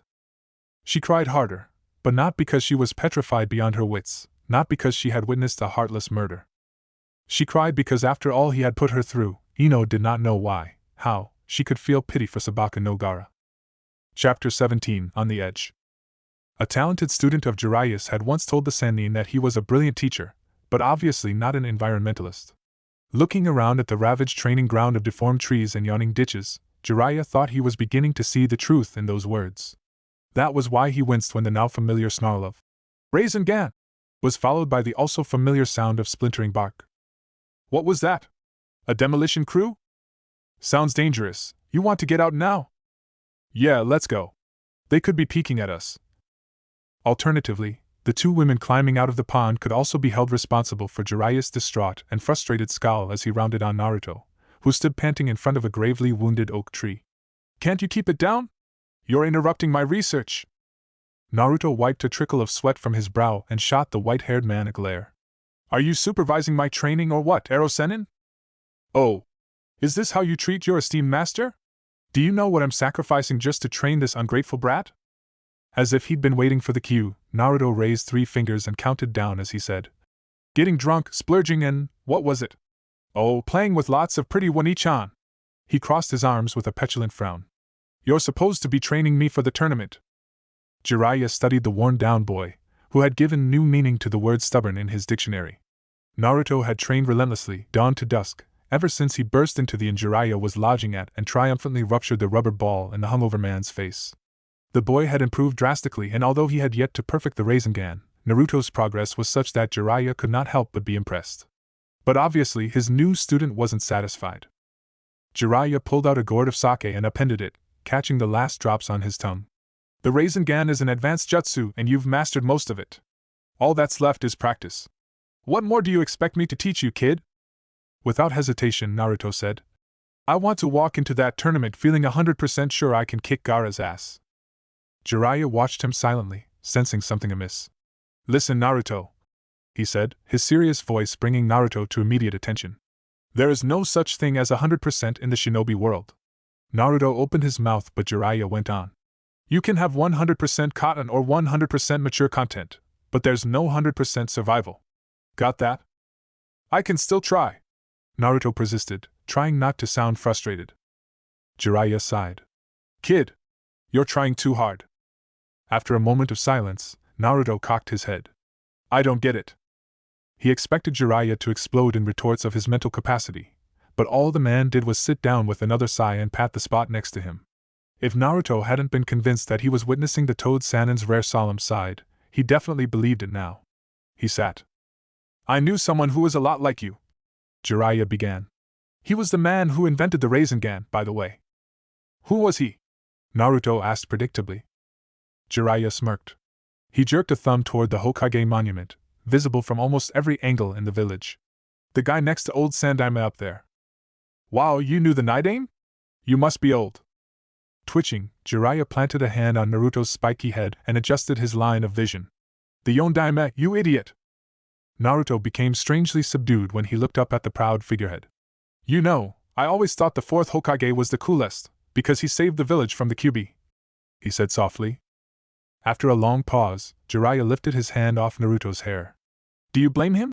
He asked lightly. The boy had come to a subconscious conclusion that Jiraiya was aware of the demon in his navel. Sadly, it did nothing but reveal his insecurity. Naruto took a moment to consider. Nah, guess not. Jiraiya regretted his thoughtlessness. Uzumaki Naruto was a lot more complex than he had expected, and for some reason the revelations saddened him. Anyway, the Sannin continued, tactfully moving the conversation along. He never backed down. He would always find a way to make ends meet no matter the odds against him. Then come the day he's offered the position of Hokage, and he says to me, I don't think I can do this. I don't know how to lead a village. I don't know how I can protect everyone. And then he goes ahead to be one of the best bloody Kage in history. Jiraiya chuckled. He was an idiot. And you're just like him, kid. Naruto frowned. I still don't get it.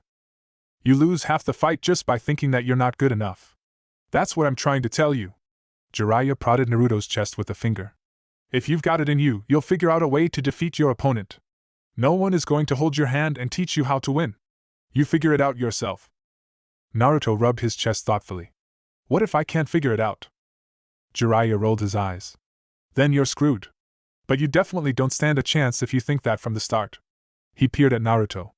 Why am I counseling you about this kind of thing? You wouldn't give up even if someone banned ramen worldwide. Don't tell me you're scared of getting a little beat up. I'm not scared, Naruto said indignantly. Then he lowered his eyes. I promised my friends I would be careful. And I promised myself I wouldn't make them worry. Jiraiya smiled to himself. For someone so erratic and extraordinary, Uzumaki Naruto had a very run-of-the-mill weakness. Geez, I don't get what you're complaining about, Jiraiya said dismissively as he closed his eyes and comfortably leaned back. I wouldn't mind having a cute girl worrying about me. By the way, my research says your little friend is going to grow into one hell of a owl. Not everyone is dirty like you, Naruto shouted. He tried to conjure the killer intent he had summoned on his team's first year rank, when Sakura had told him that there was a pervert spying on the women's bath, but the memory of his teammate in nothing but a towel, framed by wispy white steam, only made Naruto's face feel extremely hot. Argh! Stupid arrow senin! You're such a lucky, youch, hey! Baka! Sakura-chan will kill you! Sakura-chan, huh? My, will you stop hitting me with that stick? Days before the Chunin final exam, Sakura found herself helping Tanaka Noboru set up his store, a chore she had convinced the man to let her partake to compensate for his tuition. It hadn't taken a lot of effort. Sakura was slowly becoming acquainted with her teacher's true self, a man with motivation on par with Nara Shikamaru's. Typical, the pink-haired genin thought with a roll of her eyes. Due to Tanaka's constant excuses to leave the stall for a moment of freedom, Sakura had become accustomed to manning the business in his absence. So when a shadow fell over the counter, she was comfortable enough to drop everything and turn around with a smile. But she hadn't even uttered a professional greeting when she was blindsided by a sharp object spinning out from nowhere. Sakura's first instinct was to duck, so she did. Then, when she registered that the spiky weapon was in fact a pineapple from Tanaka's own stand, she yelped and dived to rescue it before it hit the ground. Sputtering on dust, Sakura came up with a scowl. Mao, Tanaka-san! That was dangerous! Tanaka was always testing her reflexes, but this was definitely the first time he'd pegged a pineapple at her before. Excuses, an unimpressed, un-Tanaka voice droned. I see you've been slacking off, Pinky. Sakura spun around. Takara-sensei! Although aware that she ought to feel insulted, Sakura could not help but beam at Yamane Takara. Are you shopping?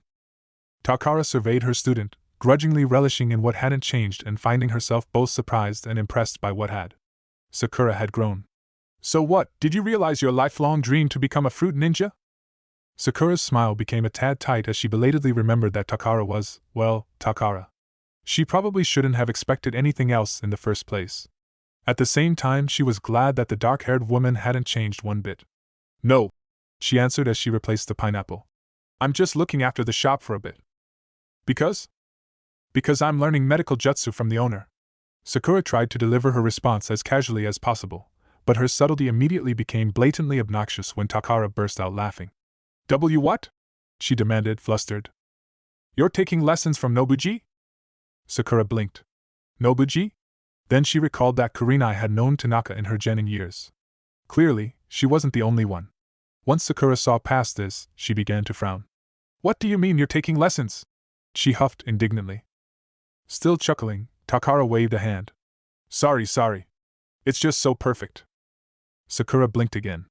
Was that a compliment? Our sensei made Kurenai study under Nobuji. It was really useful, Takara explained. Not useful enough, the voices of her demons whispered. Takara closed her mind, trying to keep Masuru and Kuda-sensei in the darkness of her memories.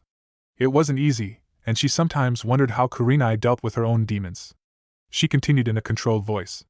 She had the best chakra control in the team, and she got us out of several tight spots even though she only knew the basics.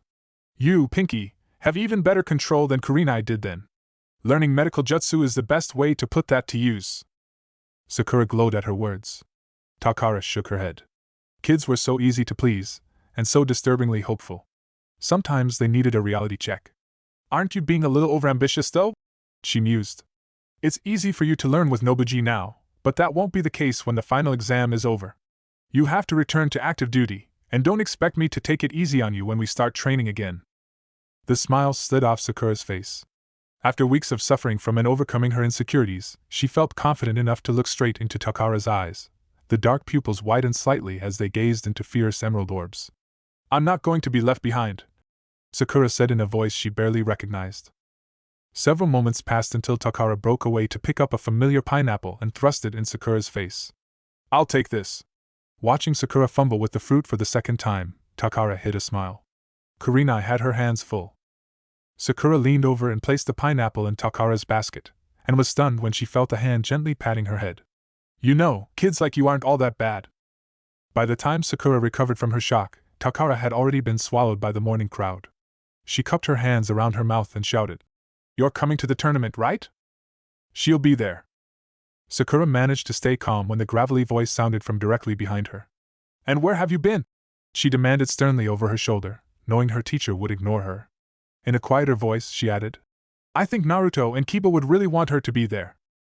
Tanaka waved a hand dismissively. "She may be a beast, but she's as sentimental as they come. Don't worry about it." Sakura just smiled, because she knew it was true. By the way, Tanaka tapped his wooden leg, eliciting a sharp thud that Sakura had come to recognize as a sign that she had done something wrong. Up until now, it had always been used to correct her study of medical techniques. "You do know she didn't pay for that, right?" On the morning of the Chunin exam's final round, Kurenai woke early enough to have tidied her house, watered her plants and finished her tea by the time she sensed the village and its guests making their way toward the stadium. She'd slept well enough considering the fact that she had spent the previous day attending a comrade's funeral service and at a pub where no one tried to stay sober despite their duties, on top of hauling Anko home in the middle of the night.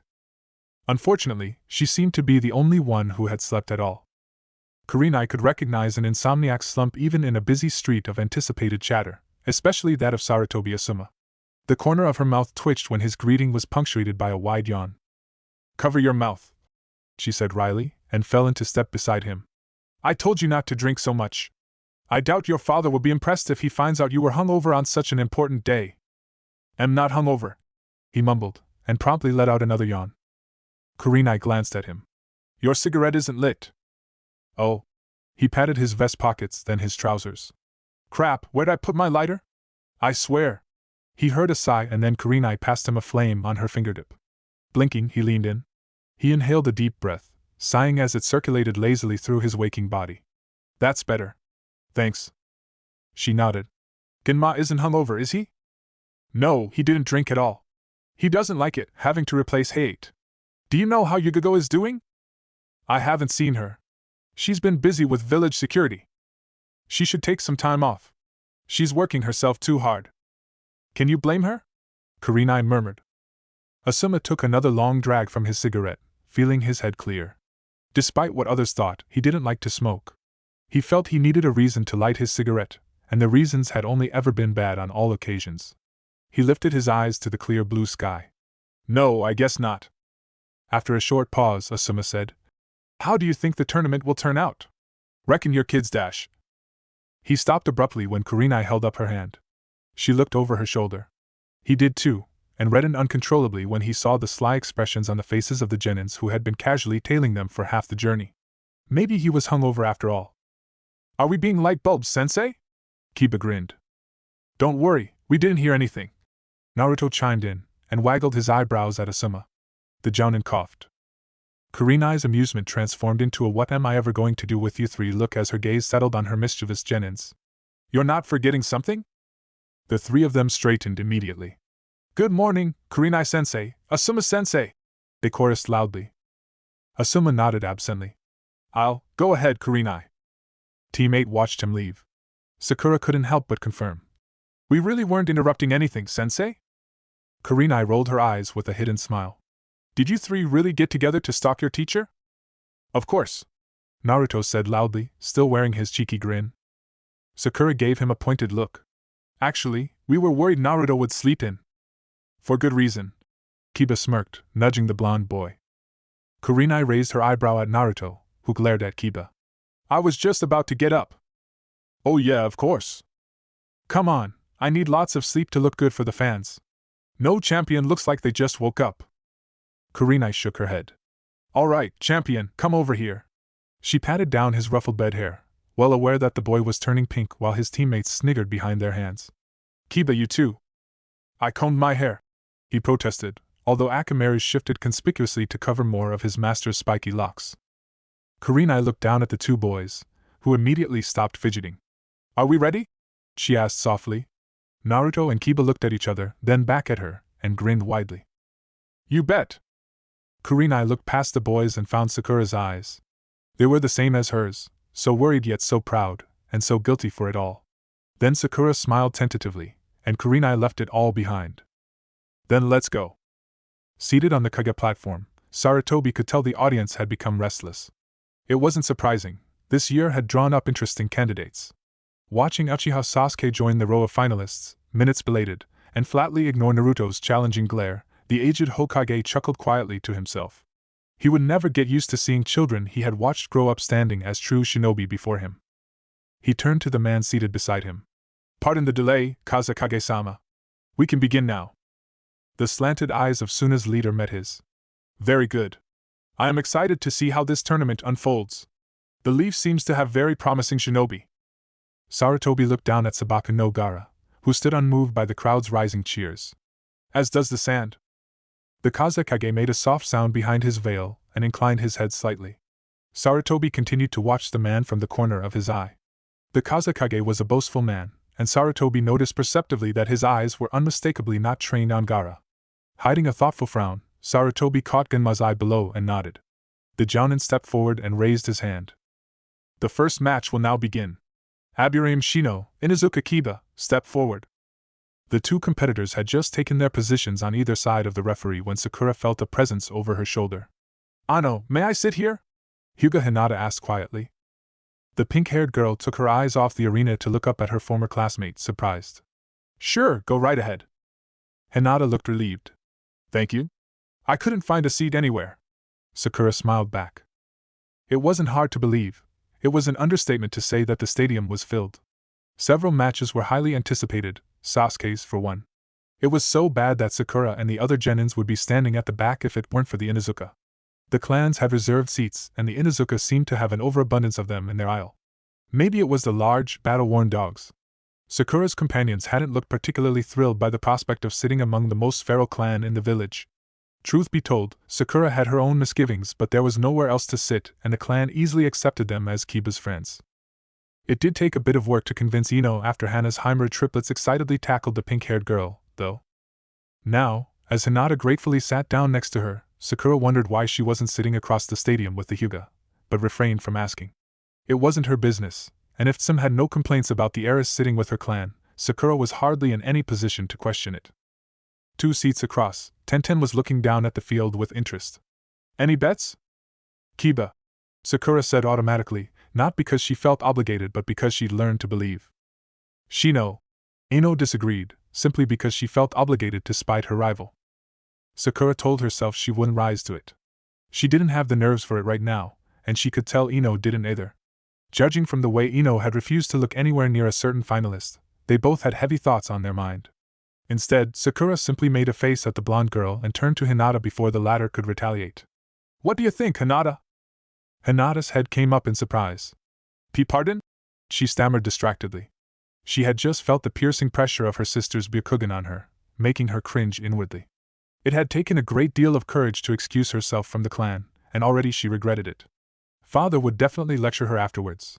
Perhaps the only thing more despairing than the fact that Neji, a branch house member, was in the finalists' balcony while his daughter was not, was the fact that Hinata hadn't yet crippled herself with shame.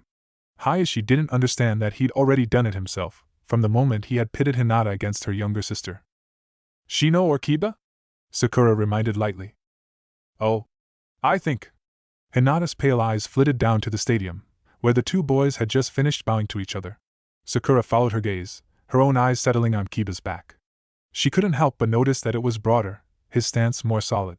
It suddenly occurred to her that she and Hinata were in the same situation, the only one of their team to be in the audience, having lost to each other's teammate.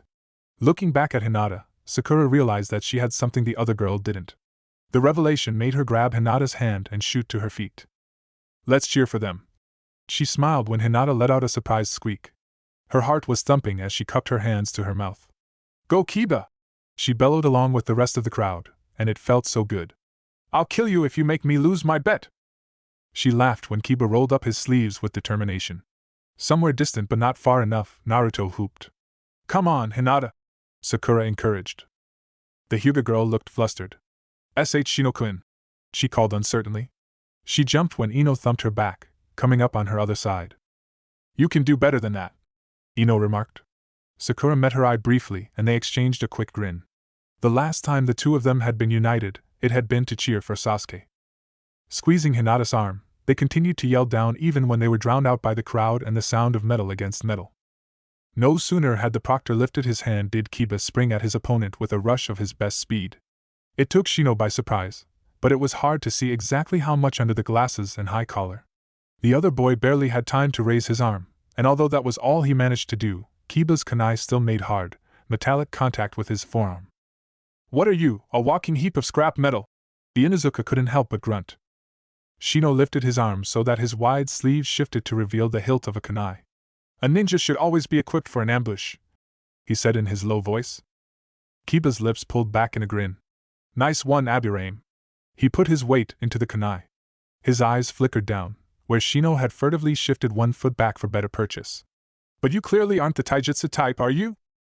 His opponent didn't say anything. Instead, Kiba's sensitive ears picked up a high-frequency buzzing. Akamaru barked a warning, but Kiba had already leapt back, just as a horde of dark insects spilled from Shino's heavy jacket. Kiba tossed his kunai into the dark mist. They parted around it, and Shino merely shifted slightly to let the blade whiz by his ear. The Kikeicho hovered loosely around their master. Kiba eyed his opponent with narrowed eyes. He knew little about Shino from their academy years, but he hadn't been far off the mark when he had presumed reliance on his bugs meant Shino was rusty on hand-to-hand combat. The problem, Kiba mused as he studied the Aburaim's clouds of insects, was getting close enough without being swarmed by the Kikeichu. From the prepared kunai in the sleeve, he was almost certain Shino had more bugs nested inside him for reserve. What a terrible matchup. Kiba reached into his pouch. He'd stand no chance to face Naruto in the next round if he wasn't careful. "Let's go, Akamaru." He tossed the soldier pill to his partner, who leapt to snatch it from the air. Feeling slightly excited, Kiba grinned and put his hands together. "Shujin Bunshin!" The crowd was roused when one of the two Kibas leapt at the Aburaim. A wave of Kikeichu rose to sweep Akamaru back as he lunged. Kiba dived in from the side with a midair kick that Shino intercepted with one arm. Ignoring the bugs that partially redirected from Akamaru towards him, Kiba twisted to bring his other leg down on Shino's head. The latter was forced to sidestep, right into Akamaru's swipe at his face. A burst of Kikeichu streamed from Shino's collar and rushed up to engulf Akamaru's clawed hands, rapidly rising up his arm. Kiba cursed and backtracked a few steps. "Down, boy!" he called out, just as he finished the hand seals. "Great fireball jutsu!" The flames were small but enough to make the bugs scatter. Akamaru, shrunken back in his usual form, shook himself out, but stopped in time to fling himself to the side to avoid being speared with shuriken. Kiba growled gutturally, rounding on Shino. He was taken aback by the intense glare that he felt even through the shaded lenses. Blinking, Kiba chuckled. It seemed the Inuzuka weren't the only ones protective of their familiars. Already, the match was nothing like he'd anticipated. He sprang back as the Kikeichu began to form a barricade around him. He could already feel the handful that had managed to attach themselves draining his chakra in small bites. It was hardly noticeable, but Kiba knew that he was in trouble if that changed. Sensing the flicker of chakra behind him, Kiba spun with a swift backhand. Shino ducked beneath the blow and came up with a kunai shooting from his sleeve. Jerking hard to the left, Kiba's right leg shot out to catch the Aburaim's side. He'd put out a hand to break his fall, but almost toppled over when his foot lashed against air. Then Akamaru barked and Kiba's eyes flickered down at the bugs making their way up his leg. From the corner of his eye, he saw the clone burst into more bugs. Rapidly pulling away, Kiba threw himself into a tsuga in an attempt to dislodge the Kikeichu from his body. Coming up on the other side of the arena, he shifted into a loose defensive stance as he surveyed the field. Shino, that sly creep. He'd taken advantage of the situation to conceal himself in the surrounding undergrowth. Kiba's nose twitched, and he glanced at a particularly large tree several yards from his right. Surely, Shino would know it was useless to hide from an Inuzuka, and in such a limited area no less. It didn't take much to see that he was up against a shrewd, calculative opponent. If Shino was keeping himself hidden despite knowing it was a futile effort, he was obviously trying to lure Kiba into a trap of some sort. He racked his head. What's he planning? His legs still tingled with faint stings from the bugs. Kiba shook it out. The sensation of having chakra leached from his system burned unpleasantly, and he hated to think that at one point he'd have to encounter those sordid Kikeichu again. Then, as he cautiously looked around for signs of Shino's bugs, he realized that was what the Aburaim had intended. Flaunting his jutsu's range and effects had put Kiba on the defensive. The Inuzuka scowled. He'd already played into his opponent's hands. "Kiba's getting frustrated," Hana observed. Some scoffed, arms folded. "Who wouldn't be? Shibi's kid fights just like him." Hana glanced at her mother. She knew better than to call Inuzuka-sama a hypocrite, But at times like this she really had to wonder how she had turned out so unlike her mother and brother. The crowd was whispering to each other, making bets between them. Hana didn't have to listen to know that Aburaim Shino had made Kiba look like a hard-headed brute with little capacity to think before he acted. They weren't far off from the truth, but those laying bets on the Aburaim would be running for their money if they thought that was all Kiba could do. Down by the rails, Sakura and her former classmates were watching the arena intently. "Kiba's in trouble," Ino said. "Shino completely wiped the floor with that sound Nin in the preliminary matches." "Kiba won't let that happen," Sakura answered without looking away from her teammate. Kiba was standing still, and she knew him well enough that she could practically hear his mind churning. The thought of Kiba getting carried away on a stretcher one limb short was. "He'll be fine," the pink-haired girl said clearly. Ino raised an eyebrow. Did her rival even see how much she worried about those talkative boys she called her teammates? "Well, I'm pretty sure Shino wouldn't be that ruthless anyway." She nudged Hinata, who had started to look like she had fallen into thoughts completely unrelated to the match. "Right?" The Hyuga girl jumped a little. Shino-kun is very careful," she mumbled. Hana thought Kiba was also being very careful. It didn't hurt that he'd learned to think strategically. Lately, she had been surprised by how close Kiba came to overwhelming her with cleverly executed maneuvers and traps. Still, Hana felt her brother seemed overly cautious today, and when as she listened to the murmurs of her elders behind her, she came to understand why. The Inuzuka were a small clan and more open-minded than most, but they were still a clan. "Mom dash. Just watch, Hana," Some said, with a light smirk to herself. Sometimes she wondered if she had it, but at least her motherly intuition didn't fail her when she needed it. "Kiba has to learn how to stand on his own. You don't want to be clan head, right?" Hana laughed, shaking her head. "He made that promise when he was 5, Mom." "Well, he does keep some promises." The two women chuckled. Hana smiled as she continued to watch her brother. She'd always tried to shield him from the clan's affairs and had been fairly successful until she herself had undone it.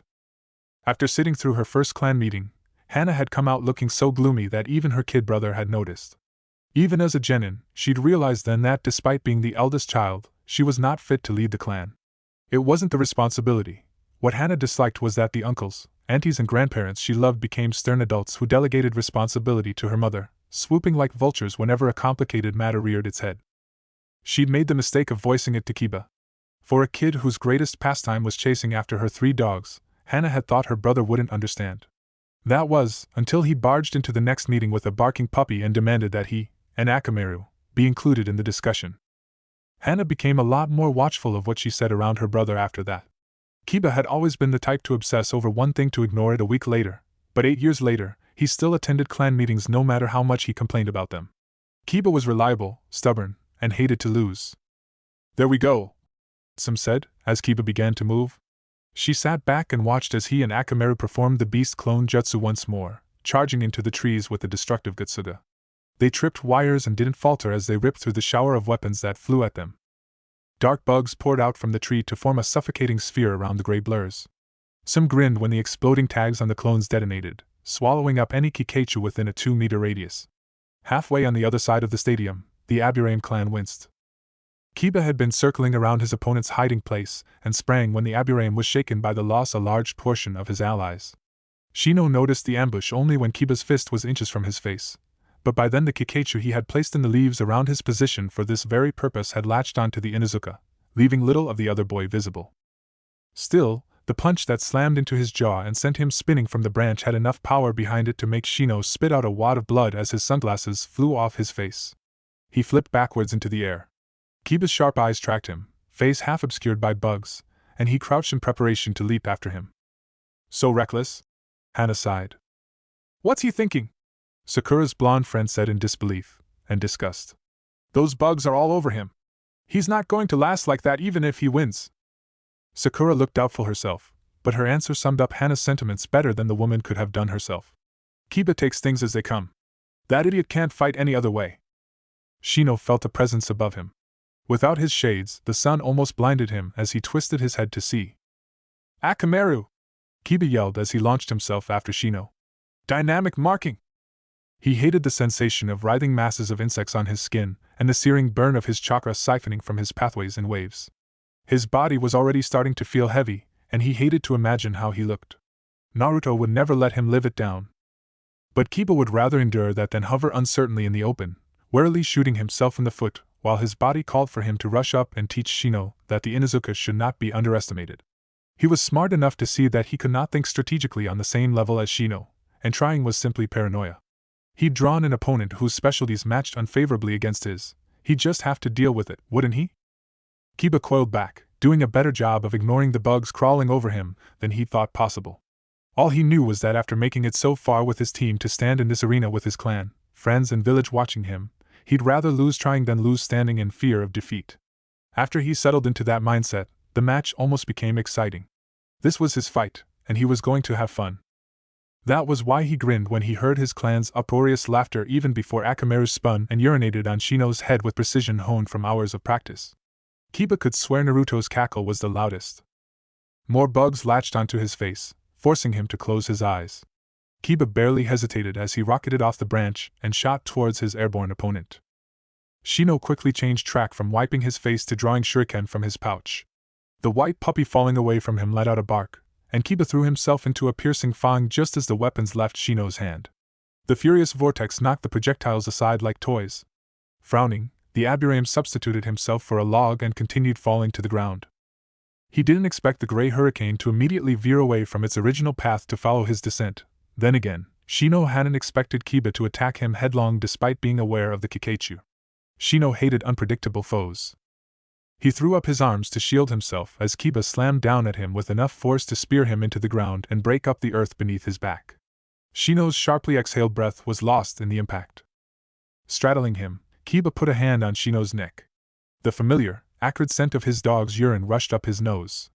His tsuga had shed a great deal of the bugs from his body, but opening his eyes took more effort than he'd expected. He grimaced. The Kikaichu worked a lot faster than he'd thought.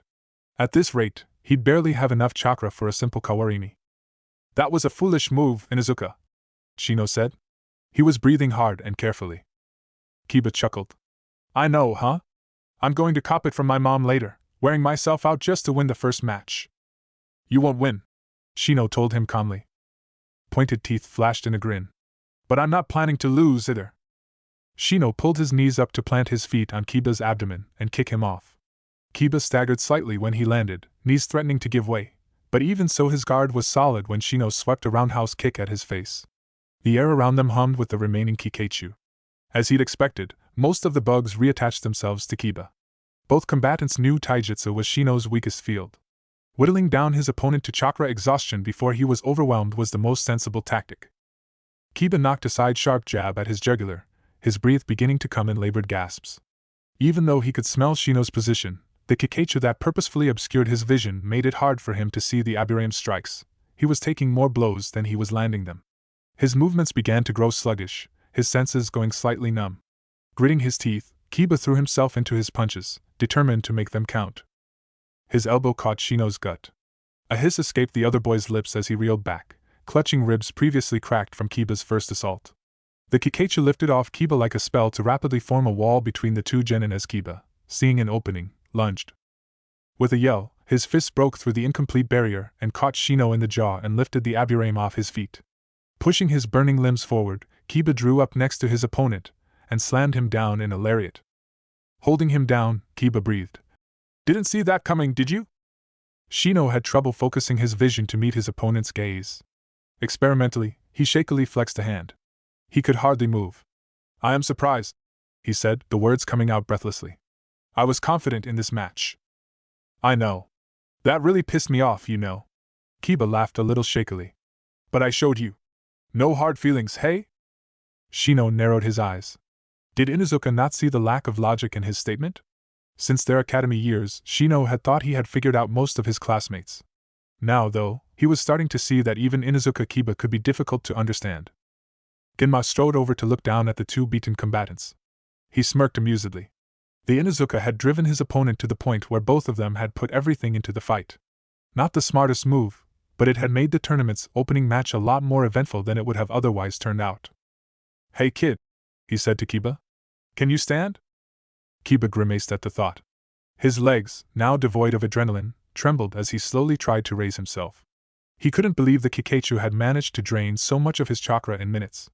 He'd have to stress to his mother never to agitate the Aburame clan. An itch crawled down his arm. Kiba glanced down to see a trail of bugs marching down the back of his hand, retreating into Shino's jacket. The other boy stared expressionlessly up at the sky. Kiba smiled wearily. Thanks. Genma stepped back to give the boy room to stand. He raised an eyebrow when a loud whoop echoed down from the contestants' box. The winner of this match is Inuzuka Kiba. The crowd erupted. A chorus of rough barks from the Inuzuka clan's aisle joined the cheers. Genma smiled behind the Senban. Every year, the aspiring genins made so many mistakes that it was exasperating for veterans to watch, but at the end of the day the ones in envy were those same veterans. There was something compelling about a youth's silly recklessness. That was why Genma laughed when Inuzuka Kiba let out a groan and pitched forward. The special jounin caught the genin by the hood of his jacket and gently dropped him to the ground in a boneless heap. The crowd went silent as the victor of the match went down. Then, shattering the sudden hush, "Kiba, you idiot! You still have to fight me!" Kiba moaned into the dirt. Akamaru licked his face fondly. "Shut up, Naruto." Kurenai glanced at Asuma. "You owe me a meal." "That does not count," he argued. "Genma thinks it does. In any case," Kurenai added with a pointed look, "if you insist on insinuating that my student fought tooth and nail for a victory that does not count, you will owe me more than a meal, Saratobi." Sighing, Asuma raised a hand in defeat. Having known Yuhi Kurenai longer than most meant he knew exactly where his colleague drew the fine line between humor and that beyond. It made him wonder why he tested her anyway. "All right, 2 meals." Kurenai lifted an eyebrow with a wry look in her eyes. "I see your hangover robbed you of subtlety." He reddened slightly, shrugging. "Give a man a chance, will you?" Kurenai watched him silently. Looking slightly uncomfortable, Asuma met her crimson gaze. Not many people looked directly into her eyes. Hiding a smile, Kurenai turned away as Naruto and Gaara entered the arena. "Your thoughts on this match?" Asuma glanced down. "Hell, I'm not betting on that kid," he snorted. "Wise," she approved, amusement warm in her tone. Uzumaki Naruto was the most surprising ninja after all. She only hoped he knew what he was doing. Neither genin exchanged a word as they faced each other, but Genma's frown, visible even from a distance, made it clear that the tension between the two boys was heavy. Kurenai leaned forward on the rail, studying Naruto's grim expression. She'd been impressed by the speed Kiba had displayed, which made her all the more interested in seeing how much Naruto had grown under Jiraiya's tutelage. Asuma slumped over the rail beside her. In a low voice, he muttered, 2 squads of Anbu for this whole place. Makes me wonder where the rest are." "Hokage-sama must expect something to happen," Kurenai said quietly. Her companion grunted thoughtfully as he eyed the next match. "I've got a bad feeling about this." Kurenai remained silent. Naruto had once asked if she ever got tired of being right all the time. She'd laughed and told him that he merely hadn't been there when she had made the most, and worse mistakes. She'd chosen not to mention that sometimes, like now, a jounin's hunch was better off mistaken. From the beginning, the bloodshot, almost hungry look in Gaara's eyes told Naruto that all he had to do was slip up once to go down. As he'd thought, Sabaku no Gaara was after him. But he'd be damned if he thought Uzumaki Naruto intended to stand still and tremble like forsaken prey. None of his shadow clones got close to the red-headed boy. Vicious plumes of sand easily knocked them back, and Naruto winced as he reabsorbed memories of being speared. A wall of sand rose to block the shuriken he flung at his opponent. He was already moving before the barrier rippled and sent the sharp projectiles flinging outward with incredible speed. His remaining clones yelped as they were pierced. Naruto ran in, just as a shapeless column of sand shot out at him. Dropping into a low crouch, he thrust the kunai upwards and rolled away as the sand collapsed to the ground. But when he tried to spring at Gaara, a tendril of sand snatched his ankle and slammed him back down. As Naruto watched, a bulbous head emerged from the shapeless mound of sand, followed by thick arms. The clone brought a large hand down on his head. Naruto went under with a sickening crunch, holding the stadium in a sharp intake of breath. "Kage Bunshin no Jutsu!" The sand clone fell under the weight of a dozen shadow clones. One broke away to charge Gaara. Putting on a burst of speed, Naruto ducked under the sweeping sand and sprang up with an uppercut that sent the other boy staggering backwards. Naruto cursed and shook out his bruised knuckles. It was like he had punched concrete. Gaara reeled back, a thin crack splitting across his chin. Naruto watched as a wisp of sand fused into the blemish and sealed it. His eyes narrowed. "An armor?" Gaara held out a hand, fingers clenched like claws. "I'll kill you," he vowed breathlessly. Sharp bullets of sand pelted Naruto. He quickly flattened himself to the ground. At such close range, it was all he could do to avoid getting perforated. His leg flicked out and swept Gaara's from under him. With a growl, Naruto came down on him, hammering as many punches as he could into the Sandman's face before he sensed a wave of sand coming down behind him. Flinging himself out of range, Naruto nimbly danced away from the pursuing sand claws, all the while drawing closer to Gaara. Even after days of practice, he was still surprised by the speed he'd built up from the weights that he had taken off for the event. He managed to evade most of the sand, splitting any in his path with a kunai, but when he drew up face to face with Gaara once more, Naruto thought he felt the sand hang back somewhat. Glancing up, he found Gaara looking directly at him. Gaara bared his teeth. "Come!" Naruto straightened cautiously. "I'm not like you," he said softly enough that he could just as easily be assuring himself. He looked into Gaara's eyes, wondering what he could find in those orbs. "I'm not like you," Naruto repeated. Gaara stared fixatedly at him. "Really?" he asked in an eerily calm voice. Naruto tensed when he flung an arm wide, but all he did was gesture to the crowd in the stands. "All these people don't hate you then?" "Not all of them," Naruto said after a pause. "Really?" Gaara raised a hand to his face, touching the red tattoo inked on his forehead. Then he smiled cold and sadistically. "They didn't run from you? They didn't try to kill you? They didn't try to deny your existence?" Naruto frowned. "Well?" Gaara's voice had risen into a guttural growl, and he suddenly staggered backwards as if hit. He clutched his head, eyes squeezed tightly shut. The ghastly aura that emanated from his opponent set Naruto on edge. Still, he watched Sabaku no Gaara as the realization hit him. Not much separated them, but what did was important enough that Naruto had become who he was. If he never experienced it, he could all too easily have been staring at a reflection of himself. It was the first time he'd been able to fully comprehend the undeniable fact. It was so simple that it frightened him. Naruto's fist clenched so tightly it hurt. They'd both grown up standing alone, hadn't they? They had been left out of games, sat hollowly in empty rooms with their shadows and been treated like a plague. No one had seen them as the children they were. Naruto lowered his head. There was someone just like him, probably more out there. If he could understand how Gaara of the desert felt, then surely Gaara did too. He wasn't the only one. Then why did it make him feel so sad? He launched himself at Gaara with a hoarse cry. The sand rose, but Naruto had taken him by surprise and managed to seize him by the shirt. Then suddenly he stopped, gripping the rough fabric with enough strength to make his arm tremble. The crowd leaned forward, murmuring, "What was going on?" "I get it now," Naruto said with a grimace. "I'm not like you, but you're the same as I once was." The ground rumbled. 4 slabs of condensed sand rose, cutting between the two boys. Naruto stepped backwards as they began to enclose him. "Was?" Gaara questioned flatly. Naruto's gut twisted as he looked back at the stands, where he knew Kurenai was watching with the other jounins, then at the opposite end where he'd heard Sakura threatening him with the same decapitating vow she'd called to Kiba earlier. He almost felt guilty for a moment, like he'd been granted something that never should have been. But teammate was something so wholly his that he could never wish otherwise. "Was?" Naruto repeated firmly. Gaara narrowed his eyes. Sand filled Naruto's vision, shooting high above his head. Despite the blockade, he heard his opponent's reply too clearly. "Uzumaki Naruto. You are weak." Standing in the cold darkness of his prison's shadow, Naruto felt he ought to be offended. Instead, though, some sort of guilty gratitude settled at the bottom of his stomach, warm yet heavy. As he pulled his hands together in a familiar hand seal, he decided he was going to thank Old Man Hokage and Irika-sensei after this, for being there when no one else had. Sabaku dash. Tajua Kage Bunshin no Jutsu. The sand burst into a rain of millions of grains as a chorus of yells rang out. Gaara threw up a hand reflexively even as his sand halted inches from his body. Something slammed into the back of his shoulder, sending him spinning around to fall into a waiting fist that snapped his head back with relentless force. Staggering backwards, Gaara blindly flung both arms out. A vortex of sand churned around him, whipping up a storm that took a full minute to settle. When it cleared, Gaara was standing alone in the center of the stadium.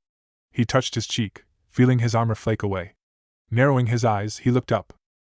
Uzumaki Naruto was everywhere. In the trees, crouched on the ground, facing him from every direction. Gaara spun around. His eyes knifed up to the stands and the hundreds of spectators that filled it.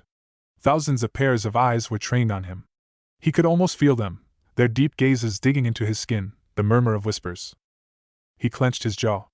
"Mother, they're watching us," he muttered. "We'll kill them all. We'll kill them slowly, one by one." That sounded very good. His blood bubbled with rising adrenaline. Gaara lurched forward, hand flying to his pulsing head. Panting haggardly, he grinned slowly. That one first, mother? His armor crumpled away from his skin. The remaining sand slithered back to him, forming a ring around his feet. Yes, his blood smells good. A shudder crept through Naruto's body moments before he felt an abrupt jolt in his navel. His eyes widened as a pungent mist of red, acrid chakra simmered in his coils. Closing his eyes to calm his mind, he managed to suppress it easily, but the fact that Kyubi had stirred at all perturbed him. There was only one possible cause for the beast's arousal, and it stood holding his head as tendrils of sand coiled around his body. Naruto didn't like the heavy, foreboding atmosphere radiating from Gaara. Neither did his clones, enough that they charged as one with a loud yell even as the sand around Gaara began to enclose him in a large sphere. Putting on simultaneous bursts of speed, they raced for the rapidly diminishing openings. The blonde-haired genins leapt for their target. Moments before impact, the sphere ruptured into deadly spikes, leaving strangled cries of surprise, billowing smoke and the distinctive pops of dispelled clones in its wake. Naruto winced as he withdrew his bruised fist. By instinctive reflex and sheer luck, he had only been sheared shallowly in the shoulder and ankles by the sandy thorns. He was the only one standing within a 2-meter radius of the cocoon. Quickly leaping back to rejoin the clones that had hung back and survived, Naruto shook out his bleeding knuckles and took stock of the situation. From the sharp pain in his hand, and the flood of memories from the defeated clones, the strange sphere was obviously a powerful defense jutsu. It was nothing like the sand armor. His hand trembled slightly with aftershock. Prior to this match, Naruto would never have fathomed that sand could be that hard. A small amount of sand extracted itself from the top of the cocoon. Naruto watched with vague fascination as it took the form of an eye. It hovered above the sphere and swiveled idly on the spot. A defense with no openings. Think, Naruto urged himself, and it suddenly occurred to him that this was how Kiba must have felt fighting Shino. He chuckled to himself. Kurenai-sensei never failed to point out that the two boys were too brash for their own good. Naruto could almost hear his mentor's wryly amused voice in his head now, as if he were sitting cross-legged on the grass with his teammates on either side of him. Think like Sakura. Naruto took a deep breath to still his nerves. Then he studied the cocoon again, through what he hoped were new, thoughtful eyes. His opponent had withdrawn himself into a defensive position, possibly his strongest. At the moment, the large sphere showed no signs of movement, and Naruto felt it was safe to rule out the possibility that Gaara intended to prey on his patience to draw him close and impale him. Surely no shinobi was that dense. In other words, Gaara was biding his time inside the cocoon. He was preparing. For what? Naruto suppressed another sharp pull on his seal with a grim expression. He didn't like this any more than the hostile, alien eye one of his clones had glimpsed moments before the cocoon sealed shut. He cursed under his breath. He had the feeling the match was quickly spiraling away from its purpose, that like he'd sensed in the forest of death, Gaara cared nothing about the Chunin exams. As the terrible aura shrouding Gaara's defense thickened, Naruto lowered himself into a coiled crouch, ready to sprint. A quick glance told him that the proctor was wary of Gaara's jutsu, but in front of the Kazekage, no one would be able to officially interfere on the grounds of suspicion.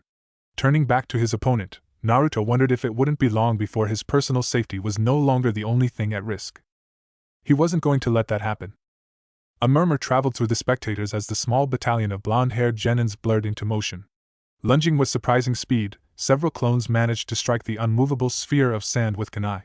The blades glanced off the dense hull with hardly more than a dull clang, and fell to the ground as jagged spikes shot out to skewer their wielders. The crowd chuckled in exasperation as a second wave of Narutos ran in only to meet the same fate. It seemed the blonde genin's riveting upper hand in the first half of the match had been a fluke. The villagers began to shake their heads for having expected anything less from the village pariah. This was Naruto, the troublemaker infamously stubborn for the wrong causes and reasons. Yet sighs of disappointment were among the stands. Naruto's opponent wasn't a favorite for reasons beyond the rumors that the short redhead was the Kazekage's youngest son, and that he was anything but a regular genin. Even children could feel the hostile intent Sabaka no Gaara emitted. Unbeknownst to the villagers, they reluctantly feared for Naruto in their subconsciousness, and those that were parents thought of their children and were grateful that Uzumaki Naruto had none to anxiously grip their seats and watch as their son fought a losing battle against an opponent out for blood. When the last of the shadow clones vaporized in defeat, the stadium went still. There was no movement on the battlefield, no sign of either competitor. The civilians looked around in confusion. The shinobi spectators knew to look upwards. They squinted against the sun until their eyes widened at the recognition of a jutsu they had never thought they would witness in battle again, and in the Chunin exam finale, of all places.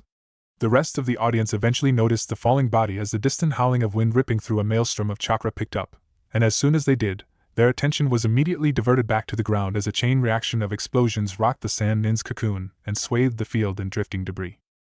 Few eyes witnessed the sight of Uzumaki Naruto dropping from the sky like a fiery comet, but everyone heard his loud yell and the thunderous crash that followed. Rasengan! When Gaara abruptly went suspiciously still after being overwhelmed by Naruto's mass shadow clone jutsu, Sakura heard a sharp intake of breath and looked down to see Ino's fingers gripping her wrist.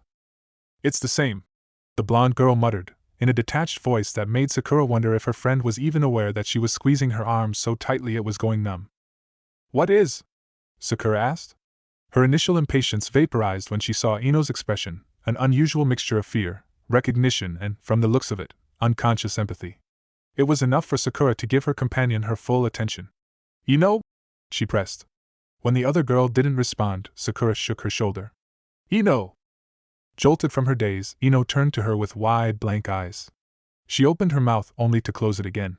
Sakura almost prompted her but stopped when she realized that Ino was not wholly there. A thread of uneasiness wormed into Sakura's mind as she recognized the state Ino had been in following her preliminary match. Once she realized this, Sakura for some reason began to dread the words Ino struggled to get out. It's the same as... Her voice trailed off as she stared transfixed at the place Gaara had stood before being enveloped by sand. Sakura winced as Ino's nails dug into her skin.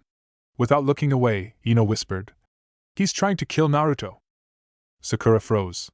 For a long moment she stared uncomprehendingly at Ino, and then uncertainly looked down at the small war raging between hundreds of Naruto clones and the unmovable sand shield. Her mind scrambled to reconcile the notion of suggesting that Ino needed some rest, with the rising trepidation she felt for her teammate. That was why she failed to notice Naruto's diversion for what it was. Like a spell, Sakura's mind instantly quietened when she belatedly sensed the rapidly rising chakra presence below her. No sooner had she instinctively stepped away from the edge of the balcony did a navy and maroon blur shoot over her face. On either side of her, Hinata squeaked and Ino jerked back to her usual self with a surprised curse. Both of them stumbled away from the rail. But Sakura only blinked with wide eyes as the potent whirl of chakra in Naruto's hand passed by her face, pushing her hair from her face. In the midst of the commotion of the battle, few spectators had noticed a pair of Narutos scaling the perimeter wall at breakneck speed. As they reached the top, the uppermost one suddenly turned around to seize the second by the arm. With a loud grunt, he spun with the momentum of both bodies and hurled his partner into the air, high above the heads of the unsuspecting audience. Shaking herself out, Sakura leaned over the rail in time to see the clone fall back to earth. Their eyes met, and they exchanged surprised looks for a moment. Then the whiskered face split in a familiar grin, just before the clone fell into the bushes and dissipated. As if on cue, a thunderous explosion swallowed Gaara's sand sphere in embers of flame and smog. Some members of the audience stood to better view the spectacle, murmuring surprise to their neighbors. Behind Sakura, the Inuzuka started nodding with approval. And Naruto-kun planted explosive tags all around the armor, Hinata said. Sakura glanced at her, surprised to hear the excitement and admiration in the dark-haired girl's voice. But she would be lying if she said she didn't feel the same. The Shadow Clone's futile ground assault had been much more than simple diversion. Naruto had thought ahead. With a strangely warm sensation in her chest, Sakura realized that Naruto had grown from the immature loudmouth she had once shaken off like the plague. She had known this all along, yet for some reason the reality that she hadn't truly noticed did not strike her until today. Seeing the brightly glowing orb in Naruto's hand as he plummeted towards Earth brought a small sense of satisfaction to Sakura. The Rasengan that they had both solved together reminded her that she was a part of her teammates' growth. It was so profound that she wondered how Kurenai-sensei, as their mentor, felt. Naruto fell into the billowing smoke. The force of gravity behind him ensured that the collision between the Rasengan and the thick sand armor was a deafening one. A rush of chakra forced the smog outward. The crowd leaned forward to peer in as it cleared. Naruto was suspended above the cocoon by the Rasengan that fiercely ground into its hull with sharp crackling sounds. The sphere was dented at the point of impact. "Will it hold?" Ino asked, awestruck. "I don't know," Sakura replied in a similar tone without looking away. The sand began to give slightly, but still stood strong. Not for the first time, a hush of anticipation silenced the spectator stands. So when Naruto suddenly growled and shouted, "Come on!" the two syllables echoed into the crisp morning air and hung there until Sakura, sharing looks with Ino and Hinata, couldn't help but break into stifled laughter. And just like that, A hollow crack snapped through the silence like a broken cord as the impenetrable defense crumpled inwards. A sinister chakra leaked from the cracked shell. The silence hovered, unbroken, as spectators in the stands began to keel over in deep slumber. Kurenai and Asuma were halfway across the arena even before the genjutsu had settled. The stands, thick with unconscious civilians, were still only for a breath, before the Kage's balcony erupted in smoke and pandemonium broke out. Leaf, Nin, and Grey-garbed enemy shinobi leapt from their seats to meet each other over the heads of slumbering spectators. The first foe Kurenai whirled around to impale with two Senbon and the next stopped in his tracks to choke and grapple at his blood before slowly pitching forward. It was more than enough time for her to narrow her eyes at the man's hitaiite. "Sound," she murmured. Asuma glanced down at the arena. "And sand, from the looks of it." Kurenai followed his gaze. She recognized the genin team from Suna on the ground, their jounin instructor facing Ginma. Naruto stood bewildered as he struggled to make sense of the chaos raging around him. Kurenai was about to call down to him when a familiar presence brushed unnecessarily close to her on its way to Shunshin down to the arena. Blinking, she drew her mouth in a grim smile and raced ahead of Asuma. With the unknown genjutsu leaving the seats motionless and the Inuzuka aisle empty, it was easy to spot Sakura as she backed into the railing, a kunai extended uncertainly in front of her. Behind her, Hyuga Hinata held up an unconscious Yamanaka Ino. Both girls stared at the sound Nin rushing over the vacant seats with a predator's gleam in his hooded eyes. As Hinata, still shaken, activated her Byakugan, she became aware of the second adversary approaching from the side too late to warn Sakura. Emerald eyes widened when the pink-haired girl felt a hand on her shoulder. The whispered, "Don't move, Sakura," was all the warning the genin had to spread into a defensive, sturdy stance as Kurenai, using her student as leverage, pivoted to slam the back of her heel into the first Sound Nin's temple and sent him reeling into his comrade. The two men crashed into the rail in a boneless heap. Sakura instinctively turned away even as Kurenai placed herself in her line of vision, and sank two kunai through the Oto forehead protectors. "What's happening, sensei?" she asked shakily when the jounin turned to her. "Sand and Sound are attacking us," Kurenai replied after a distracted pause, during which she looked over Sakura's head to narrow her eyes at an approaching sand shinobi. The man faltered, confused, before suddenly throwing himself over the rail. He didn't even yell. When she noticed the anxious look Sakura and Hinata traded, Kurenai remembered that they were still genin and, trusting her back to Guy and Kakashi, smiled reassuringly at them. "Don't panic. Konoha is well prepared for an attack. Both of you are capable kunoichi." Sakura caught the hint almost immediately. Kurenai watched approvingly as her student took a deep breath to clear her mind. "What can we do?" she asked finally. The anxiety still made her voice sound thin, but the resolution in her eyes was all Kurenai had to see. She looked at Hinata, distantly noticing that the girl recognized her. "You did well dispelling the genjutsu," Kurenai praised lightly. "Wake Yamanaka-san. Then I would like the two of you to assist in the evacuation process. Can you do that?" Hinata's pupilless eyes widened. "Hi." Kurenai nodded and glanced back to check on Naruto, only to find the arena empty but for two combating jounin. Pausing for a moment, she located the blonde boy vaulting over the rail across the stadium. He looked around for a moment before spotting his teacher watching him, and hastily began to make his way through the battles flickering around him. Turning away, Kurenai met Kakashi's eye as he too noticed the missing sand genin team. "Sakura," Kurenai said, "I want you to go to the infirmary and, if they are fit, bring Kiba and Akamaru here. We will need them to track Sabaka no Gara and his team." Sakura opened her mouth, but ultimately closed it without a word. In such a crisis, it was no time for a jounin like Kurenai to be occupied with a genin's curiosity. Sakura was still a shinobi receiving orders from her superior. So she nodded, forced down her confusion and fear, and made for the stairs at the back of the stands.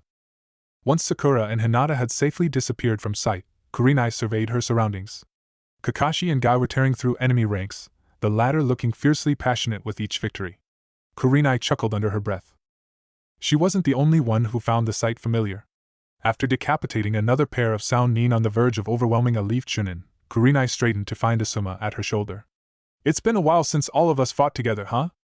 "Quite a relief," Kurenai remarked. Asuma flung his chakra blades to the side so that blood flecked the seats. "We haven't had a good challenge in ages either." Kurenai smiled. "All right." Then her hand flicked out with a kunai just as Asuma shifted his head slightly to allow the blade to whiz past his ear and thud into the forehead of the sand shinobi coming up behind him. "I'll let you have that one," he grunted. But Kurenai was yet again already halfway across the stadium, leaving a trail of fallen sand and Sound shinobi in her wake. Asuma chuckled, spat out his cigarette, and took off in the opposite direction. Naruto knew from the moment his Rasengan plowed into Gaara's left shoulder that something was wrong. His suspicions were chillingly confirmed when Gaara, after forcefully flinging himself away from the dangerous ball of chakra, raised a hand to his wound and stared bug-eyed at the crimson tipping his fingers. Then he screamed. The next thing Naruto was aware of was blinking to find Gaara's siblings supporting him on both sides, and their tall Jounin instructor scolding the red-headed boy. He saw this all from behind the exam proctor's broad back. "Oh, what's going on?" Naruto demanded. "Report to your sensei," the man answered without looking away. His fair brown eyes were hard. "The Chunin exam is over." Naruto's mouth fell open. He was about to protest when movement caught the corner of his eye. A large bearded man had appeared beside Genma, but what captured Naruto's attention were the smoke-filled kage box and the large purple barrier that had formed at the roof of one of the towers. His stomach lurched involuntarily as he thought of Sandaime. Clenching his fist, Naruto's eyes shifted back to the Suna ninja. Gaara was holding his head like it would split. "I don't think he can use it anymore," Temari told her teacher urgently. The man bit out a curse. "Damn it, Gaara! Abort the mission. Take him and retreat. I'll handle things here." Hesitantly, Kankuro slung his brother over his shoulder. With a brief flare of chakra, he and Temari leapt over the stadium walls. Naruto automatically took a step forward, only to find a large, rough hand clamping his shoulder. Looking up, he saw the bearded man watching the sand Jounin steadily. "This isn't your fight, kid," he said gruffly. Naruto faltered. "Who are you?" he asked. At that moment, the exam proctor recognized the other man. "Taicho," he said in a surprised voice lined with respect. The man let out a coarse, humorless laugh. "I'm not your captain anymore, Genma. Right now, I'm just an old man looking to play with fire." He finally glanced at Naruto. His eyes were gray and sharp as a veteran's. "Go, boy." Something told Naruto not to argue with this man. He spun and ran to the edges of the stadium. As he leapt onto the walls for the second time that day, he glanced back at the tense scene. Baki studied the man standing before him. Despite the civilian garb, the newcomer was releasing dangerous spikes of chakra that belied the wooden stub that took the place of his right leg. "I'll give you 30 seconds, stranger," the man said in a low, grim voice. "I don't care who you are. You'll need a prayer if you're the one who killed my sister's fiancé." Naruto pulled himself over the railings, and immediately flattened himself as an Anbu member leapt over his head. What in the world was going on? Disorientated, he cast around. He was relieved to catch sight of Kurenai-sensei. She was looking for him. Picking himself up, Naruto hurriedly picked his way through the stands. As he neared his teacher, he caught a flash of pink hair. "Sakura-chan!" It took a moment for Sakura to backtrack from the stairs she had hurriedly thrown herself down. Her expression cleared when she saw her teammate. "Nara dash!" She broke off to grab him by the jacket and yank him to the ground. They winced as Guy plowed into a sand ninja above their heads, smashing him through the wall with a sickening crunch. "We're being attacked," Sakura explained needlessly. "By who? Why?" Naruto asked immediately in a rush, and his teammate sighed as she wondered if he truly thought she had all the answers. "Sand and sound. I'm not sure why. Ask Kurenai-sensei. Actually don't, she looks busy." The two genin looked over their shoulders to see Kurenai binding 3 assailants in a genjutsu while flickering behind a 4th to dislocate his shoulder. They had never seen their teacher in true combat before, and marveled at the ruthless efficiency of a jounin. Naruto looked back at Sakura. "Are you going somewhere?" "Sensei told me to find Kiba. You should stay here and make sure everyone is okay," she added when her teammate opened his mouth. "I'm sure I wasn't the only genin who dispelled that genjutsu." Naruto reluctantly nodded. "Be quick." She punched him lightly. "You just want to go after Gaara and finish fighting him, don't you?" He didn't try to correct her, because there was no way he could make Sakura understand that Gaara was even more dangerous than she thought he was, that only another Jinchuriki could want to pursue him for reasons other than to defeat him. Instead, Naruto grinned back, the wide smile easily masking his thoughts. You know me so well, Sakura-chan." Sakura sent him off with another half-hearted smack on the head. She watched as Naruto crouched behind some seats, drawing a kunai. He was a lot calmer than she thought he would be. She was impressed that he had managed to injure Gaara without being severely wounded himself, but Sakura decided that she would keep it to herself. It would take days for Naruto to get over the compliment. The sounds of battle dulled to mere echoes as Sakura descended into the corridors below the stands. Thankfully, they were empty. Even more thankfully, Sakura discovered a directory plastered on the wall that mapped the temporary facilities converted for the Chunin exam. Sakura quickly memorized the directions to the infirmary, and set off a quick jog. Being alone under such dire circumstances could make anybody nervous. Sakura wondered if her parents were safely evacuated. She squeezed her hands into tight fists when she realized that her village, her home, was under attack. There had never been a time where Harino Sakura had felt such a strong awareness of her status as a kunoichi. For shinobi, their village was a fort that had nursed and protected them as children, and which they were obligated to return the favor to. As a rumbling quake shook the earth, Sakura broke into a sprint. The lights overhead flickered. Sakura glanced up warily as debris drifted down. Slight movement in her peripheral vision immediately pulled her gaze back down. A cloaked man was walking down the corridor she had just passed. A civilian who had lost their way? Sakura ran up to him, calling, "Excuse me. It's not safe here. I think you should go." Her voice trailed off when the man stopped walking. For several seconds he didn't move. Later, if Sakura had to pinpoint exactly when she had sensed something amiss, she would come back to this moment. The eerie silence made her grimace. Excuse me?" He turned his head slightly. It was enough for Sakura to see the pale white mask, partially obscured by his hood. She unconsciously took a step back. "Yanbyu-san? We're being attacked." Sakura swallowed when he chuckled quietly. "I know." His voice was smooth and quietly polite. For some reason, it made Sakura's brow furrow. There was something familiar about this person, yet she was not acquainted with anyone from Anbu Black Ops. "A genin like you should stay somewhere safe," he added. "What about you?" She faltered when dark eyes regarded her. "Shouldn't you be fighting? Protecting the village?" Sakura didn't know how to say it without sounding rude. He waited for her to finish. The sharp clash of kunai echoed down the hollow corridor. Sakura caught a whiff of smoke in the air. Yet the Anbu operative stood there, calmly watching her. Sakura's hand twitched and unconsciously neared her weapon's pouch. In the next instant, Sakura's breath left her in a gasp as she was twisted and slammed into the wall. "You're sharper than I thought," a vaguely amused voice said in her ear. "Harino Sakura-chan." The brick was cold against her cheek, her shoulder burning as her arm was wrenched behind her back. "Who are you?" Sakura asked breathlessly, even as her blood raced. "Are you the one who cast the genjutsu?" A surprised whistle. "I'm impressed." Sakura pushed off the leg she had levered against the wall. She spun to face her foe, the jade rings in her hair cracking into the porcelain mask the same way it had Sasuke's face, all those weeks ago. Adrenaline pumping, Sakura seized the hand gripping her left, fisted her right on the tan cloak, and threw the man over her shoulder. Breathing hard, she whirled around, expecting to see him on the floor. Her eyes widened, but not from the sight of an empty corridor. Slowly, Sakura looked down at the senbon protruding from her chest. It had pierced her through the back of her right shoulder. The silver needle was clean of blood, and Sakura felt no pain other than the tingle of encroaching numbness near the wound.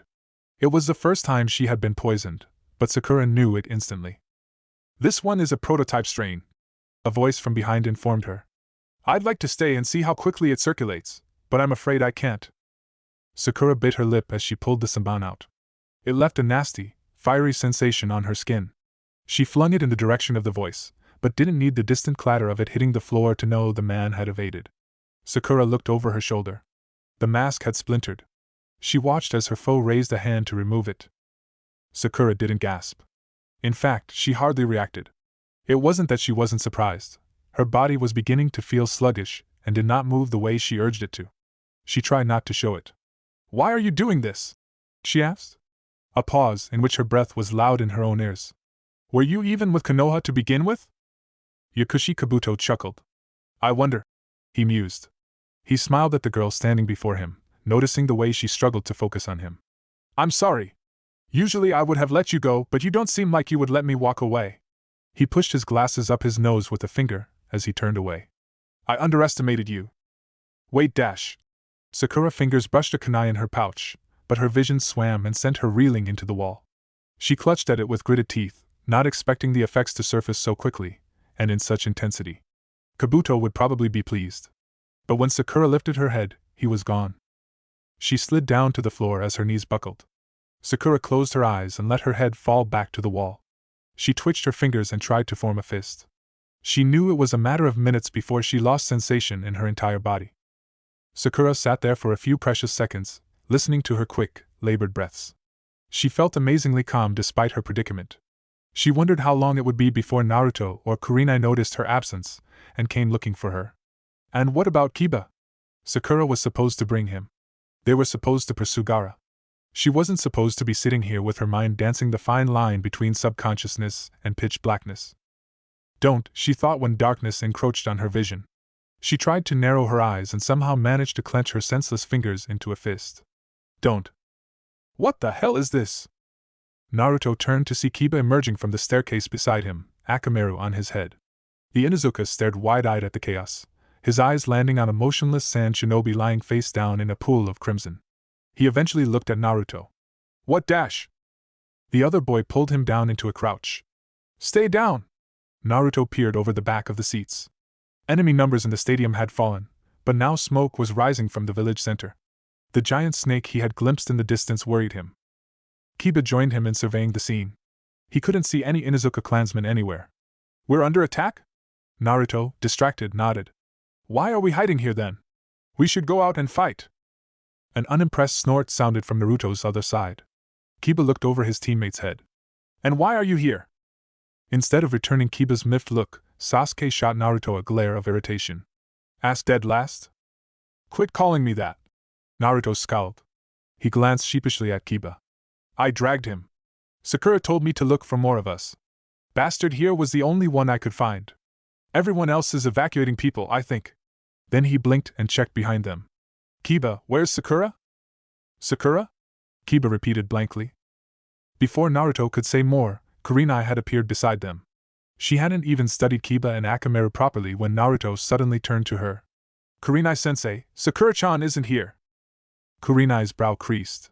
Didn't she bring you here, Kiba? Slowly, Kiba shook his head. I didn't see her at all. Shino and I heard these loud sounds in the infirmary, so I said I would see what was going on. Then I come out and see this. When Kurenai's frown deepened, Kiba realized why she was concerned. His expression became serious. Me and Akamaru will look for her. Maybe she got lost. I'll come with you, Naruto said quickly. Kurenai nodded unthinkingly before the weight of the situation returned to her. Wait.